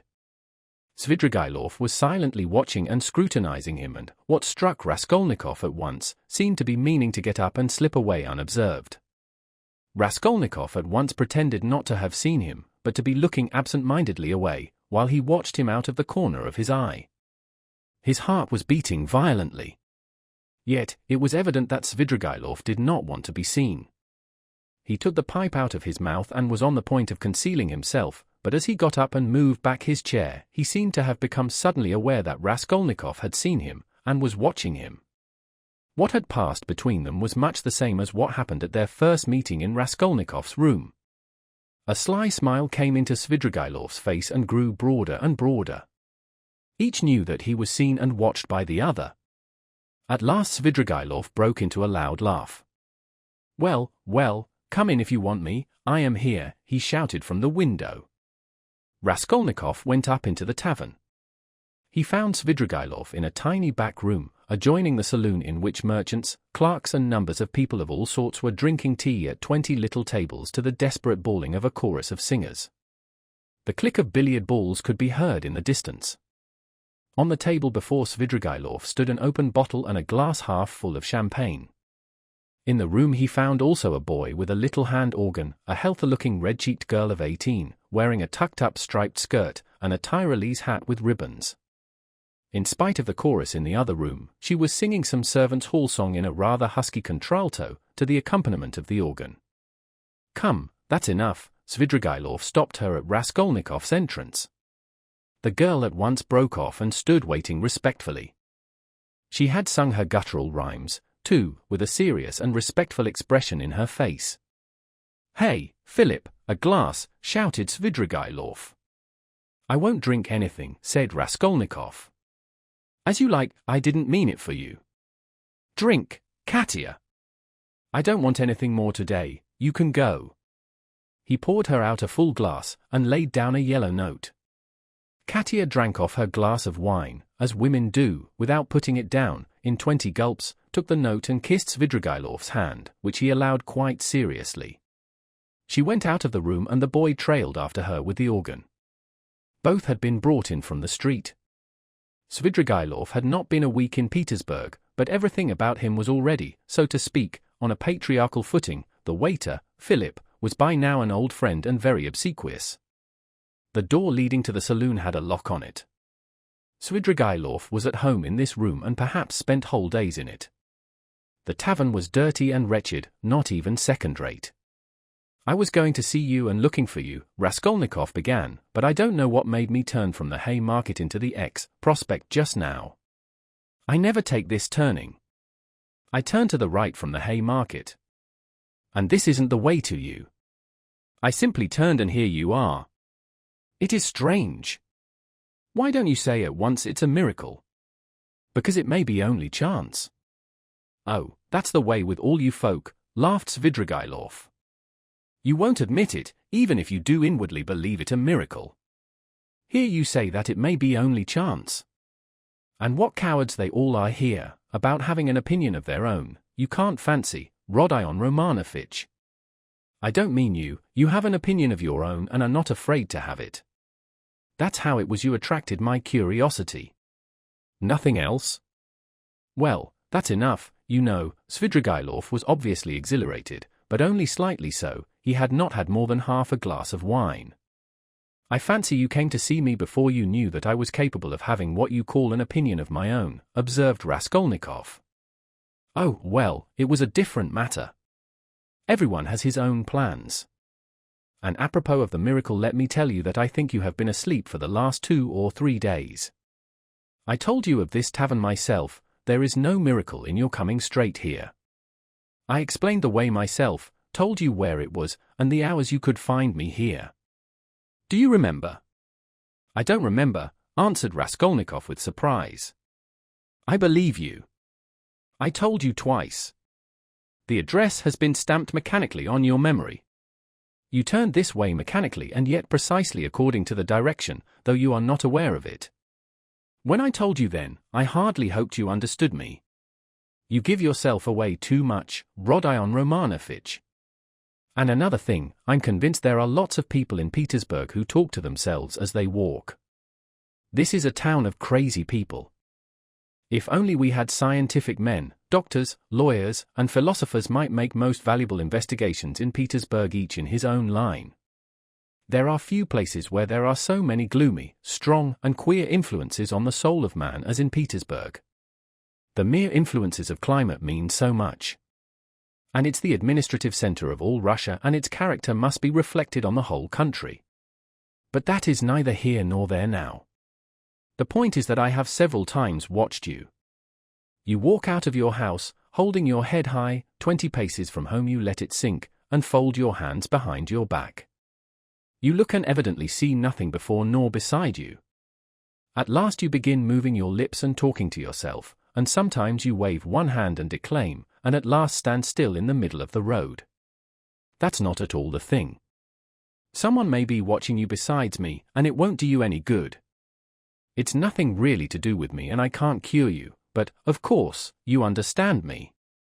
Do you know that I am being followed? Asked Raskolnikov, looking inquisitively at him. No, I know nothing about it, said Svidrigailov, seeming surprised. Well, then, let us leave me alone, Raskolnikov muttered, frowning. Very good, let us leave you alone.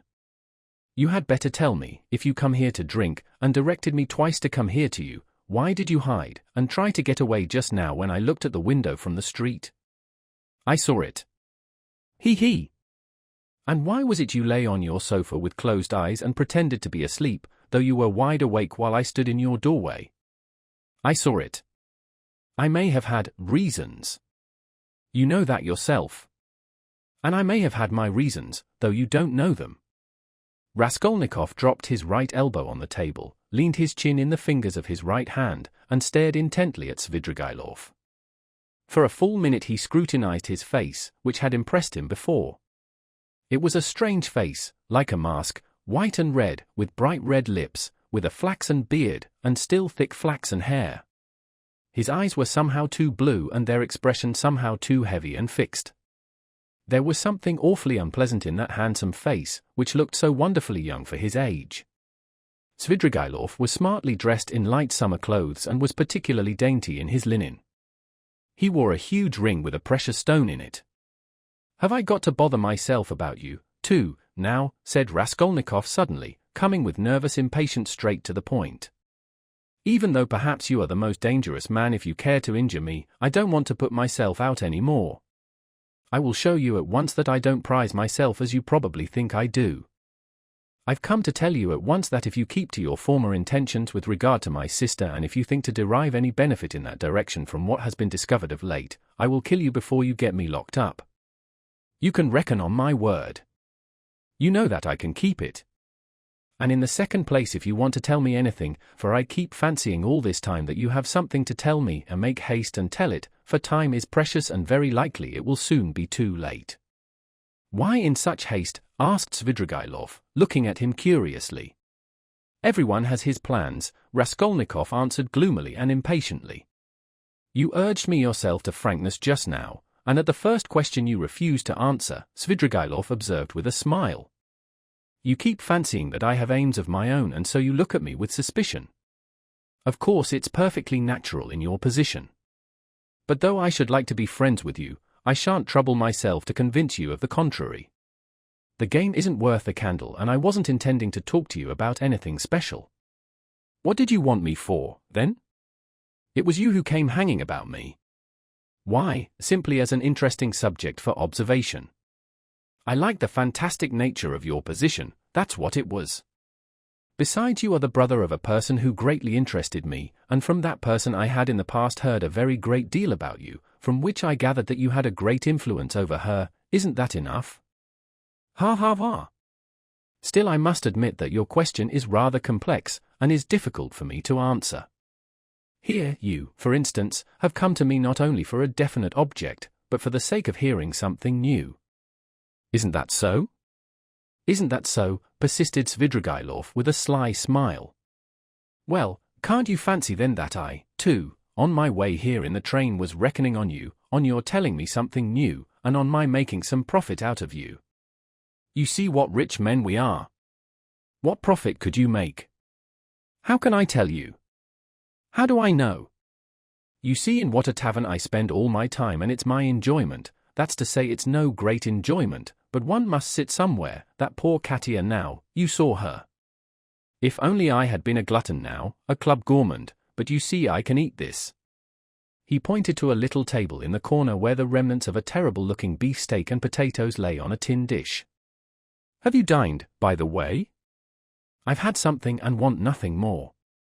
I don't drink, for instance, at all. Except for champagne I never touch anything, and not more than a glass of that all the evening, and even that is enough to make my head ache. I ordered it just now to wind myself up, for I am just going off somewhere and you see me in a peculiar state of mind. That was why I hid myself just now like a schoolboy, for I was afraid you would hinder me. But I believe, he pulled out his watch, I can spend an hour with you. It's 4:30 now. If only I'd been something, a landowner, a father, a cavalry officer, a photographer, a journalist. I am nothing, no specialty, and sometimes I am positively bored. I really thought you would tell me something new. But what are you, and why have you come here? What am I? You know, a gentleman. I served for 2 years in the cavalry, then I knocked about here in Petersburg, then I married Marfa Petrovna and lived in the country. There you have my biography. You are a gambler, I believe. No, a poor sort of gambler. A card sharper, not a gambler. You have been a card sharper then? Yes, I've been a card sharper too. Didn't you get thrashed sometimes? It did happen. Why? Why, you might have challenged them, altogether it must have been lively. I won't contradict you, and besides I am no hand at philosophy. I confess that I hastened here for the sake of the women. As soon as you buried Marfa Petrovna. Quite so, Svidrigailov smiled with engaging candor. What of it?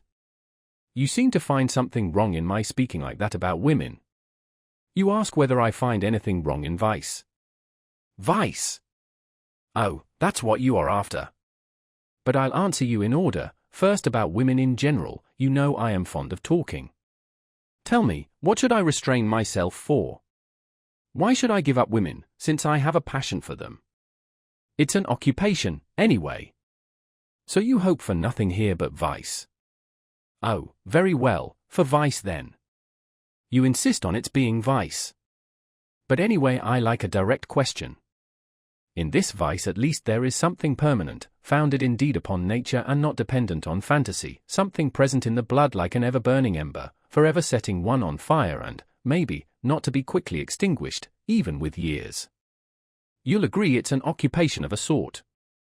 That's nothing to rejoice at, it's a disease and a dangerous one. Oh, that's what you think, is it? I agree that it is a disease like everything that exceeds moderation. And, of course, in this one must exceed moderation. But in the first place, everybody does so in one way or another, and in the second place, of course, one ought to be moderate and prudent, however mean it may be, but what am I to do? If I hadn't this, I might have to shoot myself. I am ready to admit that a decent man ought to put up with being bored, but yet... And could you shoot yourself? Oh, come! Svidrigailov parried with disgust. Please don't speak of it, he added hurriedly and with none of the bragging tone he had shown in all the previous conversation. His face quite changed. I admit it's an unpardonable weakness, but I can't help it. I am afraid of death and I dislike its being talked of. Do you know that I am to a certain extent a mystic? Ah, the apparitions of Marfa Petrovna. Do they still go on visiting you? Oh, don't talk of them, there have been no more in Petersburg, confound them, he cried with an air of irritation. Let's rather talk of that, though. I have not much time, and can't stay long with you, it's a pity. I should have found plenty to tell you. What's your engagement, a woman? Yes, a woman, a casual incident. No, that's not what I want to talk of. And the hideousness, the filthiness of all your surroundings, doesn't that affect you? Have you lost the strength to stop yourself? And do you pretend to strength, too? He. You surprised me just now, Rodion Romanovitch, though I knew beforehand it would be so. You preach to me about vice and aesthetics. You, a Schiller, you, an idealist. Of course that's all as it should be, and it would be surprising if it were not so, yet it is strange in reality. Ah, what a pity I have no time, for you're a most interesting type. And, by the way, are you fond of Schiller? I am awfully fond of him. But what a braggart you are, Raskolnikov said with some disgust. Upon my word, I am not, answered Svidrigailov, laughing. However, I won't dispute it. Let me be a braggart. Why not brag, if it hurts no one?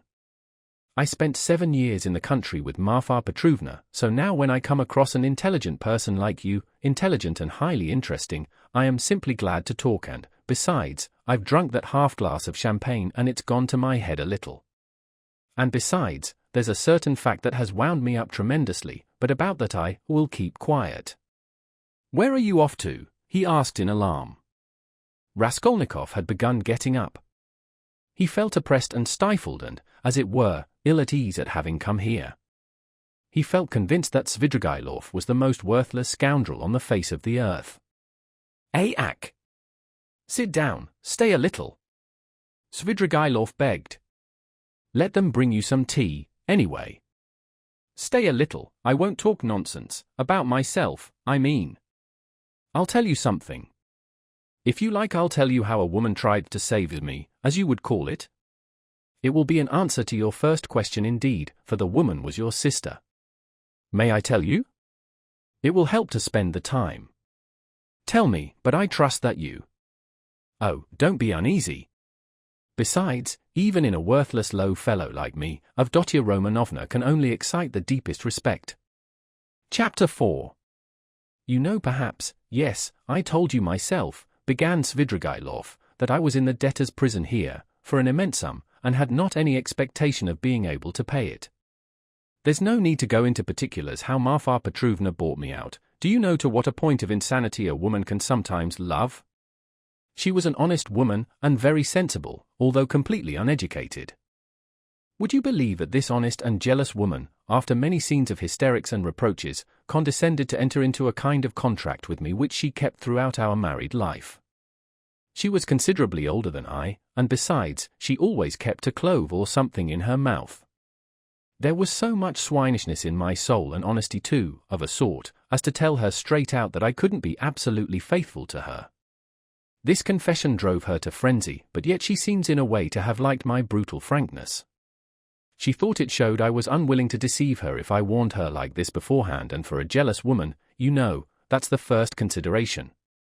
After many tears, an unwritten contract was drawn up between us. First, that I would never leave Marfa Petrovna and would always be her husband. Secondly, that I would never absent myself without her permission. Thirdly, that I would never set up a permanent mistress. Fourthly, in return for this, Marfa Petrovna gave me a free hand with the maidservants, but only with her secret knowledge. Fifthly, God forbid my falling in love with a woman of our class. Sixthly, in case I, which God forbid, should be visited by a great serious passion, I was bound to reveal it to Marfa Petrovna.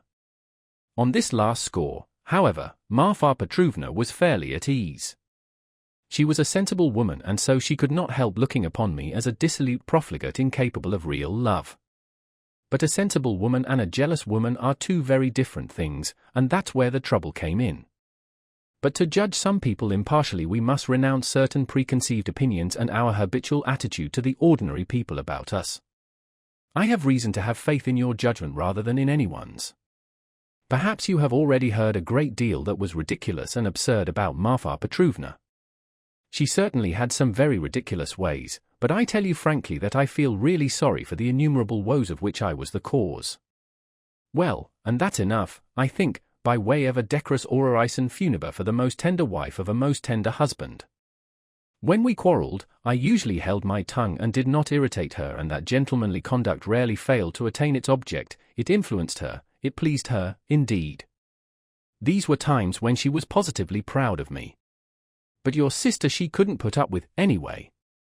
And however she came to risk taking such a beautiful creature into her house as a governess. My explanation is that Marfa Petrovna was an ardent and impressionable woman and simply fell in love herself, literally fell in love, with your sister. Well, little wonder, look at Avdotia Romanovna. I saw the danger at the first glance, and what do you think? I resolved not to look at her even. But Avdotia Romanovna herself made the first step, would you believe it? Would you believe it too that Marfa Petrovna was positively angry with me at first for my persistent silence about your sister, for my careless reception of her continual adoring praises of Avdotya Romanovna? I don't know what it was she wanted. Well, of course, Marfa Petrovna told Avdotya Romanovna every detail about me. She had the unfortunate habit of telling literally everyone all our family secrets and continually complaining of me. How could she fail to confide in such a delightful new friend? I expect they talked of nothing else but me, and no doubt Avdotya Romanovna heard all those dark, mysterious rumors that were current about me. I don't mind betting that you too have heard something of the sort already. I have.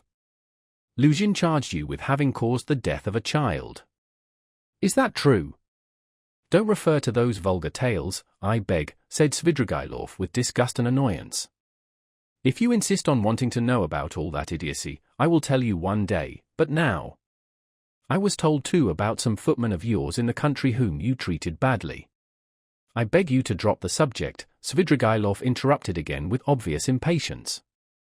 Was that the footman who came to you after death to fill your pipe?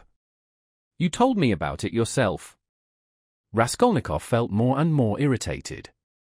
Svidrigailov looked at him attentively, and Raskolnikov fancied he caught a flash of spiteful mockery in that look.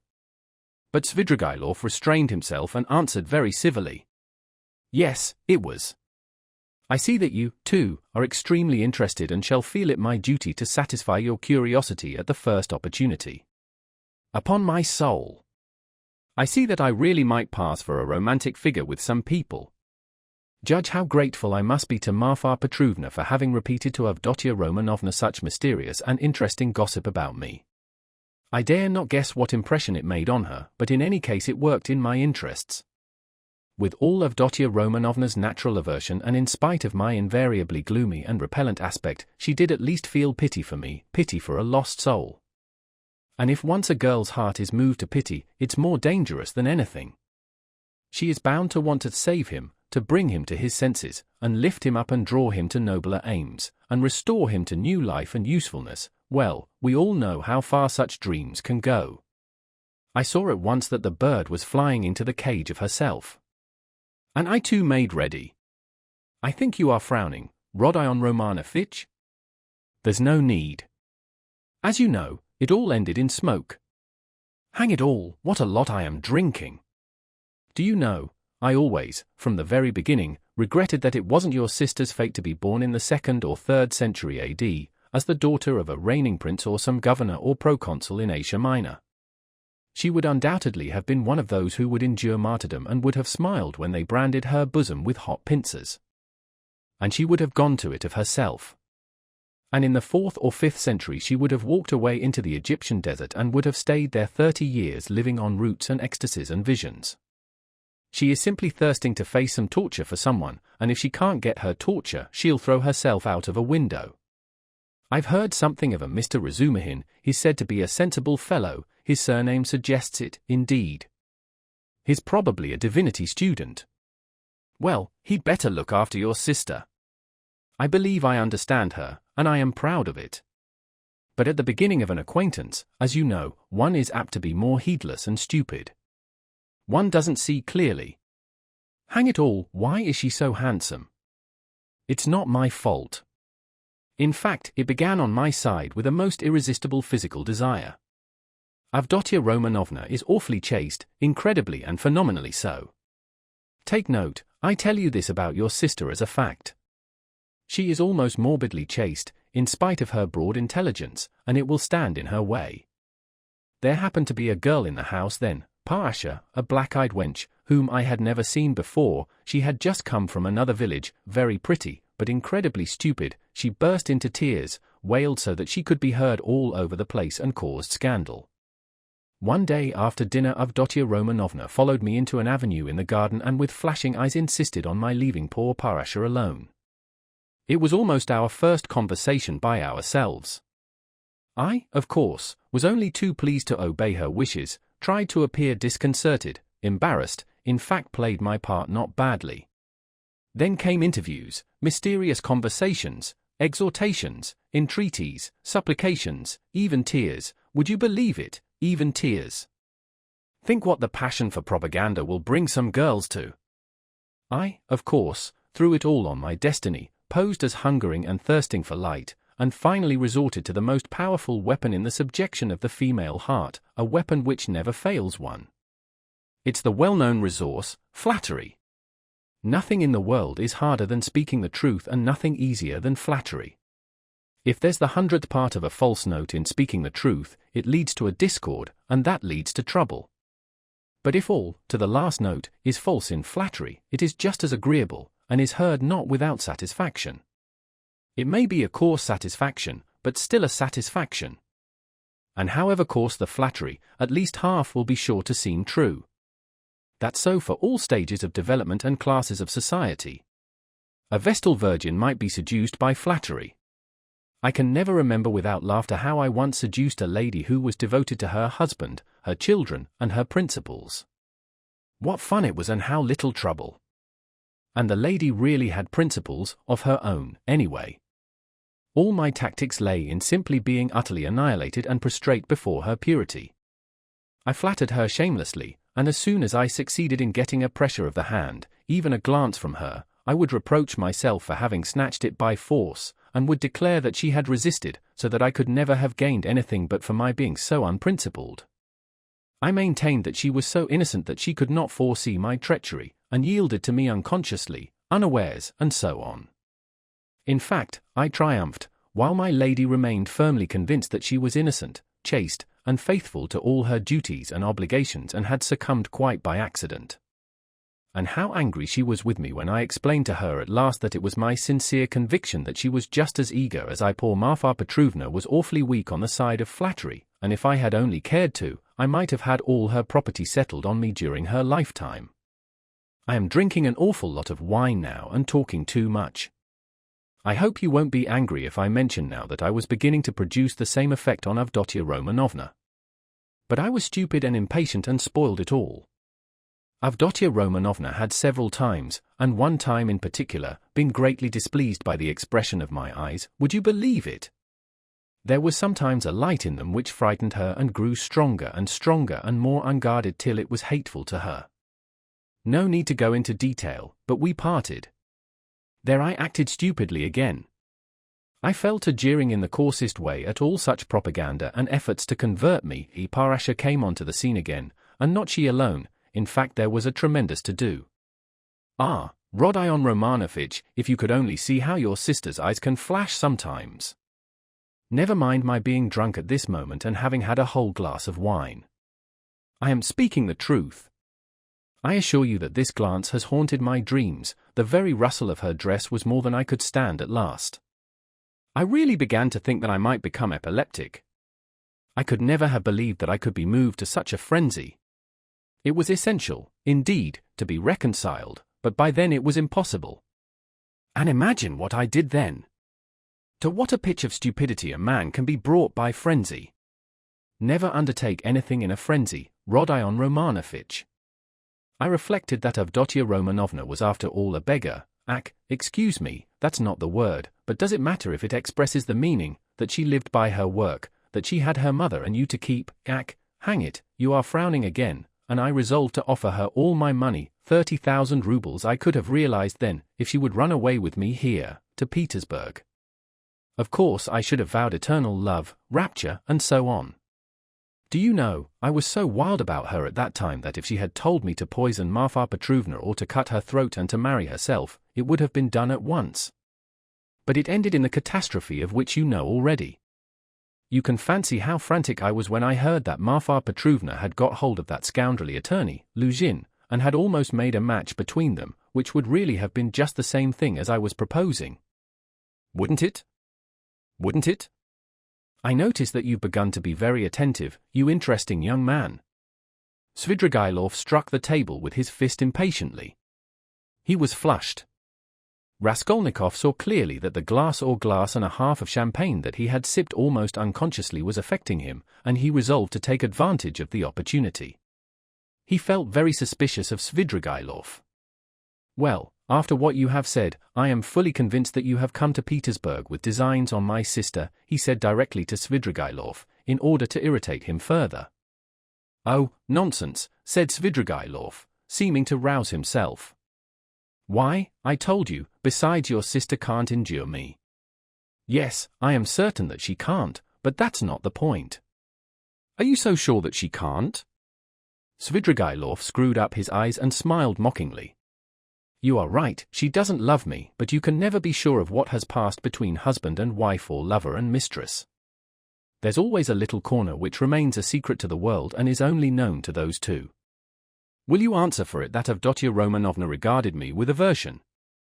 From some words you've dropped, I notice that you still have designs, and of course evil ones, on Downia and mean to carry them out promptly. What, have I dropped words like that? Svidrigailov asked in naive dismay, taking not the slightest notice of the epithet bestowed on his designs. Why, you are dropping them even now. Why are you so frightened? What are you so afraid of now? Me afraid?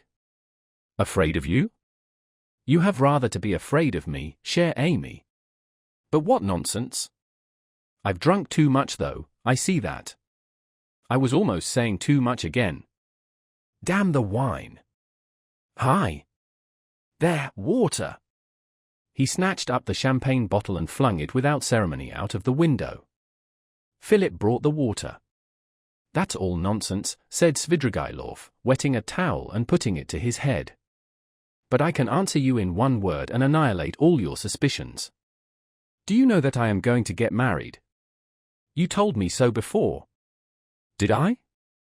I've forgotten. But I couldn't have told you so for certain, for I had not even seen my betrothed, I only meant to. But now I really have a betrothed and it's a settled thing, and if it weren't that I have business that can't be put off, I would have taken you to see them at once, for I should like to ask your advice. Ack, hang it, only 10 minutes left. See, look at the watch. But I must tell you, for it's an interesting story, my marriage, in its own way. Where are you off to? Going again? No, I'm not going away now. Not at all? We shall see. I'll take you there, I'll show you my betrothed, only not now. For you'll soon have to be off. You have to go to the right and I to the left.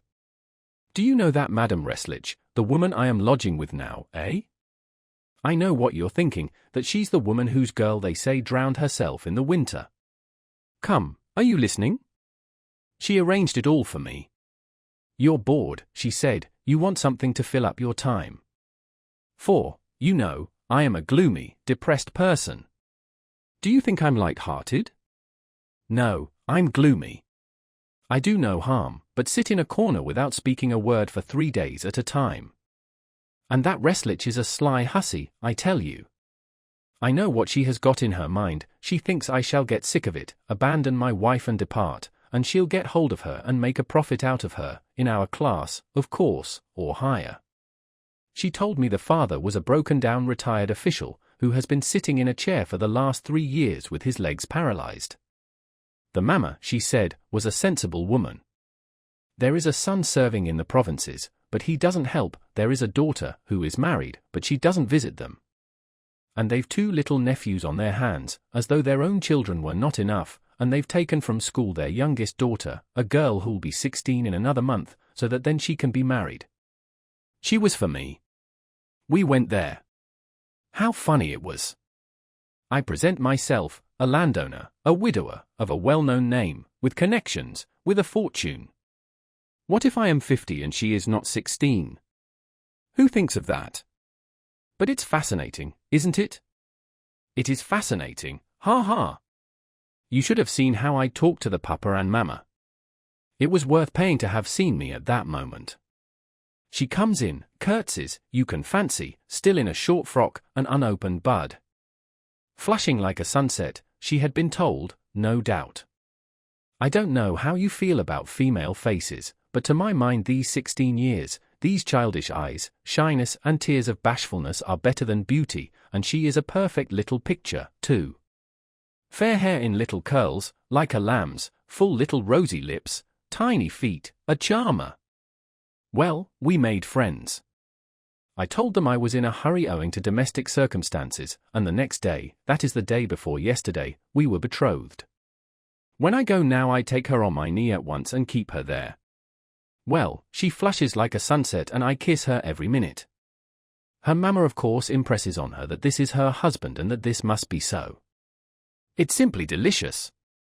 The present betrothed condition is perhaps better than marriage. Here you have what is called la nature et la vérité, ha ha. I've talked to her twice, she is far from a fool. Sometimes she steals a look at me that positively scorches me. Her face is like Raphael's Madonna. You know, the Sistine Madonna's face has something fantastic in it, the face of mournful religious ecstasy. Haven't you noticed it? Well, she's something in that line. The day after we'd been betrothed, I bought her presents to the value of 1,500 rubles, a set of diamonds and another of pearls and a silver dressing case as large as this, with all sorts of things in it, so that even my Madonna's face glowed. I sat her on my knee, yesterday, and I suppose rather too unceremoniously, she flushed crimson and the tears started, but she didn't want to show it. We were left alone. She suddenly flung herself on my neck, for the first time of her own accord, put her little arms round me, kissed me, and vowed that she would be an obedient, faithful, and good wife, would make me happy, would devote all her life, every minute of her life, would sacrifice everything, and that all she asks in return is my respect, and that she wants nothing more from me, no presents. You'll admit that to hear such a confession, alone, from an angel of 16 in a muslin frock, with little curls, with a flush of maiden shyness in her cheeks and tears of enthusiasm in her eyes is rather fascinating. Isn't it fascinating? It's worth paying for, isn't it? Well, listen, we'll go to see my betrothed, only not just now. The fact is this monstrous difference in age and development excites your sensuality. Will you really make such a marriage? Why, of course. Everyone thinks of himself, and he lives most gaily who knows best how to deceive himself. Ha ha! But why are you so keen about virtue? Have mercy on me, my good friend. I am a sinful man. Ha ha ha! But you have provided for the children of Katerina Ivanovna. Though you had your own reasons. I understand it all now. I am always fond of children, very fond of them, laughed Svidrigailov. I can tell you one curious instance of it. The first day I came here I visited various haunts, after 7 years I simply rushed at them. You probably notice that I am not in a hurry to renew acquaintance with my old friends. I shall do without them as long as I can. Do you know, when I was with Marfa Petrovna in the country, I was haunted by the thought of these places where anyone who knows his way about can find a great deal. Yes, upon my soul. The peasants have vodka, the educated young people, shut out from activity, waste themselves in impossible dreams and visions and are crippled by theories, Jews have sprung up and are amassing money, and all the rest give themselves up to debauchery. From the first hour the town reeked of its familiar odors. I chanced to be in a frightful den. I like my dens dirty. It was a dance, so called, and there was a cancan such as I never saw in my day. Yes, there you have progress.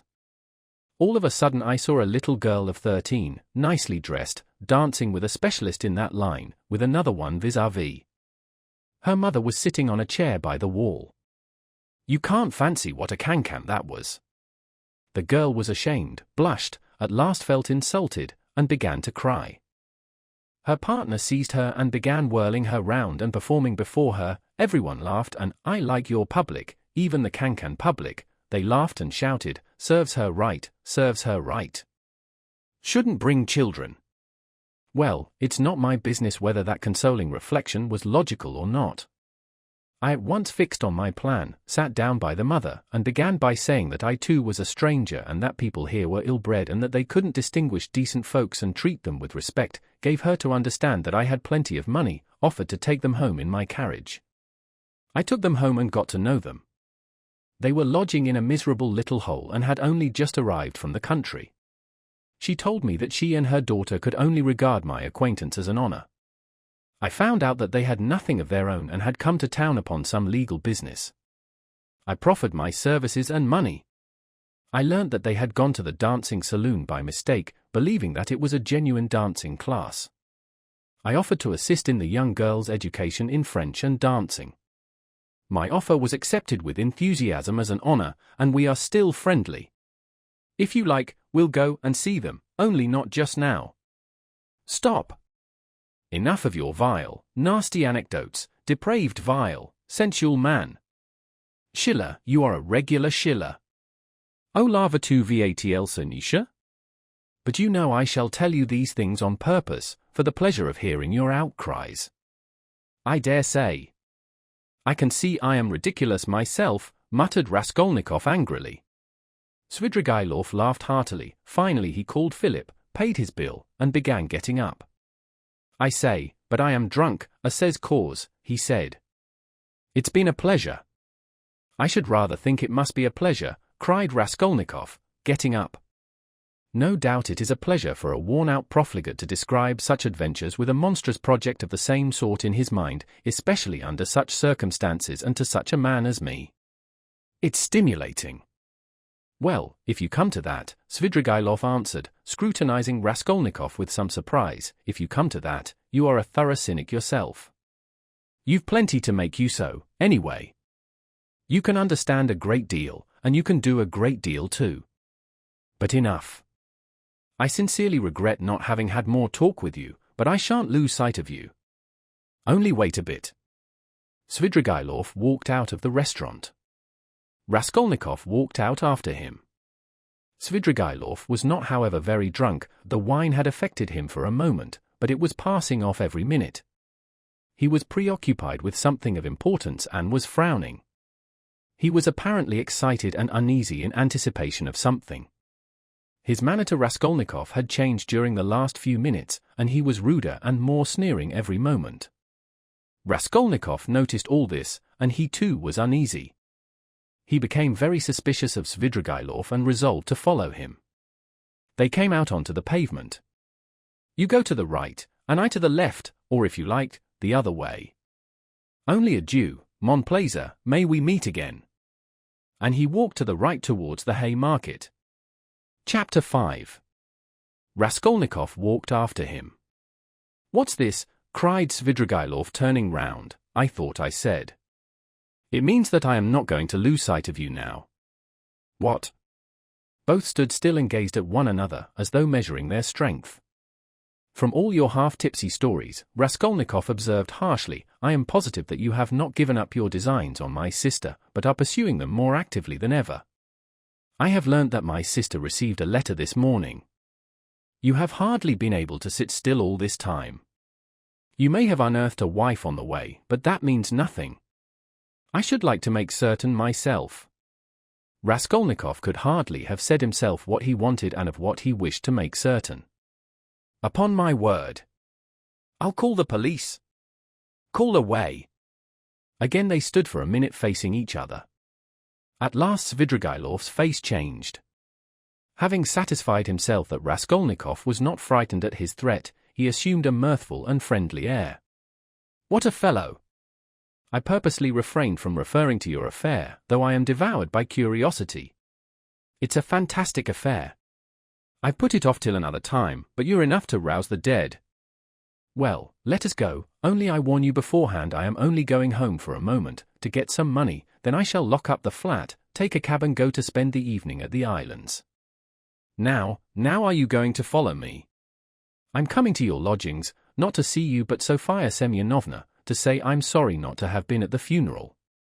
That's as you like, but Sofia Semyonovna is not at home. She has taken the 3 children to an old lady of high rank, the patroness of some orphan asylums, whom I used to know years ago. I charmed the old lady by depositing a sum of money with her to provide for the 3 children of Katerina Ivanovna and subscribing to the institution as well. I told her too the story of Sofia Semyonovna in full detail, suppressing nothing. It produced an indescribable effect on her. That's why Sofia Semyonovna has been invited to call today at the X hotel where the lady is staying for the time. No matter, I'll come all the same. As you like, it's nothing to me, but I won't come with you, here we are at home. By the way, I am convinced that you regard me with suspicion just because I have shown such delicacy and have not so far troubled you with questions, you understand. It struck you as extraordinary, I don't mind betting it's that. Well, it teaches one to show delicacy. And to listen at doors. Ah, that's it, is it, laughed Svidrigailov. Yes, I should have been surprised if you had let that pass after all that has happened. Ha ha! Though I did understand something of the pranks you had been up to and were telling Sofia Semyonovna about, what was the meaning of it? Perhaps I am quite behind the times and can't understand. For goodness sake, explain it, my dear boy. Expound the latest theories. You couldn't have heard anything. You're making it all up. But I'm not talking about that, though I did hear something. No, I'm talking of the way you keep sighing and groaning now. The Schiller in you is in revolt every moment, and now you tell me not to listen at doors. If that's how you feel, go and inform the police that you had this mischance. You made a little mistake in your theory. But if you are convinced that one mustn't listen at doors, but one may murder old women at one's pleasure, you'd better be off to America and make haste. Run, young man. There may still be time. I'm speaking sincerely. Haven't you the money? I'll give you the fare. I'm not thinking of that at all, Raskolnikov interrupted with disgust. I understand, but don't put yourself out, don't discuss it if you don't want to. I understand the questions you are worrying over, moral ones, aren't they? Duties of citizen and man? Lay them all aside. They are nothing to you now, ha ha. You'll say you are still a man and a citizen. If so, you ought not to have got into this coil. It's no use taking up a job you are not fit for. Well, you'd better shoot yourself, or don't you want to? You seem trying to enrage me, to make me leave you. What a queer fellow. But here we are. Welcome to the staircase. You see, that's the way to Sofia Semyonovna. Look, there is no one at home. Don't you believe me? Ask Karpanormov. She leaves the key with him. Here is Madame de Karpanormov herself. Hey, what? She is rather deaf. Has she gone out? Where? Did you hear? She is not in and won't be till late in the evening probably. Well, come to my room, you wanted to come and see me, didn't you? Here we are. Madame Reslicha's not at home. She is a woman who is always busy, an excellent woman I assure you. She might have been of use to you if you had been a little more sensible. Now, see. I take this 5% bond out of the bureau, see what a lot I've got of them still, this one will be turned into cash today. I mustn't waste any more time. The bureau is locked, the flat is locked, and here we are again on the stairs. Shall we take a cab? I'm going to the islands. Would you like a lift? I'll take this carriage. Ah, you refuse? You are tired of it. Come for a drive. I believe it will come on to rain. Never mind, we'll put down the hood. Svidrigailov was already in the carriage. Raskolnikov decided that his suspicions were at least for that moment unjust. Without answering a word he turned and walked back towards the Haymarket. If he had only turned round on his way he might have seen Svidrigailov get out not 100 paces off, dismiss the cab and walk along the pavement. But he had turned the corner and could see nothing. Intense disgust drew him away from Svidrigailov. To think that I could for one instant have looked for help from that coarse brute, that depraved sensualist and blackguard, he cried. Raskolnikov's judgment was uttered too lightly and hastily. There was something about Svidrigailov which gave him a certain original, even a mysterious character. As concerned his sister, Raskolnikov was convinced that Svidrigailov would not leave her in peace. But it was too tiresome and unbearable to go on thinking and thinking about this. When he was alone, he had not gone 20 paces before he sank, as usual, into deep thought. On the bridge he stood by the railing and began gazing at the water. And his sister was standing close by him. He met her at the entrance to the bridge, but passed by without seeing her. Dounia had never met him like this in the street before and was struck with dismay. She stood still and did not know whether to call to him or not. Suddenly she saw Svidrigailov coming quickly from the direction of the Haymarket. He seemed to be approaching cautiously. He did not go on to the bridge, but stood aside on the pavement, doing all he could to avoid Raskolnikov seeing him. He had observed Dounia for some time and had been making signs to her. She fancied he was signaling to beg her not to speak to her brother but to come to him. That was what Dounia did. she stole by her brother and went up to Svidrigailov. "Let us make haste away," Svidrigailov whispered to her. "I don't want Rodion Romanovich to know of our meeting. I must tell you I've been sitting with him in the restaurant close by, where he looked me up and I had great difficulty in getting rid of him. He has somehow heard of my letter to you and suspects something. It wasn't you who told him, of course, but if not you, who then?" "Well, we've turned the corner now," Downia interrupted, "and my brother won't see us. I have to tell you that I am going no further with you. Speak to me here. You can tell it all in the street. In the first place, I can't say it in the street. Secondly, you must hear Sofia Semyonovna too. And, thirdly, I will show you some papers. Oh well, if you won't agree to come with me, I shall refuse to give any explanation and go away at once. But I beg you not to forget that a very curious secret of your beloved brother's is entirely in my keeping." Downia stood still, hesitating, and looked at Svidrigailov with searching eyes. "What are you afraid of?" he observed quietly. "The town is not the country. And even in the country you did me more harm than I did you. Have you prepared Sofia Semyonovna?" "No, I have not said a word to her and am not quite certain whether she is at home now. But most likely she is.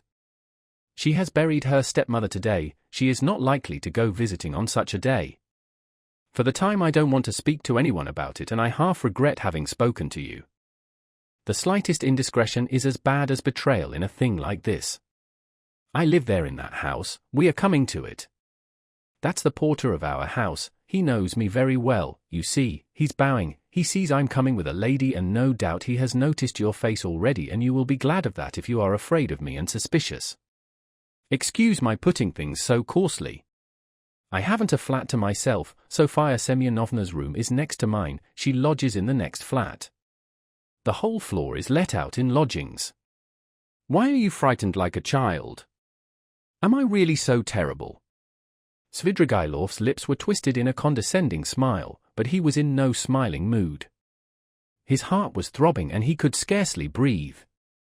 He spoke rather loud to cover his growing excitement. But Downia did not notice this peculiar excitement. She was so irritated by his remark that she was frightened of him like a child and that he was so terrible to her. "Though I know that you are not a man of honor, I am not in the least afraid of you. Lead the way," she said with apparent composure, but her face was very pale. Svidrigailov stopped at Sonia's room. "Allow me to inquire whether she is at home." "She is not." "How unfortunate! But I know she may come quite soon. If she's gone out, it can only be to see a lady about the orphans. Their mother is dead. I've been meddling and making arrangements for them. If Sofia Semyonovna does not come back in 10 minutes, I will send her to you, today if you like. This is my flat. These are my 2 rooms. Madame Reslich, my landlady, has the next room. Now, look this way. I will show you my chief piece of evidence. This door from my bedroom leads into 2 perfectly empty rooms, which are to let. Here they are. You must look into them with some attention." Svidrigailov occupied 2 fairly large furnished rooms. Downia was looking about her mistrustfully, but saw nothing special in the furniture or position of the rooms. Yet there was something to observe. For instance, that Svidrigailov's flat was exactly between 2 sets of almost uninhabited apartments. His rooms were not entered directly from the passage, but through the landlady's 2 almost empty rooms. Unlocking a door leading out of his bedroom, Svidrigailov showed Downia the 2 empty rooms that were to let. Downia stopped in the doorway, not knowing what she was called to look upon, but Svidrigailov hastened to explain. "Look here, at this second large room. Notice that door, it's locked. By the door stands a chair, the only one in the 2 rooms. I brought it from my room so as to listen more conveniently. Just the other side of the door is Sofia Semyonovna's table. She sat there talking to Rodion Romanovich. And I sat here listening on 2 successive evenings, for 2 hours each time, and of course I was able to learn something. What do you think? You listened?" "Yes, I did." "Now come back to my room. We can't sit down here." He brought Avdotia Romanovna back into his sitting room and offered her a chair. He sat down at the opposite side of the table, at least 7 feet from her, but probably there was the same glow in his eyes which had once frightened Downey so much. She shuddered and once more looked about her distrustfully. It was an involuntary gesture, she evidently did not wish to betray her uneasiness. But the secluded position of Svidrigailov's lodging had suddenly struck her. She wanted to ask whether his landlady at least were at home, but pride kept her from asking. Moreover, she had another trouble in her heart incomparably greater than fear for herself. She was in great distress. "Here is your letter," she said, laying it on the table. "Can it be true what you write? You hint at a crime committed, you say, by my brother. You hint at it too clearly, you daren't deny it now. I must tell you that I'd heard of this stupid story before you wrote and don't believe a word of it. It's a disgusting and ridiculous suspicion. I know the story and why and how it was invented. You can have no proofs. You promised to prove it. Speak. But let me warn you that I don't believe you. I don't believe you." Downey said this, speaking hurriedly, and for an instant the color rushed to her face. "If you didn't believe it, how could you risk coming alone to my rooms? Why have you come?" "Simply from curiosity. Don't torment me. Speak, speak. There's no denying that you are a brave girl. Upon my word, I thought you would have asked Mr. Razumihin to escort you here. But he was not with you nor anywhere near. I was on the lookout. It's spirited of you, it proves you wanted to spare Rodion Romanovich. But everything is divine in you. About your brother, what am I to say to you? You've just seen him yourself. What did you think of him? Surely that's not the only thing you are building on. No, not on that, but on his own words. He came here on 2 successive evenings to see Sofia Semyonovna. I've shown you where they Saturday. He made a full confession to her. He is a murderer. He killed an old woman, a pawnbroker, with whom he had pawned things himself. He killed her sister too, a peddler woman called Lizaveta, who happened to come in while he was murdering her sister. He killed them with an axe he brought with him. He murdered them to rob them, and he did rob them. He took money and various things. He told all this, word for word, to Sofia Semyonovna, the only person who knows his secret. But she has had no share by word or deed in the murder, she was as horrified at it as you are now. Don't be anxious, she won't betray him. It cannot be, muttered Downey, with white lips. She gasped for breath. It cannot be. There was not the slightest cause, no sort of ground. It's a lie, a lie. He robbed her, that was the cause, he took money and things. It's true that by his own admission he made no use of the money or things, but hid them under a stone, where they are now. But that was because he dared not make use of them. But how could he steal, rob? How could he dream of it? Cried Downey, and she jumped up from the chair.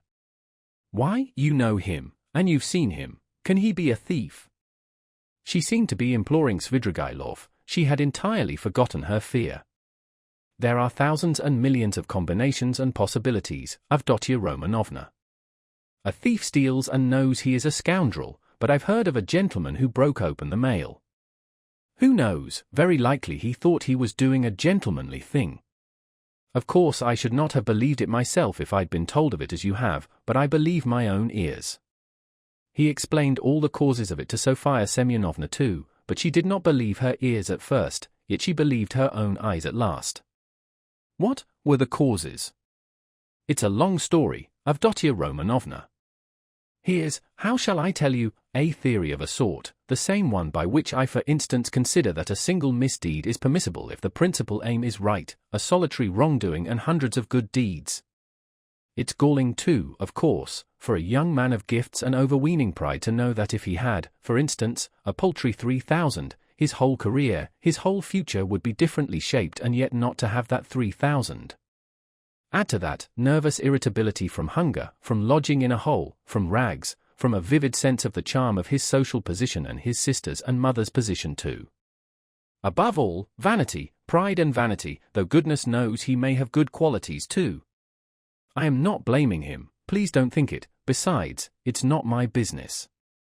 A special little theory came in too, a theory of a sort, dividing mankind, you see, into material and superior persons, that is persons to whom the law does not apply owing to their superiority, who make laws for the rest of mankind, the material, that is. It's all right as a theory, one theory comme one autre. Napoleon attracted him tremendously, that is, what affected him was that a great many men of genius have not hesitated at wrongdoing, but have overstepped the law without thinking about it. He seems to have fancied that he was a genius too, that is, he was convinced of it for a time. He has suffered a great deal and is still suffering from the idea that he could make a theory, but was incapable of boldly overstepping the law, and so he is not a man of genius. And that's humiliating for a young man of any pride, in our day especially. But remorse? You deny him any moral feeling then? Is he like that? Ah, Avdotia Romanovna, everything is in a muddle now, not that it was ever in very good order. Russians in general are broad in their ideas, Avdotia Romanovna, broad like their land and exceedingly disposed to the fantastic, the chaotic. But it's a misfortune to be broad without a special genius. Do you remember what a lot of talk we had together on this subject, sitting in the evenings on the terrace after supper? Why, you used to reproach me with breadth. Who knows, perhaps we were talking at the very time when he was lying here thinking over his plan. There are no sacred traditions amongst us, especially in the educated class, Avdotia Romanovna. At the best someone will make them up somehow for himself out of books or from some old chronicle. But those are for the most part the learned and all old fogies, so that it would be almost ill-bred in a man of society. You know my opinions in general, though. I never blame anyone. I do nothing at all, I persevere in that. But we've talked of this more than once before. I was so happy indeed as to interest you in my opinions. You are very pale, Avdotia Romanovna. I know his theory. I read that article of his about men to whom all is permitted. Razumihin brought it to me. Mr. Razumihin? Your brother's article? In a magazine? Is there such an article? I didn't know. It must be interesting. But where are you going, Avdotia Romanovna? I want to see Sofia Semyonovna, Dounia articulated faintly. How do I go to her? She has come in, perhaps. I must see her at once. Perhaps she. Avdotia Romanovna could not finish. Her breath literally failed her. Sofia Semyonovna will not be back till night, at least I believe not. She was to have been back at once, but if not, then she will not be until quite late. Ah, then you are lying. I see, you were lying all the time. I don't believe you. I don't believe you, cried Dounia, completely losing her head. Almost fainting, she sank onto a chair which Svidrigailov made haste to give her. Avdotia Romanovna, what is it? Control yourself. Here is some water. Drink a little. He sprinkled some water over her. Dounia shuddered and came to herself. It has acted violently, Svidrigailov muttered to himself, frowning. Avdotia Romanovna, calm yourself. Believe me, he has friends. We will save him. Would you like me to take him abroad? I have money, I can get a ticket in 3 days. And as for the murder, he will do all sorts of good deeds yet, to atone for it. Calm yourself. He may become a great man yet. Well, how are you? How do you feel? Cruel man. To be able to jeer at it. Let me go. Where are you going? To him. Where is he? Do you know? Why is this door locked? We came in at that door and now it is locked. When did you manage to lock it? We couldn't be shouting all over the flat on such a subject. I am far from jeering, it's simply that I'm sick of talking like this. But how can you go in such a state? Do you want to betray him? You will drive him to fury, and he will give himself up. Let me tell you, he is already being watched, they are already on his track. You will simply be giving him away. Wait a little, I saw him and was talking to him just now. He can still be saved. Wait a bit, sit down, let us think it over together. I asked you to come in order to discuss it alone with you and to consider it thoroughly. But do sit down. How can you save him? Can he really be saved? Dounia sat down. Svidrigailov sat down beside her. It all depends on you alone, he began with glowing eyes, almost in a whisper and hardly able to utter the words for emotion. Dounia drew back from him in alarm. He too was trembling all over. One word from you, and he is saved. I'll save him. I have money and friends. I'll send him away at once. I'll get a passport, 2 passports, one for him and one for me. I have friends, capable people. If you like, I'll take a passport for you, for your mother. What do you want with Razumihin?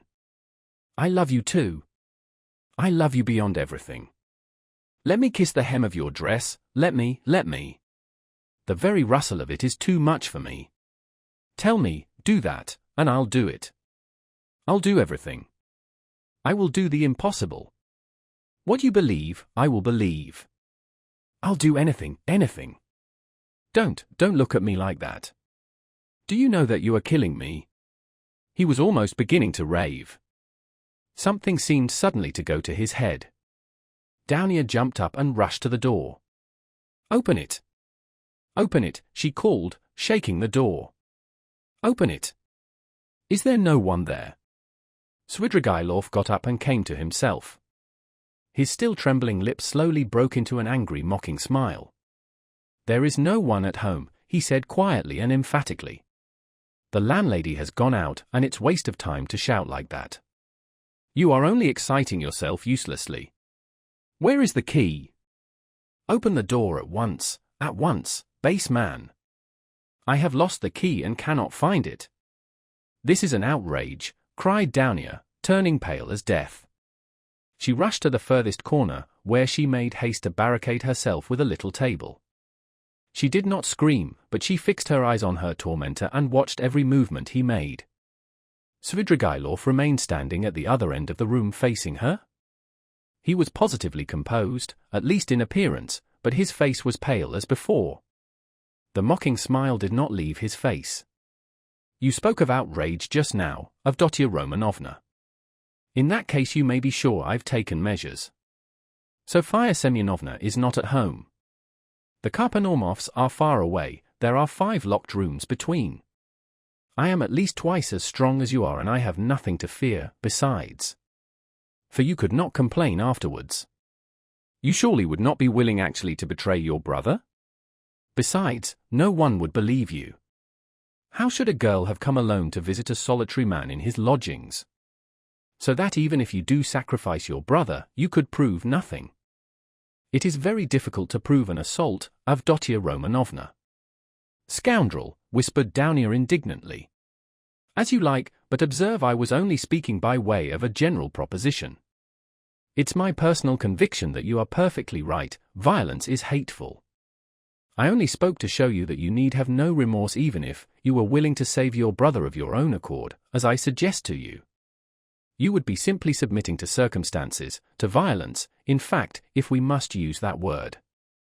Think about it. Your brother's and your mother's fate are in your hands.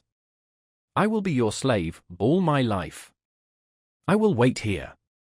Svidrigailov sat down on the sofa about 8 steps from Dounia. She had not the slightest doubt now of his unbending determination. Besides, she knew him. Suddenly she pulled out of her pocket a revolver, cocked it and laid it in her hand on the table. Svidrigailov jumped up. Aha! So that's it, is it? He cried, surprised but smiling maliciously. Well, that completely alters the aspect of affairs. You've made things wonderfully easier for me, Avdotia Romanovna. But where did you get the revolver? Was it Mr. Razumihin? Why, it's my revolver, an old friend. And how I've hunted for it. The shooting lessons I've given you in the country have not been thrown away. It's not your revolver, it belonged to Marfa Petrovna, whom you killed, wretch. There was nothing of yours in her house. I took it when I began to suspect what you were capable of. If you dare to advance one step, I swear I'll kill you." She was frantic. "But your brother?" "I ask from curiosity," said Svidrigailov, still standing where he was. "Inform, if you want to. Don't stir. Don't come nearer. I'll shoot. You poisoned your wife, I know, you are a murderer yourself." She held the revolver ready. "Are you so positive I poisoned Marfa Petrovna?" "You did. You hinted it yourself, you talked to me of poison. I know you went to get it, you had it in readiness. It was your doing. It must have been your doing. Scoundrel! Even if that were true, it would have been for your sake, you would have been the cause. You are lying. I hated you always, always. Aho, Avdotia Romanovna. You seem to have forgotten how you softened to me in the heat of propaganda. I saw it in your eyes. Do you remember that moonlight night, when the nightingale was singing? That's a lie, there was a flash of fury in Downier's eyes, that's a lie and a libel. A lie? Well, if you like, it's a lie. I made it up. Women ought not to be reminded of such things, he smiled. I know you will shoot, you pretty wild creature. Well, shoot away. Downier raised the revolver, and deadly pale, gazed at him, measuring the distance and awaiting the first movement on his part. Her lower lip was white and quivering and her big black eyes flashed like fire. He had never seen her so handsome. The fire glowing in her eyes at the moment she raised the revolver seemed to kindle him, and there was a pang of anguish in his heart. He took a step forward and a shot rang out. The bullet grazed his hair and flew into the wall behind. He stood still and laughed softly. The wasp has stung me. She aimed straight at my head. What's this? Blood. He pulled out his handkerchief to wipe the blood, which flowed in a thin stream down his right temple. The bullet seemed to have just grazed the skin. Downier lowered the revolver and looked at Svidrigailov not so much in terror as in a sort of wild amazement. She seemed not to understand what she was doing and what was going on. Well, you missed. Fire again, I'll wait, said Svidrigailov softly, still smiling, but gloomily. If you go on like that, I shall have time to seize you before you cock again. Downier started, quickly cocked the pistol and again raised it. Let me be, she cried in despair.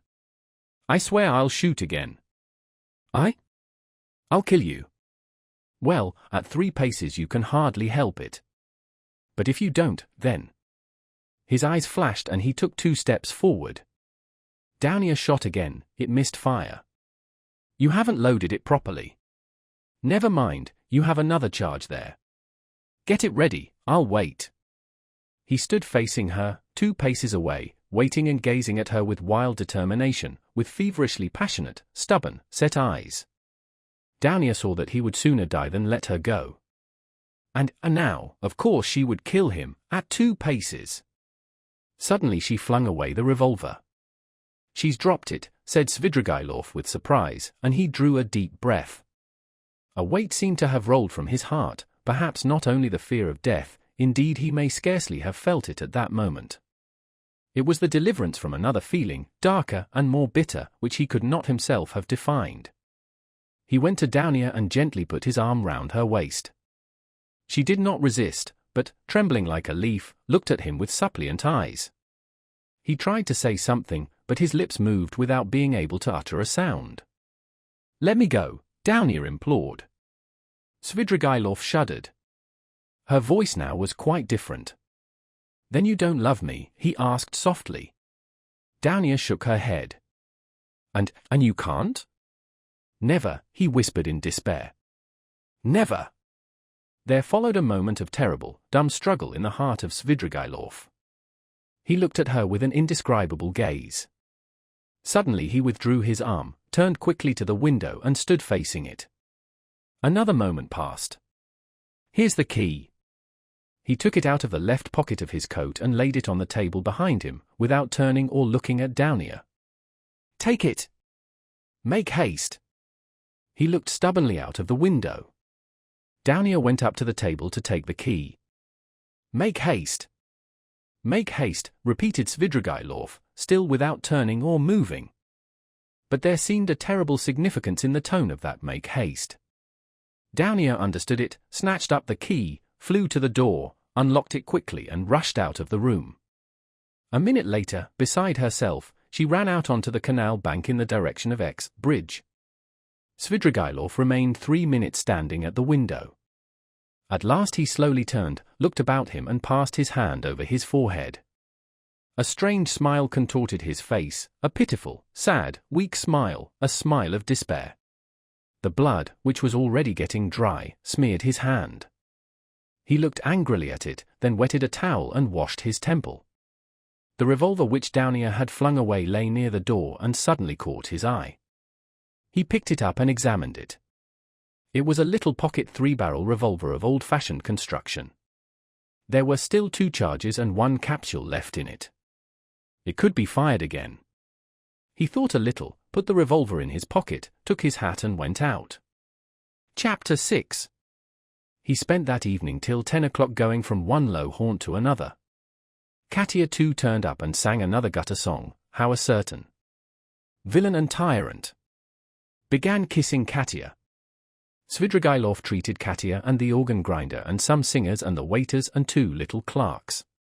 He was particularly drawn to these clerks by the fact that they both had crooked noses, one bent to the left and the other to the right. They took him finally to a pleasure garden, where he paid for their entrance. There was 1 lanky 3-year-old pine tree and 3 bushes in the garden, besides a vauxhall, which was in reality a drinking bar where tea too was served, and there were a few green tables and chairs standing round it. A chorus of wretched singers and a drunken but exceedingly depressed German clown from Munich with a red nose entertained the public. The clerks quarrelled with some other clerks and a fight seemed imminent. Svidrigailov was chosen to decide the dispute. He listened to them for a quarter of an hour, but they shouted so loud that there was no possibility of understanding them. The only fact that seemed certain was that one of them had stolen something and had even succeeded in selling it on the spot to a Jew, but would not share the spoil with his companion. Finally it appeared that the stolen object was a teaspoon belonging to the vauxhall. It was missed and the affair began to seem troublesome. Svidrigailov paid for the spoon, got up, and walked out of the garden. It was about 6 o'clock. He had not drunk a drop of wine all this time and had ordered tea more for the sake of appearances than anything. It was a dark and stifling evening. Threatening storm clouds came over the sky about 10 o'clock. There was a clap of thunder, and the rain came down like a waterfall. The water fell not in drops, but beat on the earth in streams. There were flashes of lightning every minute and each flash lasted while one could count 5. Drenched to the skin, he went home, locked himself in, opened the bureau, took out all his money and tore up 2 or 3 papers. Then, putting the money in his pocket, he was about to change his clothes, but, looking out of the window and listening to the thunder and the rain, he gave up the idea, took up his hat and went out of the room without locking the door. He went straight to Sonia. She was at home. She was not alone, the 4 Karponomov children were with her. She was giving them tea. She received Svidrigailov in respectful silence, looking wonderingly at his soaking clothes. The children all ran away at once in indescribable terror. Svidrigailov sat down at the table and asked Sonia to sit beside him. She timidly prepared to listen. "I may be going to America, Sofia Semyonovna," said Svidrigailov, "and as I am probably seeing you for the last time, I have come to make some arrangements." "Well, did you see the lady today?" "I know what she said to you, you need not tell me." Sonia made a movement and blushed. "Those people have their own way of doing things.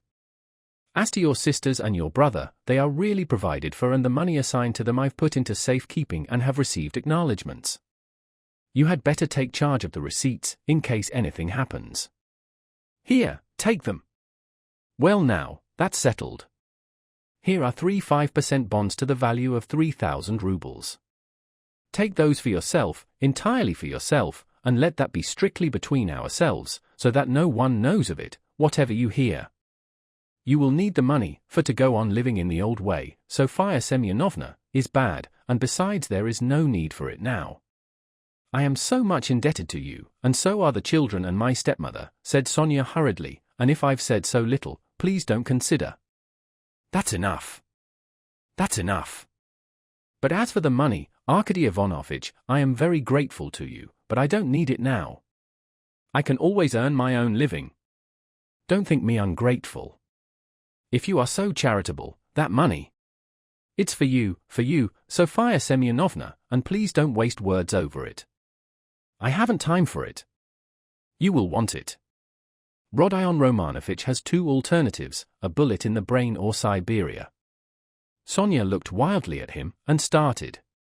Don't be uneasy, I know all about it from himself and I am not a gossip, I won't tell anyone. It was good advice when you told him to give himself up and confess. It would be much better for him. Well, if it turns out to be Siberia, he will go and you will follow him. That's so, isn't it? And if so, you'll need money. You'll need it for him, do you understand? Giving it to you is the same as my giving it to him. Besides, you promised Amalia Ivanovna to pay what's owing. I heard you. How can you undertake such obligations so heedlessly, Sofia Semyonovna? It was Katerina Ivanovna's debt and not yours, so you ought not to have taken any notice of the German woman. You can't get through the world like that. If you are ever questioned about me, tomorrow or the day after you will be asked, don't say anything about my coming to see you now and don't show the money to anyone or say a word about it. Well, now goodbye. He got up. My greetings to Rodion Romanovich. By the way, you'd better put the money for the present in Mr. Razumihin's keeping. You know Mr. Razumihin? Of course you do. He's not a bad fellow. Take it to him tomorrow or, when the time comes. Until then, hide it carefully. Sonia too jumped up from her chair and looked in dismay at Svidrigailov. She longed to speak, to ask a question, but for the first moment she did not dare and did not know how to begin. How can you be going now, in such rain? Why, be starting for America, and be stopped by rain? Ha, ha! Goodbye, Sofia Semyonovna, my dear. Live and live long, you will be of use to others. By the way, tell Mr. Razumihin I send my greetings to him. Tell him Arkady Ivanovich Svidrigailov sends his greetings. Be sure to. He went out, leaving Sonia in a state of wondering anxiety and vague apprehension. It appeared afterwards that on the same evening, at 11:20, he made another very eccentric and unexpected visit. The rain still persisted. Drenched to the skin, he walked into the little flat where the parents of his betrothed lived, in 3rd Street in Vasilyevsky Island.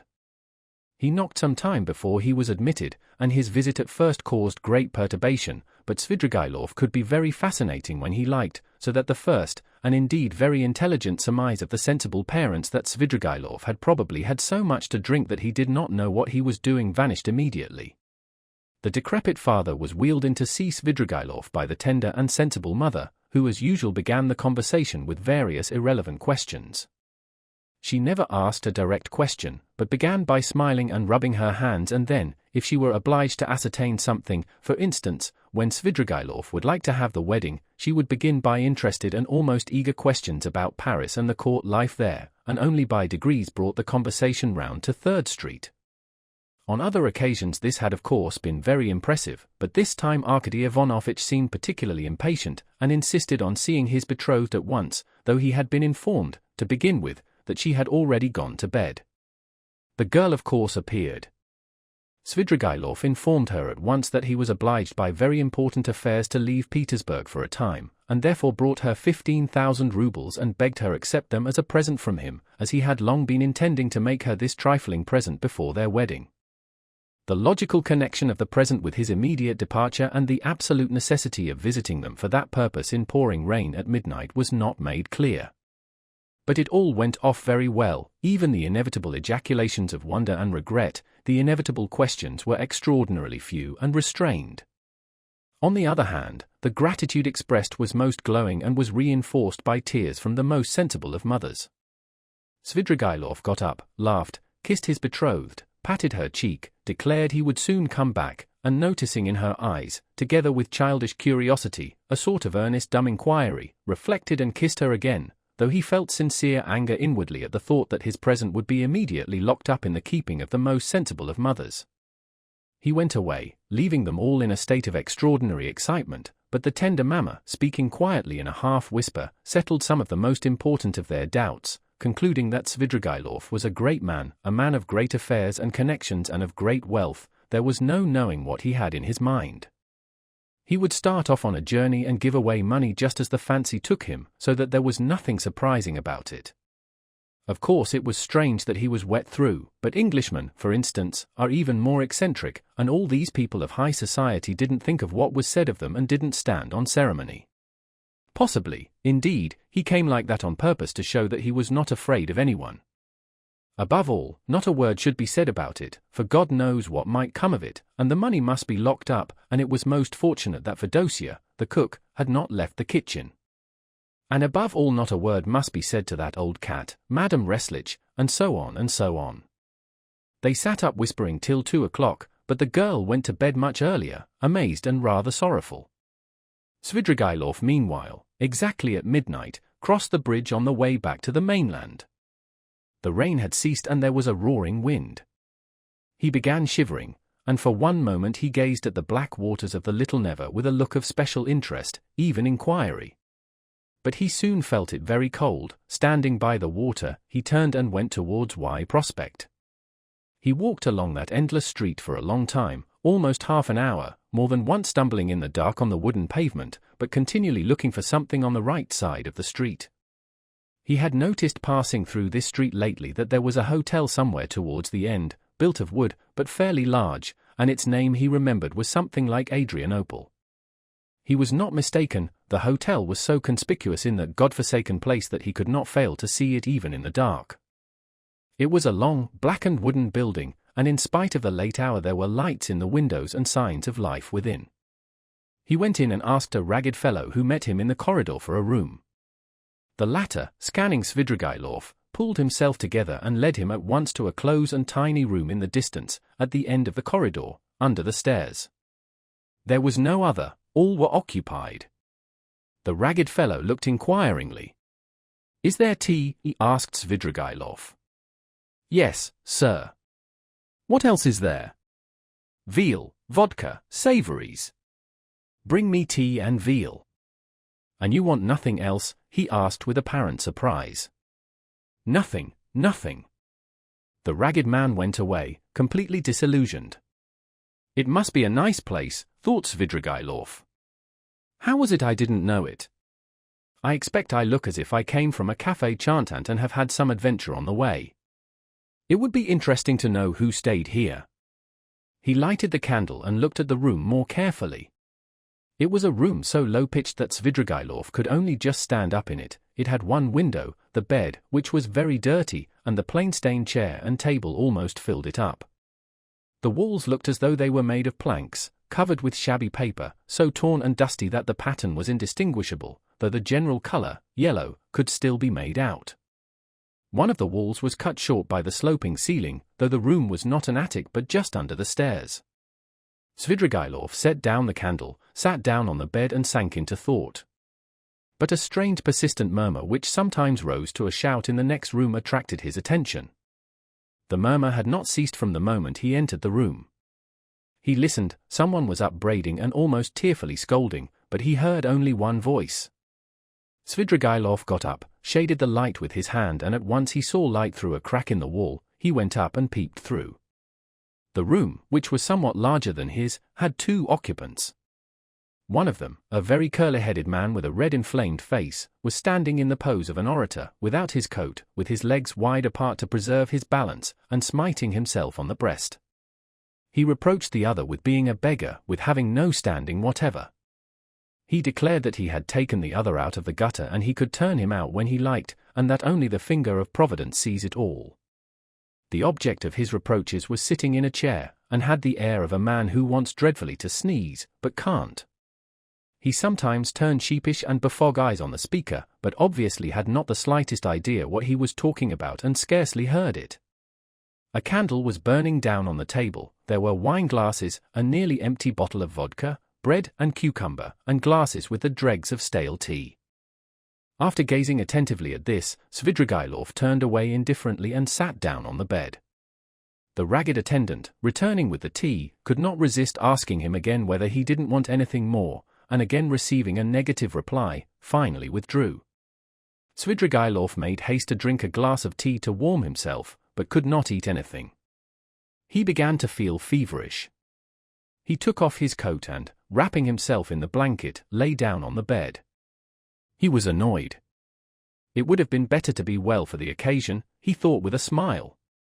The room was close, the candle burnt dimly, the wind was roaring outside, he heard a mouse scratching in the corner and the room smelt of mice and of leather. He lay in a sort of reverie, one thought followed another. He felt a longing to fix his imagination on something. It must be a garden under the window, he thought. There's a sound of trees. How I dislike the sound of trees on a stormy night, in the dark. They give one a horrid feeling. He remembered how he had disliked it when he passed Petrovsky Park just now. This reminded him of the bridge over the Little Never, and he felt cold again as he had when standing there. I never have liked water, he thought, even in a landscape, and he suddenly smiled again at a strange idea. Surely now all these questions of taste and comfort ought not to matter, but I've become more particular, like an animal that picks out a special place for such an occasion. I ought to have gone into the Petrovsky Park. I suppose it seemed dark, cold, ha. As though I were seeking pleasant sensations. By the way, why haven't I put out the candle? He blew it out. They've gone to bed next door, he thought, not seeing the light at the crack.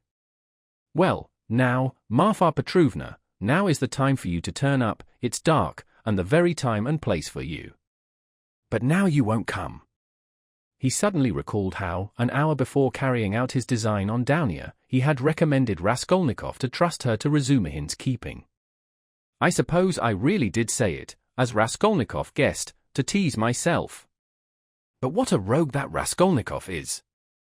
He's gone through a good deal. He may be a successful rogue in time when he's got over his nonsense. But now he's too eager for life. These young men are contemptible on that point. But, hang the fellow! Let him please himself, it's nothing to do with me. He could not get to sleep. By degrees Downier's image rose before him, and a shudder ran over him. No, I must give up all that now, he thought, rousing himself. I must think of something else. It's queer and funny. I never had a great hatred for anyone, I never particularly desired to avenge myself even, and that's a bad sign, a bad sign, a bad sign. I never liked quarreling either, and never lost my temper, that's a bad sign too. And the promises I made her just now, too, damnation. But, who knows, perhaps she would have made a new man of me somehow? He ground his teeth and sank into silence again. Again Downier's image rose before him, just as she was when, after shooting the first time, she had lowered the revolver in terror and gazed blankly at him, so that he might have seized her twice over and she would not have lifted a hand to defend herself if he had not reminded her. He recalled how at that instant he felt almost sorry for her, how he had felt a pang at his heart. Aie! Damnation, these thoughts again. I must put it away. He was dozing off, the feverish shiver had ceased, when suddenly something seemed to run over his arm and leg under the bedclothes. He started. Ooh! Hang it! I believe it's a mouse, he thought, that's the veal I left on the table.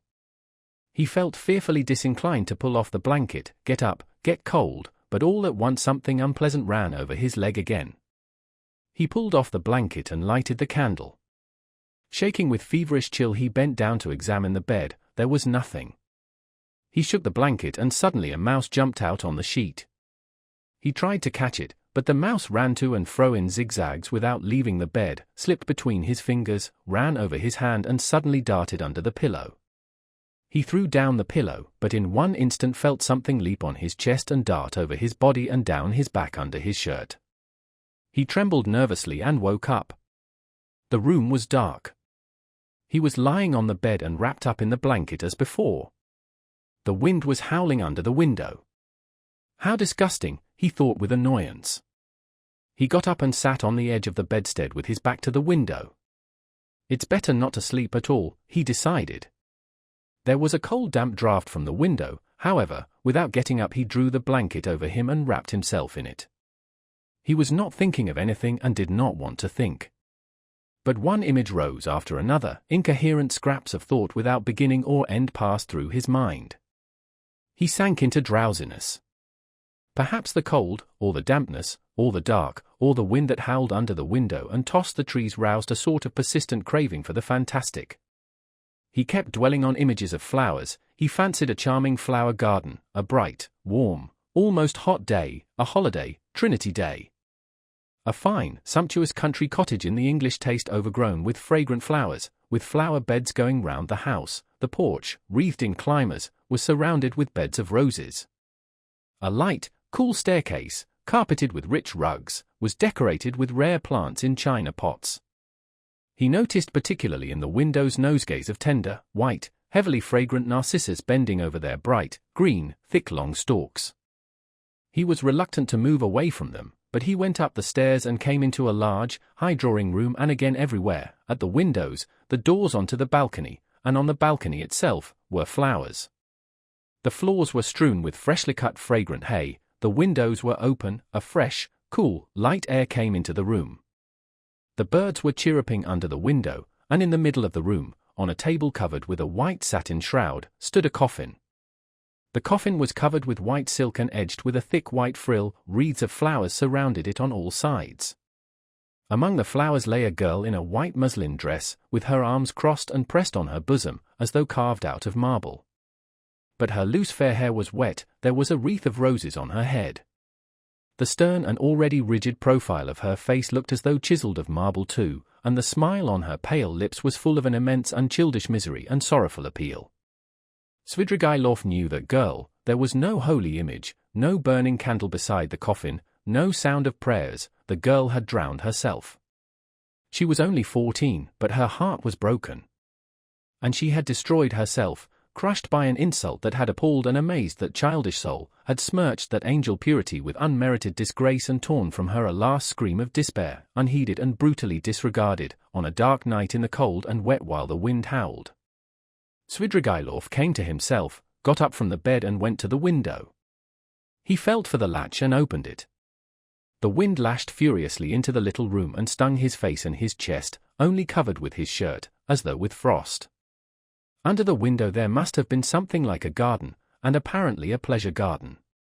There, too, probably there were tea tables and singing in the daytime.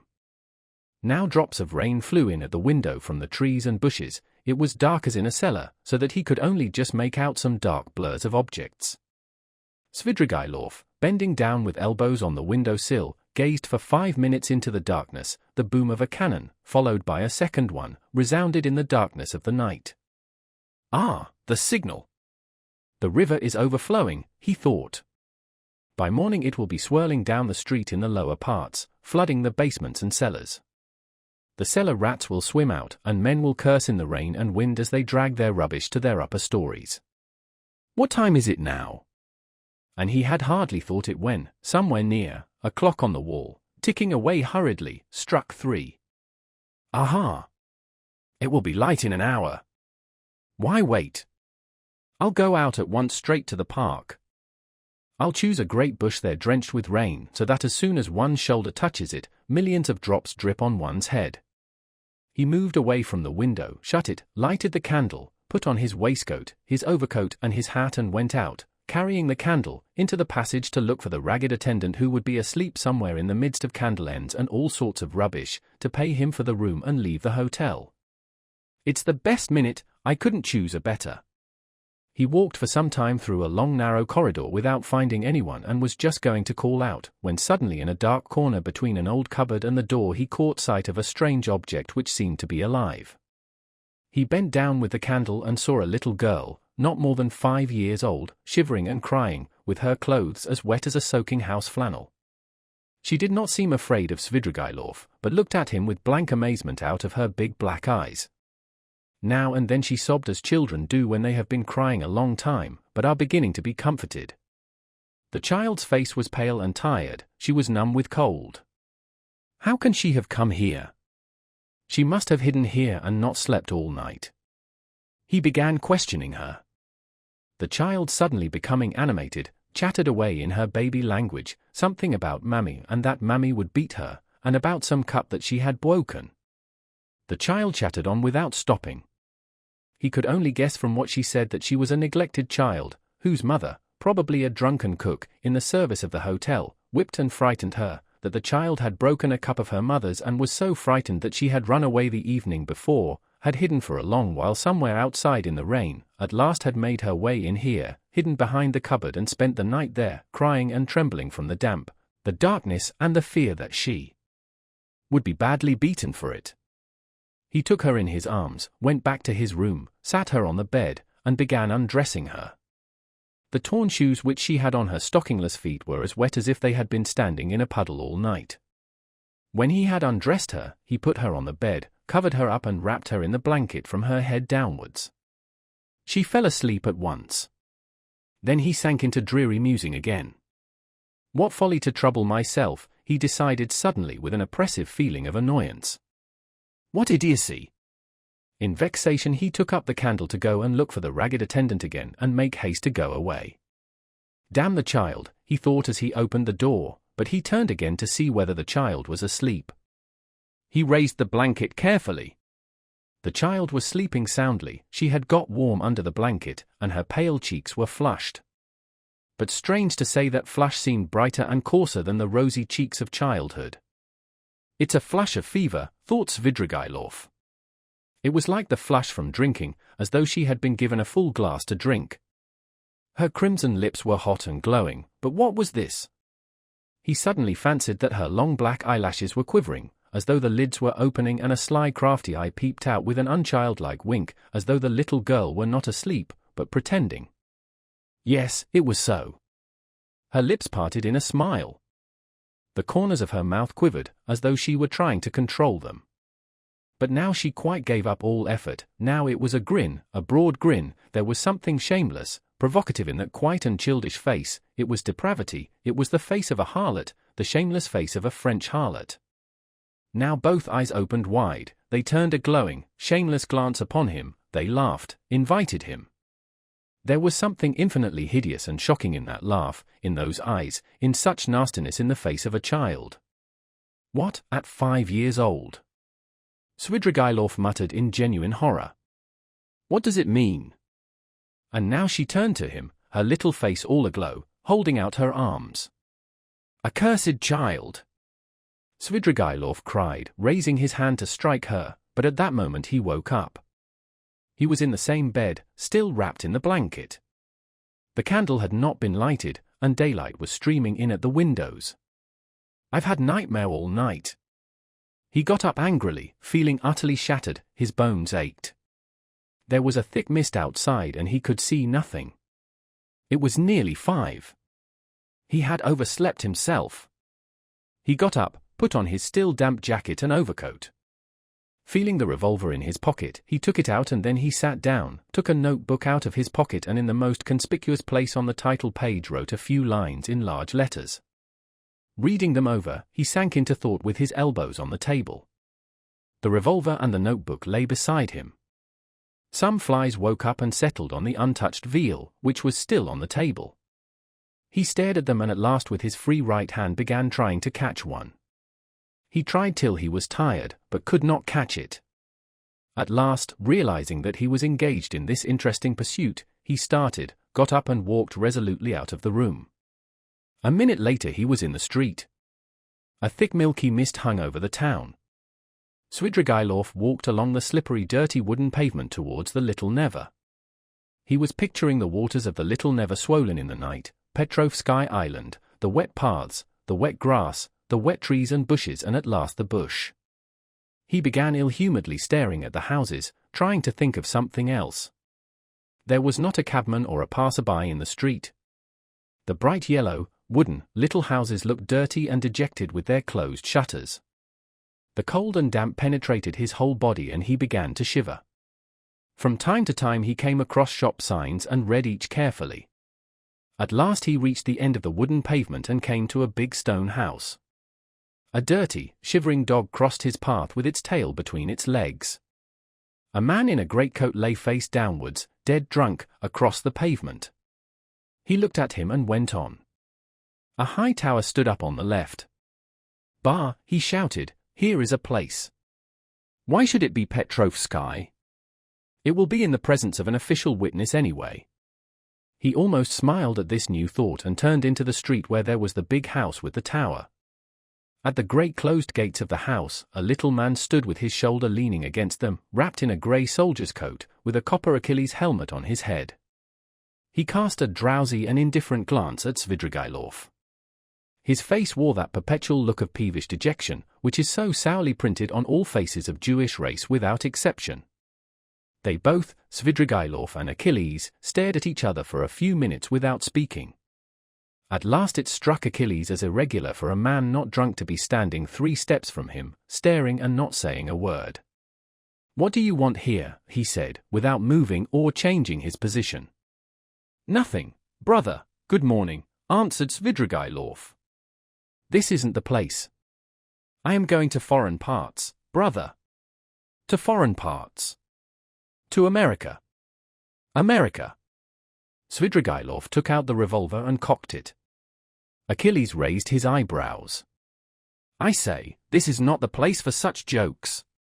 "Why shouldn't it be the place?" "Because it isn't." "Well, brother, I don't mind that. It's a good place.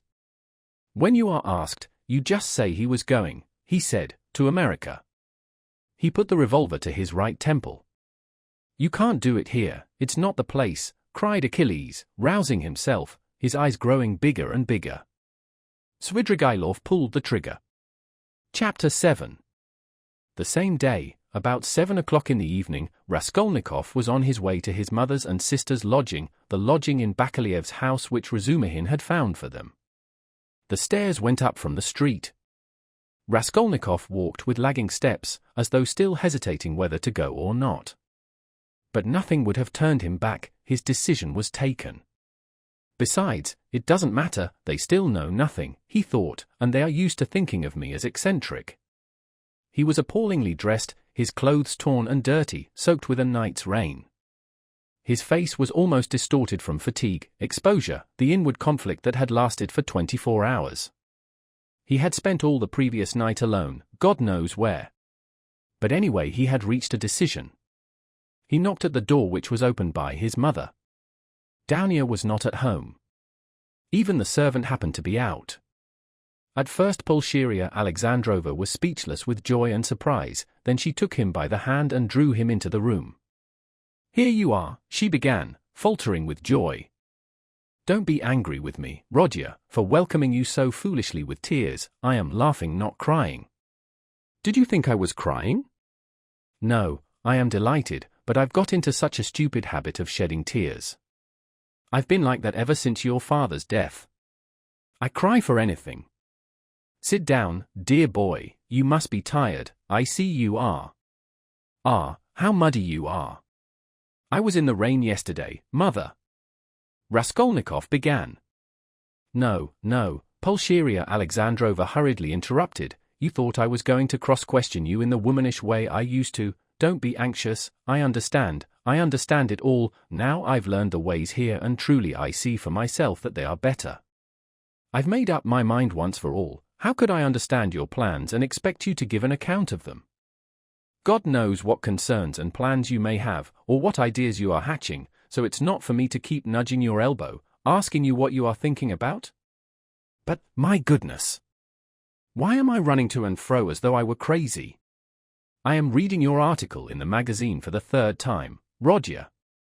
Dmitri Prokofitch brought it to me. Directly I saw it I cried out to myself, there, foolish one, I thought, that's what he is busy about, that's the solution of the mystery. Learned people are always like that. He may have some new ideas in his head just now, he is thinking them over and I worry him and upset him. I read it, my dear, and of course there was a great deal I did not understand, but that's only natural, how should I? Show me, mother. Raskolnikov took the magazine and glanced at his article.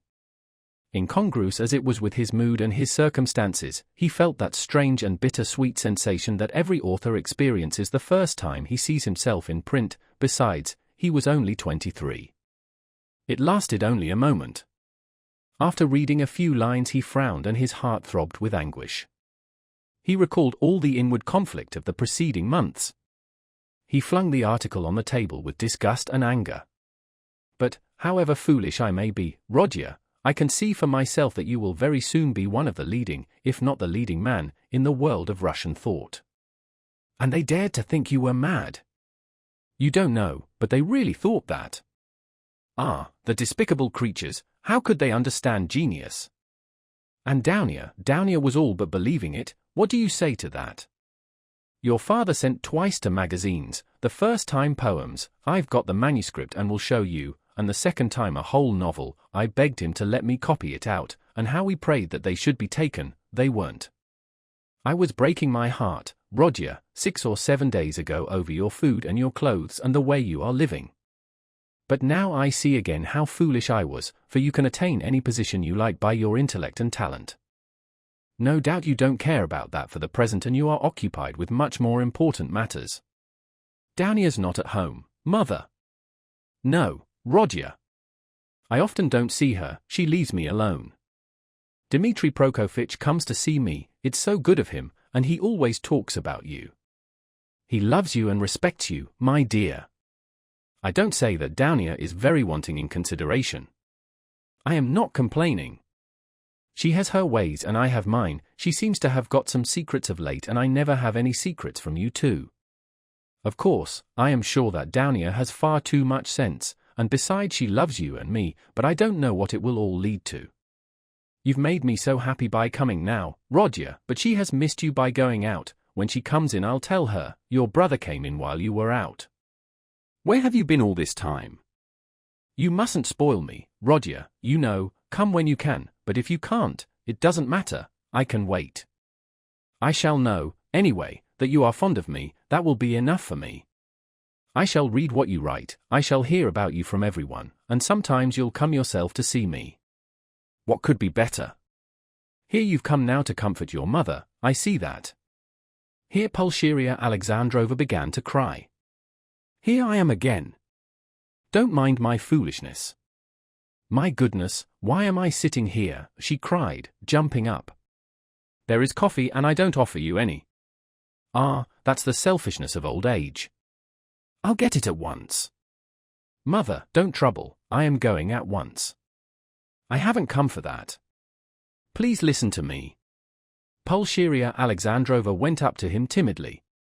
Mother, whatever happens, whatever you hear about me, whatever you are told about me, will you always love me as you do now? He asked suddenly from the fullness of his heart, as though not thinking of his words and not weighing them. Roger, what is the matter? How can you ask me such a question? Why, who will tell me anything about you? Besides, I shouldn't believe anyone, I should refuse to listen. I've come to assure you that I've always loved you and I am glad that we are alone, even glad Dounier is out, he went on with the same impulse.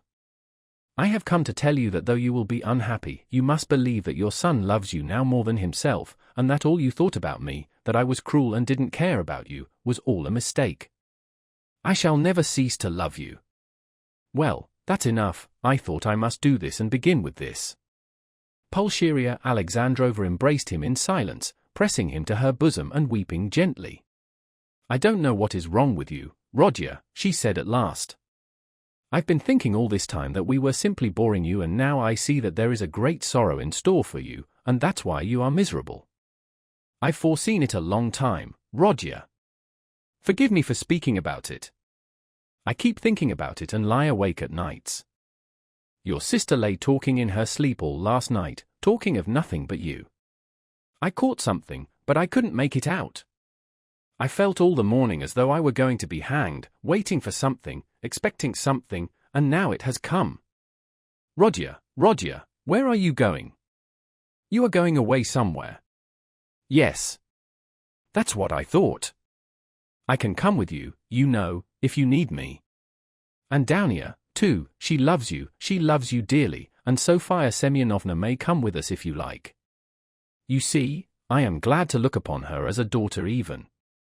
Dmitri Prokofitch will help us to go together. But where are you going? Goodbye, mother.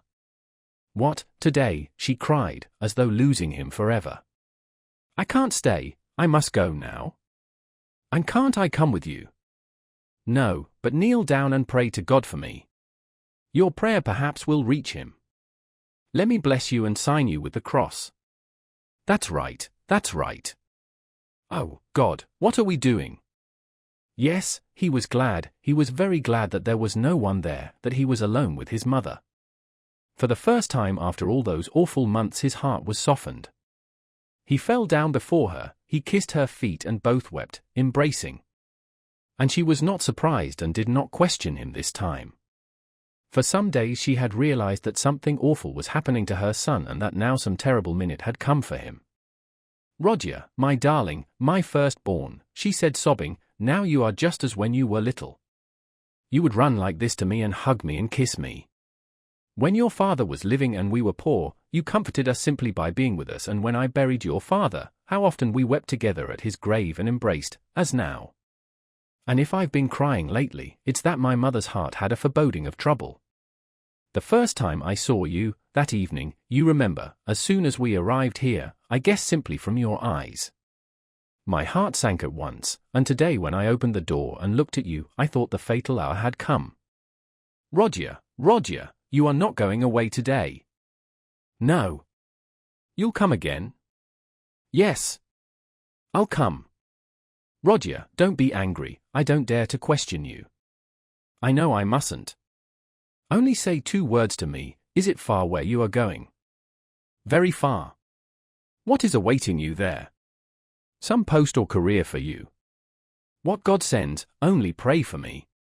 Raskolnikov went to the door, but she clutched him and gazed despairingly into his eyes. Her face worked with terror. Enough, mother, said Raskolnikov, deeply regretting that he had come. Not forever, it's not yet forever? You'll come tomorrow. I will, goodbye. He tore himself away at last. It was a warm, fresh, bright evening, it had cleared up in the morning. Raskolnikov went to his lodgings, he made haste. He wanted to finish all before sunset. He did not want to meet anyone till then. Going up the stairs he noticed that Nastasia rushed from the samovar to watch him intently. Can anyone have come to see me, he wondered. He had a disgusted vision of Porfiry. But opening his door he saw Dounia.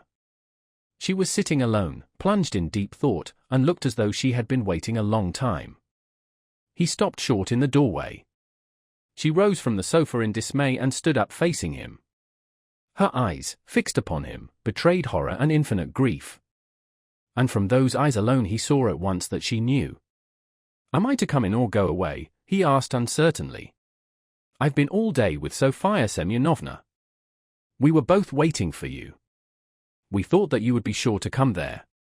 Raskolnikov went into the room and sank exhausted on a chair. I feel weak, Dounia, I am very tired, and I should have liked at this moment to be able to control myself. He glanced at her mistrustfully. Where were you all night? I don't remember clearly.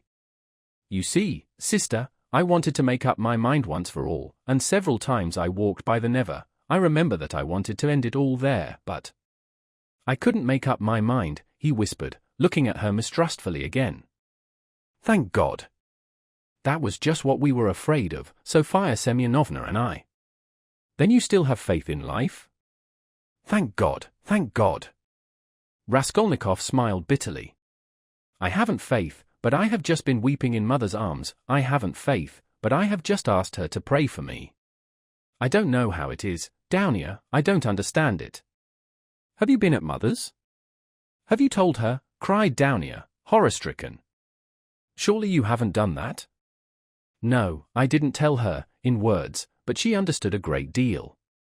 She heard you talking in your sleep. I am sure she half understands it already. Perhaps I did wrong in going to see her. I don't know why I did go. I am a contemptible person, Dounia. A contemptible person, but ready to face suffering. You are, aren't you? Yes, I am going. At once. Yes, to escape the disgrace I thought of drowning myself, down here, but as I looked into the water, I thought that if I had considered myself strong till now I'd better not be afraid of disgrace, he said, hurrying on. It's pride, down here. Pride, Roger. There was a gleam of fire in his lusterless eyes. He seemed to be glad to think that he was still proud.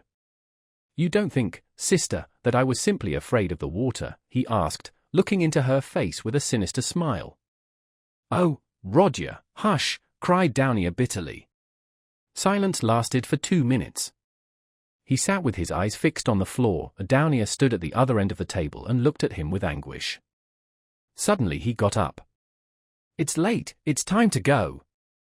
I am going at once to give myself up. But I don't know why I am going to give myself up. Big tears fell down her cheeks. You are crying, sister, but can you hold out your hand to me? You doubted it. She threw her arms round him. Aren't you half expiating your crime by facing the suffering? She cried, holding him close and kissing him. Crime? What crime? He cried in sudden fury. That I killed a vile noxious insect, an old pawnbroker woman of use to no one.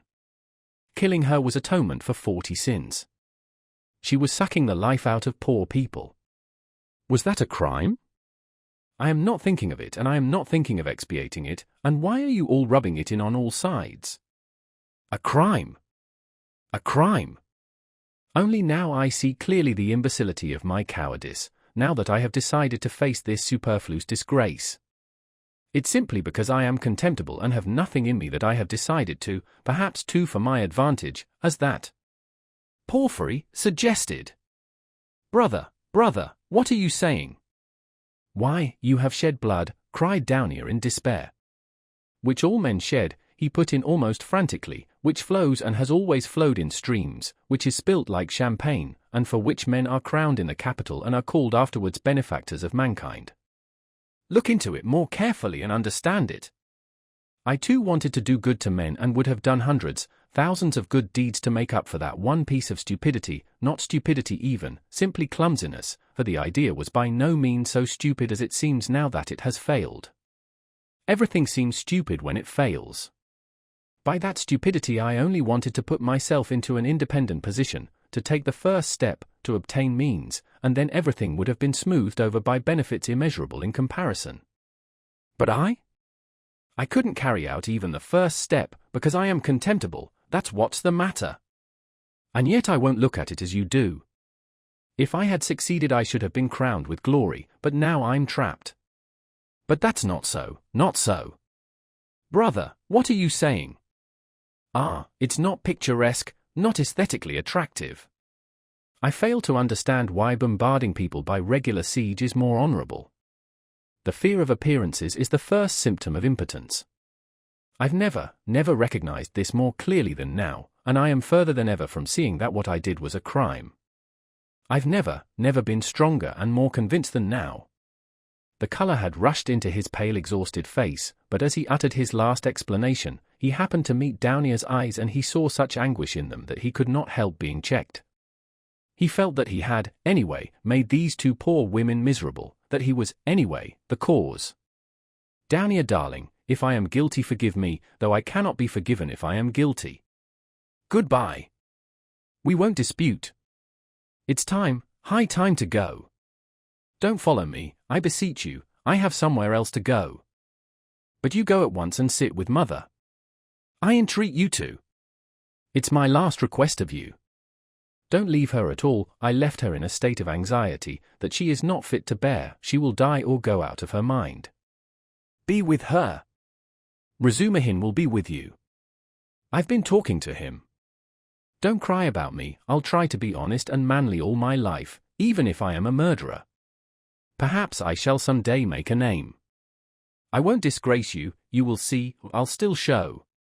Now goodbye for the present, he concluded hurriedly, noticing again a strange expression in Downey's eyes at his last words and promises.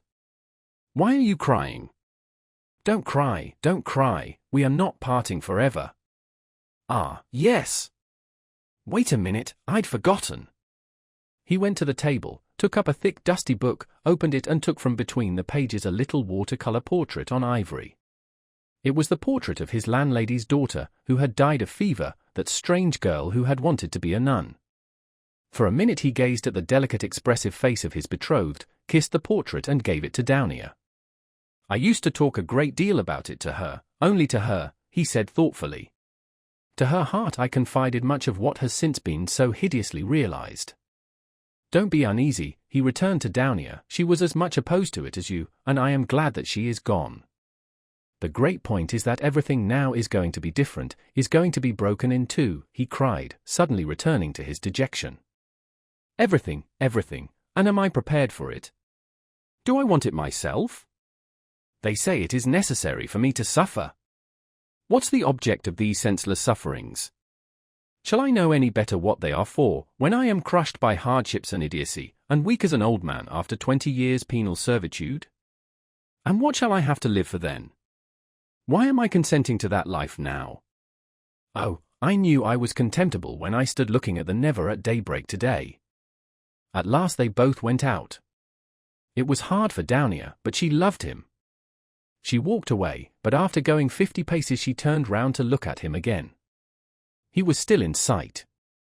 At the corner he too turned, and for the last time their eyes met, but noticing that she was looking at him, he motioned her away with impatience and even vexation, and turned the corner abruptly. "I am wicked, I see that," he thought to himself, feeling ashamed a moment later of his angry gesture to Dounier. "But why are they so fond of me if I don't deserve it? Oh, if only I were alone and no one loved me, and I too had never loved anyone. Nothing of all this would have happened. But I wonder, shall I in those 15 or 20 years grow so meek that I shall humble myself before people and whimper at every word that I am a criminal? Yes, that's it, that's what they are sending me there for, that's what they want. Look at them running to and fro about the streets, every one of them a scoundrel and a criminal at heart and, worse still, an idiot. But try to get me off and they'd be wild with righteous indignation. Oh, how I hate them all." He fell to musing by what process it could come to pass, that he could be humbled before all of them, indiscriminately, humbled by conviction. And yet why not? It must be so. Would not 20 years of continual bondage crush him utterly? Water wears out a stone. And why should he live after that? Why should he go now when he knew that it would be so? It was the 100th time perhaps that he had asked himself that question since the previous evening, but still he went. Chapter 8. When he went into Sonia's room, it was already getting dark. All day Sonia had been waiting for him in terrible anxiety. Dounier had been waiting with her. She had come to her that morning, remembering Svidrigailov's words that Sonia knew. We will not describe the conversation and tears of the two girls, and how friendly they became. Dounier gained one comfort at least from that interview, that her brother would not be alone.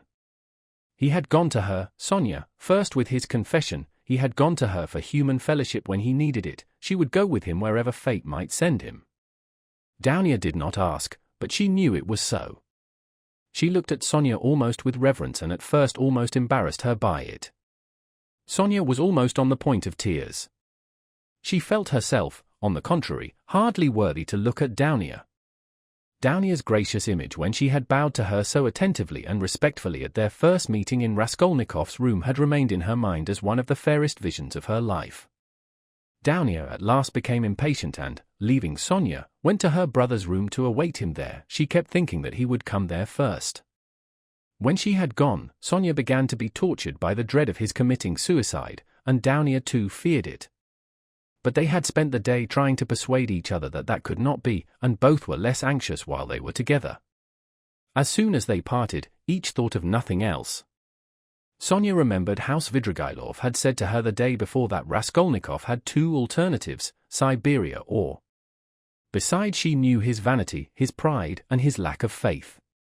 Is it possible that he has nothing but cowardice and fear of death to make him live, she thought at last in despair. Meanwhile the sun was setting. Sonia was standing in dejection, looking intently out of the window, but from it she could see nothing but the unwhitewashed blank wall of the next house. At last, when she began to feel sure of his death, he walked into the room. She gave a cry of joy, but looking carefully into his face she turned pale. "Yes," said Raskolnikov, smiling. "I have come for your cross, Sonia. It was you told me to go to the crossroads. Why is it you are frightened now it's come to that?" Sonia gazed at him astonished. His tone seemed strange to her, a cold shiver ran over her, but in a moment she guessed that the tone and the words were a mask. He spoke to her looking away, as though to avoid meeting her eyes. "You see, Sonia, I've decided that it will be better so. There is one fact. But it's a long story and there's no need to discuss it. But do you know what angers me? It annoys me that all those stupid brutish faces will be gaping at me directly, pestering me with their stupid questions, which I shall have to answer. They'll point their fingers at me. TFU. You know I am not going to Porfiry, I am sick of him. I'd rather go to my friend, the explosive lieutenant. How I shall surprise him, what a sensation I shall make. But I must be cooler, I've become too irritable of late. You know I was nearly shaking my fist at my sister just now, because she turned to take a last look at me. It's a brutal state to be in. Ah. What am I coming to? Well, where are the crosses?" He seemed hardly to know what he was doing. He could not stay still or concentrate his attention on anything, his ideas seemed to gallop after one another, he talked incoherently, his hands trembled slightly. Without a word Sonia took out of the drawer 2 crosses, one of cypress wood and one of copper. She made the sign of the cross over herself and over him, and put the wooden cross on his neck. "It's the symbol of my taking up the cross," he laughed. "As though I had not suffered much till now. The wooden cross, that is the peasant one, the copper one, that is Lizaveta's, you will wear yourself, show me." So she had it on, at that moment? I remember 2 things like these 2, a silver one and a little icon. I threw them back on the old woman's neck. Those would be appropriate now, really, those are what I ought to put on now. But I am talking nonsense and forgetting what matters, I'm somehow forgetful. You see I have come to warn you, Sonia, so that you might know, that's all I came for. But I thought I had more to say. You wanted me to go yourself. Well, now I am going to prison and you'll have your wish. Well, what are you crying for? You too. Don't. Leave off. Oh, how I hate it all. But his feeling was stirred, his heart ached, as he looked at her. Why is she grieving too, he thought to himself. What am I to her? Why does she weep? Why is she looking after me, like my mother or Downia? She'll be my nurse. Cross yourself, say at least one prayer, Sonia begged in a timid broken voice. Oh certainly, as much as you like. And sincerely, Sonia, sincerely. But he wanted to say something quite different. He crossed himself several times. Sonia took up her shawl and put it over her head. It was the green draped dame shawl of which Marmeladov had spoken, the family shawl. Raskolnikov thought of that looking at it, but he did not ask. He began to feel himself that he was certainly forgetting things and was disgustingly agitated. He was frightened at this. He was suddenly struck too by the thought that Sonia meant to go with him. What are you doing? Where are you going? Stay here, stay. I'll go alone, he cried in cowardly vexation, and almost resentful, he moved towards the door. What's the use of going in procession, he muttered going out. Sonia remained standing in the middle of the room. He had not even said goodbye to her, he had forgotten her. A poignant and rebellious doubt surged in his heart. Was it right, all this, he thought again as he went down the stairs. Couldn't he stop and retract it all, and not go? But still he went. He felt suddenly once for all that he mustn't ask himself questions. As he turned into the street he remembered that he had not said goodbye to Sonia, that he had left her in the middle of the room in her green shawl, not daring to stir after he had shouted at her, and he stopped short for a moment. At the same instant, another thought dawned upon him, as though it had been lying in wait to strike him then. Why, with what object did I go to her just now? I told her, on business. On what business? I had no sort of business. To tell her I was going, but where was the need? Do I love her? No, no, I drove her away just now like a dog. Did I want her crosses? Oh, how low I've sunk. No, I wanted her tears, I wanted to see her terror, to see how her heart ached. I had to have something to cling to, something to delay me, some friendly face to see. And I dared to believe in myself, to dream of what I would do. I am a beggarly contemptible wretch, contemptible. He walked along the canal bank, and he had not much further to go. But on reaching the bridge he stopped, and turning out of his way along it went to the Haymarket.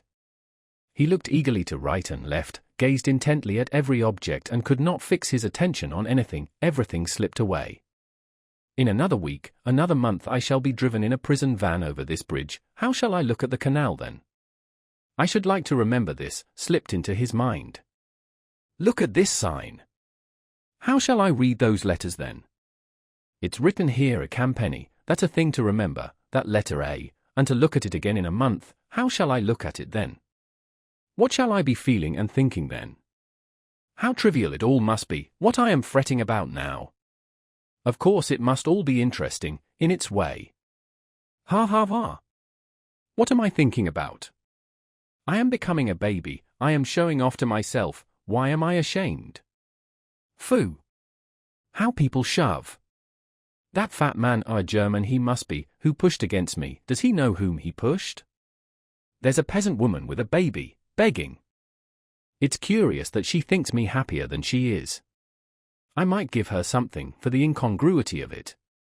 Here's a 5-kopeck piece left in my pocket. Where did I get it? Here, here, take it, my good woman. God bless you, the beggar chanted in a lachrymose voice. He went into the Haymarket. It was distasteful, very distasteful to be in a crowd, but he walked just where he saw most people. He would have given anything in the world to be alone, but he knew himself that he would not have remained alone for a moment. There was a man drunk and disorderly in the crowd. He kept trying to dance and falling down. There was a ring round him. Raskolnikov squeezed his way through the crowd, stared for some minutes at the drunken man, and suddenly gave a short jerky laugh. A minute later he had forgotten him and did not see him, though he still stared. He moved away at last, not remembering where he was, but when he got into the middle of the square an emotion suddenly came over him, overwhelming him body and mind. He suddenly recalled Sonia's words, "Go to the crossroads, bow down to the people, kiss the earth, for you have sinned against it too, and say aloud to the whole world, I am a murderer." He trembled, remembering that. And the hopeless misery and anxiety of all that time, especially of the last hours, had weighed so heavily upon him that he positively clutched at the chance of this new unmixed, complete sensation. It came over him like a fit. It was like a single spark kindled in his soul and spreading fire through him. Everything in him softened at once, and the tears started into his eyes. He fell to the earth on the spot. He knelt down in the middle of the square, bowed down to the earth, and kissed that filthy earth with bliss and rapture. He got up and bowed down a second time. His boozed, a youth near him observed. There was a roar of laughter. His going to Jerusalem, brothers, and saying goodbye to his children and his country. His bowing down to all the world and kissing the great city of St. Petersburg and its pavement, added a workman who was a little drunk. Quite a young man, too, observed a third. And a gentleman, someone observed soberly. There's no knowing who's a gentleman and who isn't nowadays. These exclamations and remarks checked Raskolnikov, and the words, "I am a murderer," which were perhaps on the point of dropping from his lips, died away. He bore these remarks quietly, however, and, without looking round, he turned down a street leading to the police office. He had a glimpse of something on the way which did not surprise him. He had felt that it must be so. The second time he bowed down in the Haymarket he saw, standing 50 paces from him on the left, Sonia. She was hiding from him behind one of the wooden shanties in the marketplace. She had followed him then on his painful way.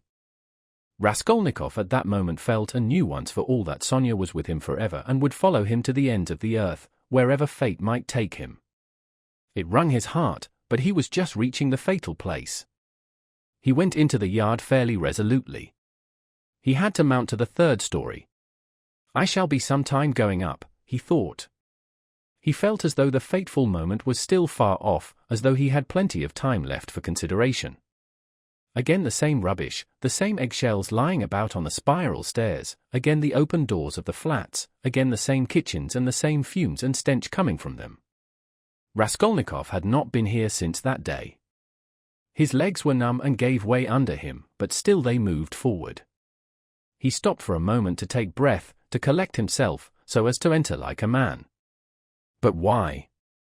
What for, he wondered, reflecting. If I must drink the cup, what difference does it make? The more revolting the better. He imagined for an instant the figure of that explosive lieutenant, Ilya Petrovitch. Was he actually going to him? Couldn't he go to someone else? To Nikodim Fomitch? Couldn't he turn back and go straight to Nikodim Fomitch's lodgings? At least then it would be done privately. No, no. To that explosive lieutenant. If he must drink it off at once. Turning cold and hardly conscious, he opened the door of the office. There were very few people in it this time, only a house porter and a peasant. The doorkeeper did not even peep out from behind his screen.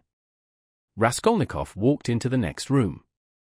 Perhaps I still need not speak, passed through his mind. Some sort of clerk not wearing a uniform was settling himself at a bureau to write. In a corner another clerk was seating himself. Zametov was not there, nor, of course, Nikodim Fomitch. No one in. Raskolnikov asked, addressing the person at the bureau. Whom do you want? A.R. Not a sound was heard, not a sight was seen, but I sent the Russian, how does it go on in the fairy tale? I've forgotten. At your service, a familiar voice cried suddenly. Raskolnikov shuddered. The explosive lieutenant stood before him. He had just come in from the third room. It is the hand of fate, thought Raskolnikov. Why is he here? You've come to see us? What about? Cried Ilya Petrovitch. He was obviously in an exceedingly good humor and perhaps a trifle exhilarated. If it's on business you are rather early, it's only a chance that I am here, however I'll do what I can. I must admit, what is it? Excuse me. Dostoyevsky appears to have forgotten that it is after sunset, and that the last time Raskolnikov visited the police office at 2 in the afternoon he was reproached for coming too late. Translator. Raskolnikov. Of course, Raskolnikov. You didn't imagine I'd forgotten? Don't think I am like that. Rodion Rodianovich, that's it, isn't it? Rodion Romanovich. Yes, of course, Rodion Romanovich. I was just getting at it. I made many inquiries about you. I assure you I've been genuinely grieved since I behaved like that. It was explained to me afterwards that you were a literary man, and a learned one too, and so to say the first steps. Mercy on us! What literary or scientific man does not begin by some originality of conduct? My wife and I have the greatest respect for literature. In my wife it's a genuine passion.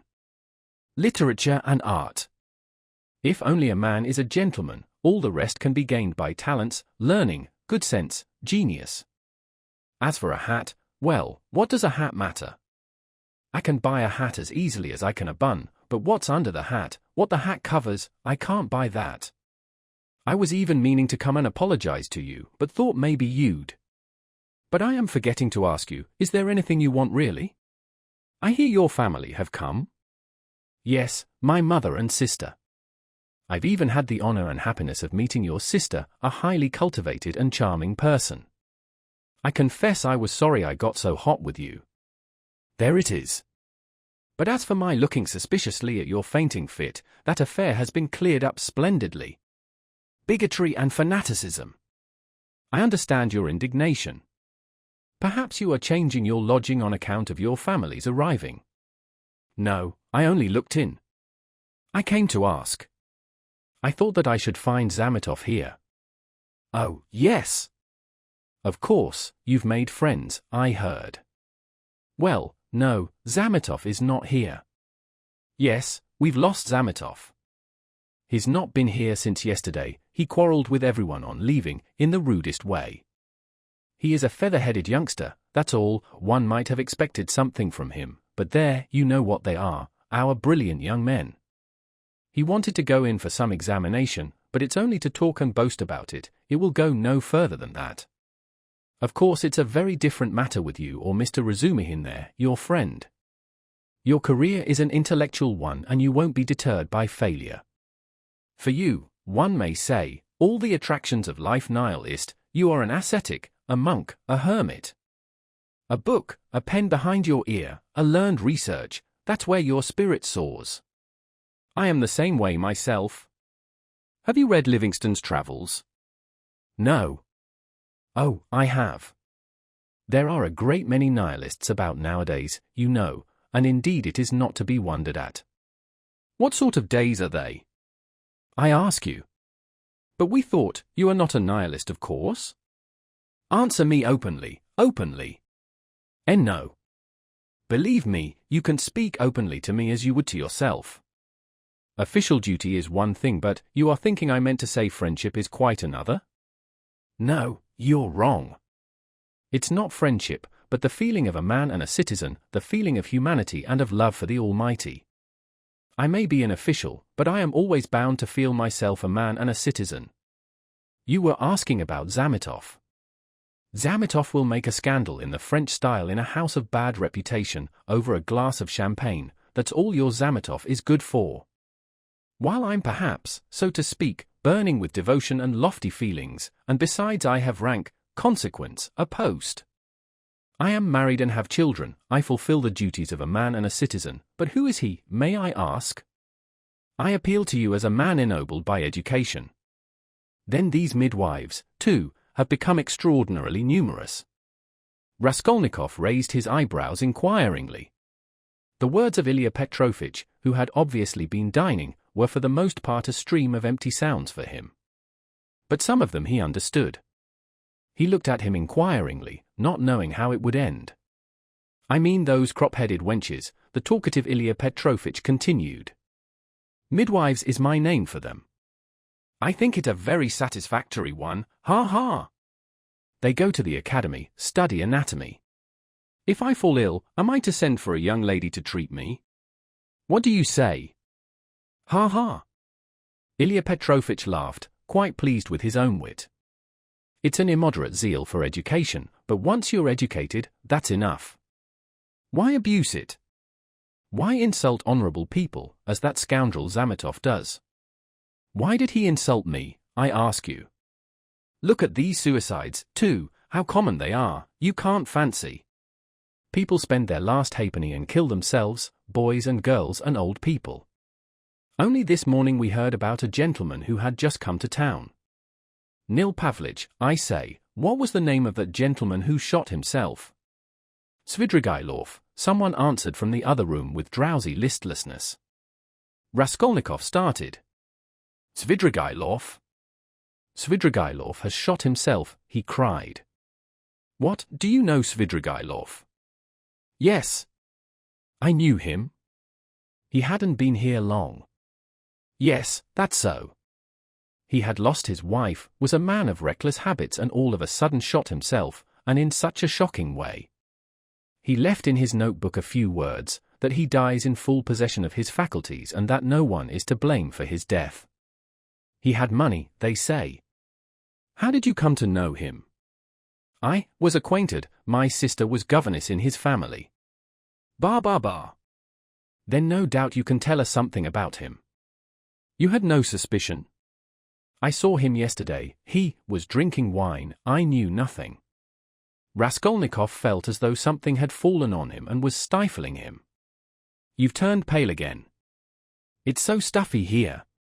Yes, I must go, muttered Raskolnikov. Excuse my troubling you.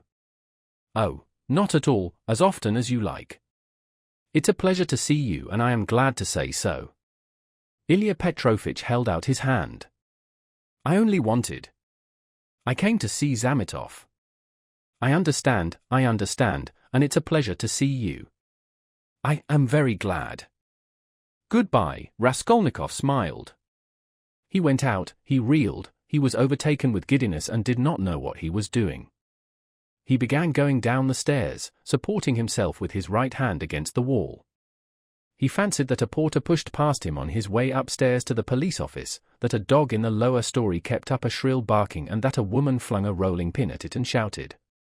He went down and out into the yard. There, not far from the entrance, stood Sonia, pale and horror-stricken. She looked wildly at him. He stood still before her. There was a look of poignant agony, of despair, in her face. She clasped her hands. His lips worked in an ugly, meaningless smile. He stood still a minute, grinned and went back to the police office. Ilya Petrovitch had sat down and was rummaging among some papers. Before him stood the same peasant who had pushed by on the stairs. "Halloa! Back again! Have you left something behind? What's the matter?" Raskolnikov, with white lips and staring eyes, came slowly nearer. He walked right to the table, leaned his hand on it, tried to say something, but could not, only incoherent sounds were audible. "You are feeling ill, a chair. Here, sit down. Some water."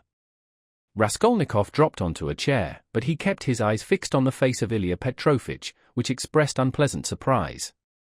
Both looked at one another for a minute and waited. Water was brought. "It was I," began Raskolnikov. "Drink some water." Raskolnikov refused the water with his hand, and softly and brokenly, but distinctly said, "It was I killed the old pawnbroker woman and her sister Lizaveta with an axe and robbed them." Ilya Petrovitch opened his mouth. People ran up on all sides. Raskolnikov repeated his statement. Epilogue. I. Siberia.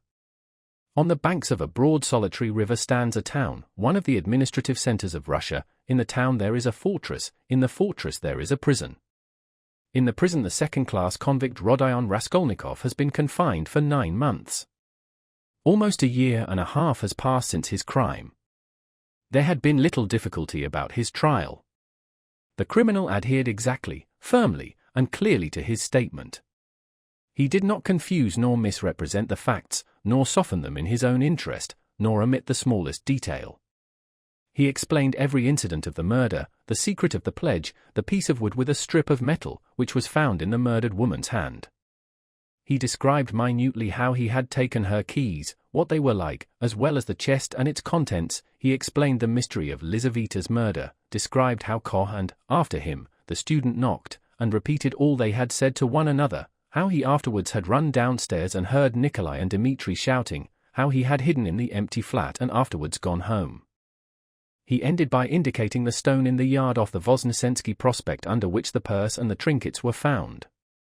The whole thing, in fact, was perfectly clear. The lawyers and the judges were very much struck, among other things, by the fact that he had hidden the trinkets and the purse under a stone, without making use of them, and that, what was more, he did not now remember what the trinkets were like, or even how many there were. The fact that he had never opened the purse and did not even know how much was in it seemed incredible. There turned out to be in the purse 317 rubles and 60 kopecks. From being so long under the stone, some of the most valuable notes lying uppermost had suffered from the damp. They were a long while trying to discover why the accused man should tell a lie about this, when about everything else he had made a truthful and straightforward confession. Finally, some of the lawyers more versed in psychology admitted that it was possible he had really not looked into the purse, and so didn't know what was in it when he hid it under the stone. But they immediately drew the deduction that the crime could only have been committed through temporary mental derangement, through homicidal mania, without object or the pursuit of gain. This fell in with the most recent fashionable theory of temporary insanity, so often applied in our days in criminal cases. Moreover, Raskolnikov's hypochondriacal condition was proved by many witnesses, by Dr. Zosimov, his former fellow students, his landlady and her servant. All this pointed strongly to the conclusion that Raskolnikov was not quite like an ordinary murderer and robber, but that there was another element in the case.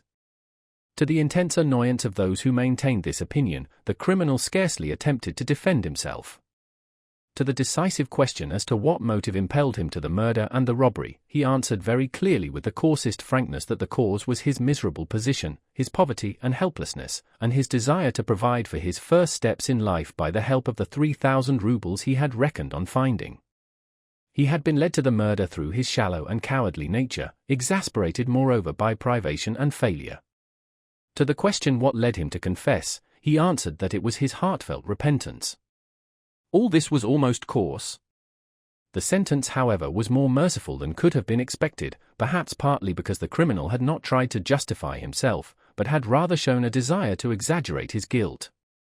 All the strange and peculiar circumstances of the crime were taken into consideration.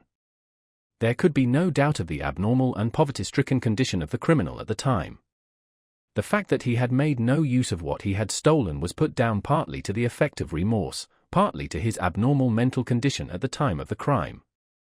Incidentally, the murder of Lizaveta served indeed to confirm the last hypothesis: a man commits 2 murders and forgets that the door is open. Finally, the confession, at the very moment when the case was hopelessly muddled by the false evidence given by Nikolai through melancholy and fanaticism, and when, moreover, there were no proofs against the real criminal, no suspicions even, Porfiry Petrovitch fully kept his word. All this did much to soften the sentence. Other circumstances, too, in the prisoner's favor came out quite unexpectedly. Razumihin somehow discovered and proved that while Raskolnikov was at the university he had helped a poor consumptive fellow student and had spent his last penny on supporting him for 6 months, and when this student died, leaving a decrepit old father whom he had maintained almost from his 13th year, Raskolnikov had got the old man into a hospital and paid for his funeral when he died. Raskolnikov's landlady bore witness, too, that when they had lived in another house at 5 Corners, Raskolnikov had rescued 2 little children from a house on fire and was burnt in doing so. This was investigated and fairly well confirmed by many witnesses. These facts made an impression in his favor. And in the end the criminal was, in consideration of extenuating circumstances, condemned to penal servitude in the 2nd class for a term of 8 years only. At the very beginning of the trial Raskolnikov's mother fell ill. Dounia and Razumihin found it possible to get her out of Petersburg during the trial. Razumihin chose a town on the railway not far from Petersburg, so as to be able to follow every step of the trial and at the same time to see Avdotia Romanovna as often as possible. Pulcheria Alexandrova's illness was a strange nervous one and was accompanied by a partial derangement of her intellect. When Dounia returned from her last interview with her brother, she had found her mother already ill, in feverish delirium. That evening Razumihin and she agreed what answers they must make to her mother's questions about Raskolnikov and made up a complete story for her mother's benefit of his having to go away to a distant part of Russia on a business commission, which would bring him in the end money and reputation. But they were struck by the fact that Pulcheria Alexandrova never asked them anything on the subject, neither then nor thereafter. On the contrary, she had her own version of her son's sudden departure. She told them with tears how he had come to say goodbye to her, hinting that she alone knew many mysterious and important facts, and that Rodia had many very powerful enemies, so that it was necessary for him to be in hiding. As for his future career, she had no doubt that it would be brilliant when certain sinister influences could be removed. She assured Razumihin that her son would be one day a great statesman, that his article and brilliant literary talent proved it. This article she was continually reading, she even read it aloud, almost took it to bed with her, but scarcely asked where Rodia was, though the subject was obviously avoided by the others, which might have been enough to awaken her suspicions. They began to be frightened at last at Pulcheria Alexandrova's strange silence on certain subjects. She did not, for instance, complain of getting no letters from him, though in previous years she had only lived on the hope of letters from her beloved Rodia. This was the cause of great uneasiness to Dounia. The idea occurred to her that her mother suspected that there was something terrible in her son's fate and was afraid to ask, for fear of hearing something still more awful. In any case, Dounia saw clearly that her mother was not in full possession of her faculties. It happened once or twice, however, that Pulcheria Alexandrova gave such a turn to the conversation that it was impossible to answer her without mentioning where Rodia was, and on receiving unsatisfactory and suspicious answers she became at once gloomy and silent, and this mood lasted for a long time. Downia saw at last that it was hard to deceive her and came to the conclusion that it was better to be absolutely silent on certain points, but it became more and more evident that the poor mother suspected something terrible. Downia remembered her brothers telling her that her mother had overheard her talking in her sleep on the night after her interview with Svidrigailov and before the fatal day of the confession. Had not she made out something from that? Sometimes days and even weeks of gloomy silence and tears would be succeeded by a period of hysterical animation, and the invalid would begin to talk almost incessantly of her son, of her hopes of his future. Her fancies were sometimes very strange. They humored her, pretended to agree with her, she saw perhaps that they were pretending, but she still went on talking. 5 months after Raskolnikov's confession, he was sentenced. Razumihin and Sonia saw him in prison as often as it was possible. At last the moment of separation came. Downia swore to her brother that the separation should not be forever. Razumihin did the same. Razumihin, in his youthful ardor, had firmly resolved to lay the foundations at least of a secure livelihood during the next 3 or 4 years, and saving up a certain sum, to emigrate to Siberia, a country rich in every natural resource and in need of workers, active men, and capital. There they would settle in the town where Rodia was and all together would begin a new life. They all wept at parting. Raskolnikov had been very dreamy for a few days before. He asked a great deal about his mother and was constantly anxious about her. He worried so much about her that it alarmed Downia. When he heard about his mother's illness he became very gloomy. With Sonia he was particularly reserved all the time. With the help of the money left to her by Svidrigailov, Sonia had long ago made her preparations to follow the party of convicts in which he was dispatched to Siberia. Not a word passed between Raskolnikov and her on the subject, but both knew it would be so. At the final leave-taking he smiled strangely at his sisters and Razumihin's fervent anticipations of their happy future together when he should come out of prison. He predicted that their mother's illness would soon have a fatal ending. Sonia and he at last set off. 2 months later Downia was married to Razumihin. It was a quiet and sorrowful wedding. Porfiry Petrovitch and Zosimov were invited, however. During all this period Razumihin wore an air of resolute determination. Downia put implicit faith in his carrying out his plans, and indeed she could not but believe in him. He displayed a rare strength of will. Among other things he began attending university lectures again in order to take his degree. They were continually making plans for the future, both counted on settling in Siberia within 5 years at least. Till then they rested their hopes on Sonia. Pulcheria Alexandrova was delighted to give her blessing to Downia's marriage with Razumihin, but after the marriage she became even more melancholy and anxious. To give her pleasure Razumihin told her how Raskolnikov had looked after the poor student and his decrepit father, and how a year ago he had been burnt and injured in rescuing 2 little children from a fire. These 2 pieces of news excited Pulcheria Alexandrova's disordered imagination almost to ecstasy. She was continually talking about them, even entering into conversation with strangers in the street, though Downia always accompanied her. In public convences and shops, wherever she could capture a listener, she would begin the discourse about her son, his article, how he had helped the student, how he had been burnt at the fire, and so on. Downia did not know how to restrain her. Apart from the danger of her morbid excitement, there was the risk of someone's recalling Raskolnikov's name and speaking of the recent trial. Pulcheria Alexandrova found out the address of the mother of the 2 children her son had saved and insisted on going to see her.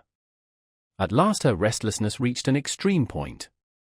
She would sometimes begin to cry suddenly and was often ill and feverishly delirious. One morning she declared that by her reckoning Rodia ought soon to be home, that she remembered when he said goodbye to her he said that they must expect him back in 9 months. She began to prepare for his coming, began to do up her room for him, to clean the furniture, to wash and put up new hangings and so on. Downia was anxious, but said nothing and helped her to arrange the room. After a fatiguing day spent in continual fancies, in joyful daydreams and tears, Pulcheria Alexandrova was taken ill in the night, and by morning she was feverish and delirious. It was brain fever. She died within a fortnight. In her delirium she dropped words which showed that she knew a great deal more about her son's terrible fate than they had supposed. For a long time Raskolnikov did not know of his mother's death, though a regular correspondence had been maintained from the time he reached Siberia. It was carried on by means of Sonia, who wrote every month to the Razumihins and received an answer with unfailing regularity. At first they found Sonia's letters dry and unsatisfactory, but later on they came to the conclusion that the letters could not be better, for from these letters they received a complete picture of their unfortunate brother's life. Sonia's letters were full of the most matter-of-fact detail, the simplest and clearest description of all Raskolnikov's surroundings as a convict. There was no word of her own hopes, no conjecture as to the future, no description of her feelings. Instead of any attempt to interpret his state of mind and inner life, she gave the simple facts, that is, his own words, an exact account of his health, what he asked for at their interviews, what commission he gave her, and so on. All these facts she gave with extraordinary minuteness. The picture of their unhappy brother stood out at last with great clearness and precision. There could be no mistake, because nothing was given but facts. But Dounia and her husband could get little comfort out of the news, especially at first. Sonia wrote that he was constantly sullen and not ready to talk, that he scarcely seemed interested in the news she gave him from their letters, that he sometimes asked after his mother, and that when, seeing that he had guessed the truth, she told him at last of her death, she was surprised to find that he did not seem greatly affected by it, not externally at any rate. She told them that, although he seemed so wrapped up in himself and, as it were, shut himself off from everyone, he took a very direct and simple view of his new life, that he understood his position, expected nothing better for the time, had no ill-founded hopes, as is so common in his position, and scarcely seemed surprised at anything in his surroundings, so unlike anything he had known before. She wrote that his health was satisfactory, he did his work without shirking or seeking to do more, he was almost indifferent about food, but except on Sundays and holidays the food was so bad that at last he had been glad to accept some money from her, Sonia, to have his own tea every day. He begged her not to trouble about anything else, declaring that all this fuss about him only annoyed him. Sonia wrote further that in prison he shared the same room with the rest, that she had not seen the inside of their barracks, but concluded that they were crowded, miserable and unhealthy, that he slept on a plank bed with a rug under him and was unwilling to make any other arrangement. But that he lived so poorly and roughly, not from any plan or design, but simply from inattention and indifference. Sonia wrote simply that he had at first shown no interest in her visits, had almost been vexed with her indeed for coming, unwilling to talk and rude to her. But that in the end these visits had become a habit and almost a necessity for him, so that he was positively distressed when she was ill for some days and could not visit him. She used to see him on holidays at the prison gates or in the guard-room, to which he was brought for a few minutes to see her. On working days she would go to see him at work either at the workshops or at the brick kilns, or at the sheds on the banks of the Atish. About herself, Sonia wrote that she had succeeded in making some acquaintances in the town, that she did sewing, and, as there was scarcely a dressmaker in the town, she was looked upon as an indispensable person in many houses. But she did not mention that the authorities were, through her, interested in Raskolnikov, that his task was lightened and so on. At last the news came. Dounia had indeed noticed signs of alarm and uneasiness in the preceding letters, that he held aloof from everyone, that his fellow prisoners did not like him, that he kept silent for days at a time and was becoming very pale. In the last letter Sonia wrote that he had been taken very seriously ill and was in the convict ward of the hospital. 2. He was ill a long time. But it was not the horrors of prison life, not the hard labor, the bad food, the shaven head, or the patched clothes that crushed him. What did he care for all those trials and hardships? He was even glad of the hard work. Physically exhausted, he could at least reckon on a few hours of quiet sleep. And what was the food to him, the thin cabbage soup with beetles floating in it? In the past as a student he had often not had even that. His clothes were warm and suited to his manner of life. He did not even feel the fetters. Was he ashamed of his shaven head and parti-colored coat? Before whom? Before Sonia? Sonia was afraid of him. How could he be ashamed before her? And yet he was ashamed even before Sonia, whom he tortured because of it with his contemptuous rough manner. But it was not his shaven head and his fetters he was ashamed of, his pride had been stung to the quick. It was wounded pride that made him ill. Oh, how happy he would have been if he could have blamed himself. He could have borne anything then, even shame and disgrace. But he judged himself severely, and his exasperated conscience found no particularly terrible fault in his past, except a simple blunder which might happen to anyone. He was ashamed just because he, Raskolnikov, had so hopelessly, stupidly come to grief through some decree of blind fate, and must humble himself and submit to the idiocy of a sentence, if he were anyhow to be at peace. Vague and objectless anxiety in the present, and in the future a continual sacrifice leading to nothing, that was all that lay before him. And what comfort was it to him that at the end of 8 years he would only be 32 and able to begin a new life? What had he to live for? What had he to look forward to? Why should he strive? To live in order to exist? Why, he had been ready 1,000 times before to give up existence for the sake of an idea, for a hope, even for a fancy. Mere existence had always been too little for him, he had always wanted more. Perhaps it was just because of the strength of his desires that he had thought himself a man to whom more was permissible than to others. And if only fate would have sent him repentance, burning repentance that would have torn his heart and robbed him of sleep, that repentance, the awful agony of which brings visions of hanging or drowning. Oh, he would have been glad of it.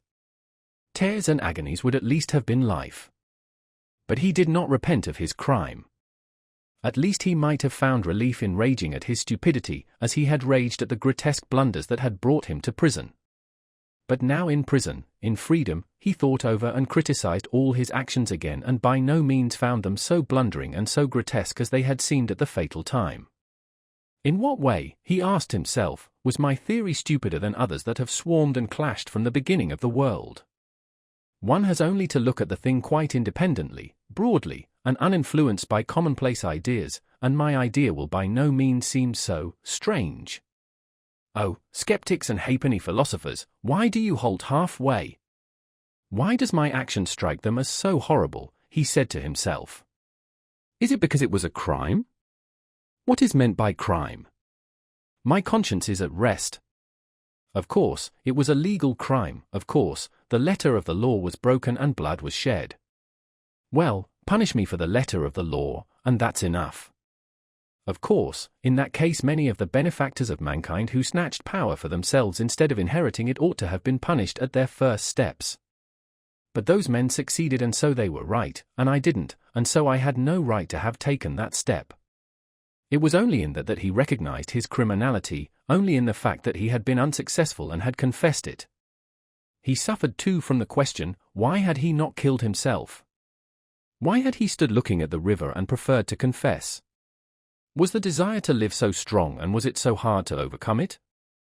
Had not Svidrigailov overcome it, although he was afraid of death? In misery he asked himself this question, and could not understand that, at the very time he had been standing looking into the river, he had perhaps been dimly conscious of the fundamental falsity in himself and his convictions. He didn't understand that that consciousness might be the promise of a future crisis, of a new view of life and of his future resurrection. He preferred to attribute it to the dead weight of instinct which he could not step over, again through weakness and meanness. He looked at his fellow prisoners and was amazed to see how they all loved life and prized it. It seemed to him that they loved and valued life more in prison than in freedom. What terrible agonies and privations some of them, the tramps for instance, had endured!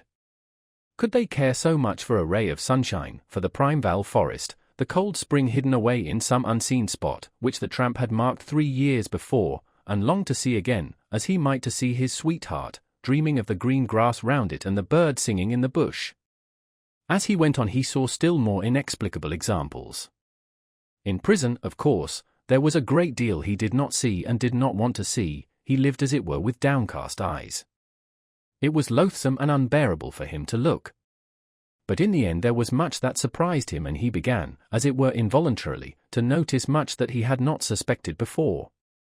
What surprised him most of all was the terrible impossible gulf that lay between him and all the rest. They seemed to be a different species, and he looked at them and they at him with distrust and hostility. He felt and knew the reasons of his isolation, but he would never have admitted till then that those reasons were so deep and strong. There were some Polish exiles, political prisoners, among them. They simply looked down upon all the rest as ignorant churls, but Raskolnikov could not look upon them like that. He saw that these ignorant men were in many respects far wiser than the Poles. There were some Russians who were just as contemptuous, a former officer and 2 seminarists. Raskolnikov saw their mistake as clearly. He was disliked and avoided by everyone. They even began to hate him at last. Why, he could not tell. Men who had been far more guilty despised and laughed at his crime. "You're a gentleman," they used to say. "You shouldn't hack about with an axe, that's not a gentleman's work." The second week in Lent, his turn came to take the sacrament with his gang. He went to church and prayed with the others. A quarrel broke out one day, he did not know how. All fell on him at once in a fury. "You're an infidel. You don't believe in God," they shouted. "You ought to be killed." He had never talked to them about God nor his belief, but they wanted to kill him as an infidel. He said nothing. One of the prisoners rushed at him in a perfect frenzy. Raskolnikov awaited him calmly and silently. His eyebrows did not quiver, his face did not flinch. The guard succeeded in intervening between him and his assailant, or there would have been bloodshed. There was another question he could not decide: why were they all so fond of Sonia? She did not try to win their favor, she rarely met them, sometimes only she came to see him at work for a moment. And yet everybody knew her, they knew that she had come out to follow him, knew how and where she lived. She never gave them money, did them no particular services. Only once at Christmas she sent them all presents of pies and rolls. But by degrees closer relations sprang up between them and Sonia. She would write and post letters for them to their relations. Relations of the prisoners who visited the town, at their instructions, left with Sonia presents and money for them. Their wives and sweethearts knew her and used to visit her. And when she visited Raskolnikov at work, or met a party of the prisoners on the road, they all took off their hats to her. "Little Mother Sofia Semyonovna, you are our dear, good little mother," coarse-branded criminals said to that frail little creature. She would smile and bow to them, and everyone was delighted when she smiled. They even admired her gait and turned round to watch her walking. They admired her too for being so little, and, in fact, did not know what to admire her most for. They even came to her for help in their illnesses. He was in the hospital from the middle of Lent till after Easter. When he was better, he remembered the dreams he had had while he was feverish and delirious. He dreamt that the whole world was condemned to a terrible new strange plague that had come to Europe from the depths of Asia. All were to be destroyed except a very few chosen. Some new sorts of microbes were attacking the bodies of men, but these microbes were endowed with intelligence and will. Men attacked by them became at once mad and furious. But never had men considered themselves so intellectual and so completely in possession of the truth as these sufferers. Never had they considered their decisions, their scientific conclusions, their moral convictions so infallible. Whole villages, whole towns, and peoples went mad from the infection. All were excited and did not understand one another.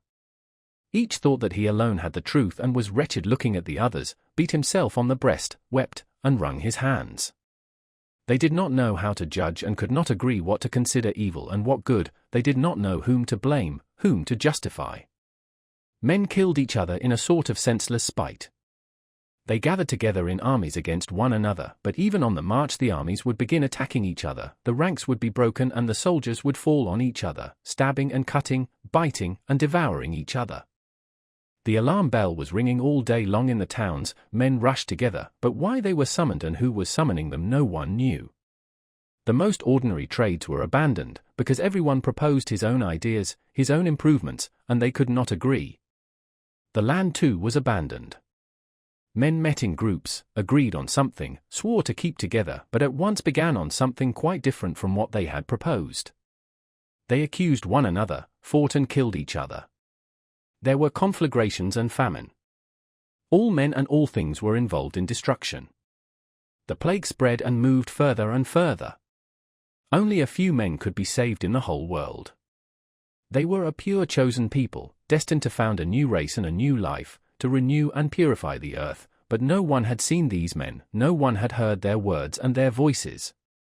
Raskolnikov was worried that this senseless dream haunted his memory so miserably, the impression of this feverish delirium persisted so long.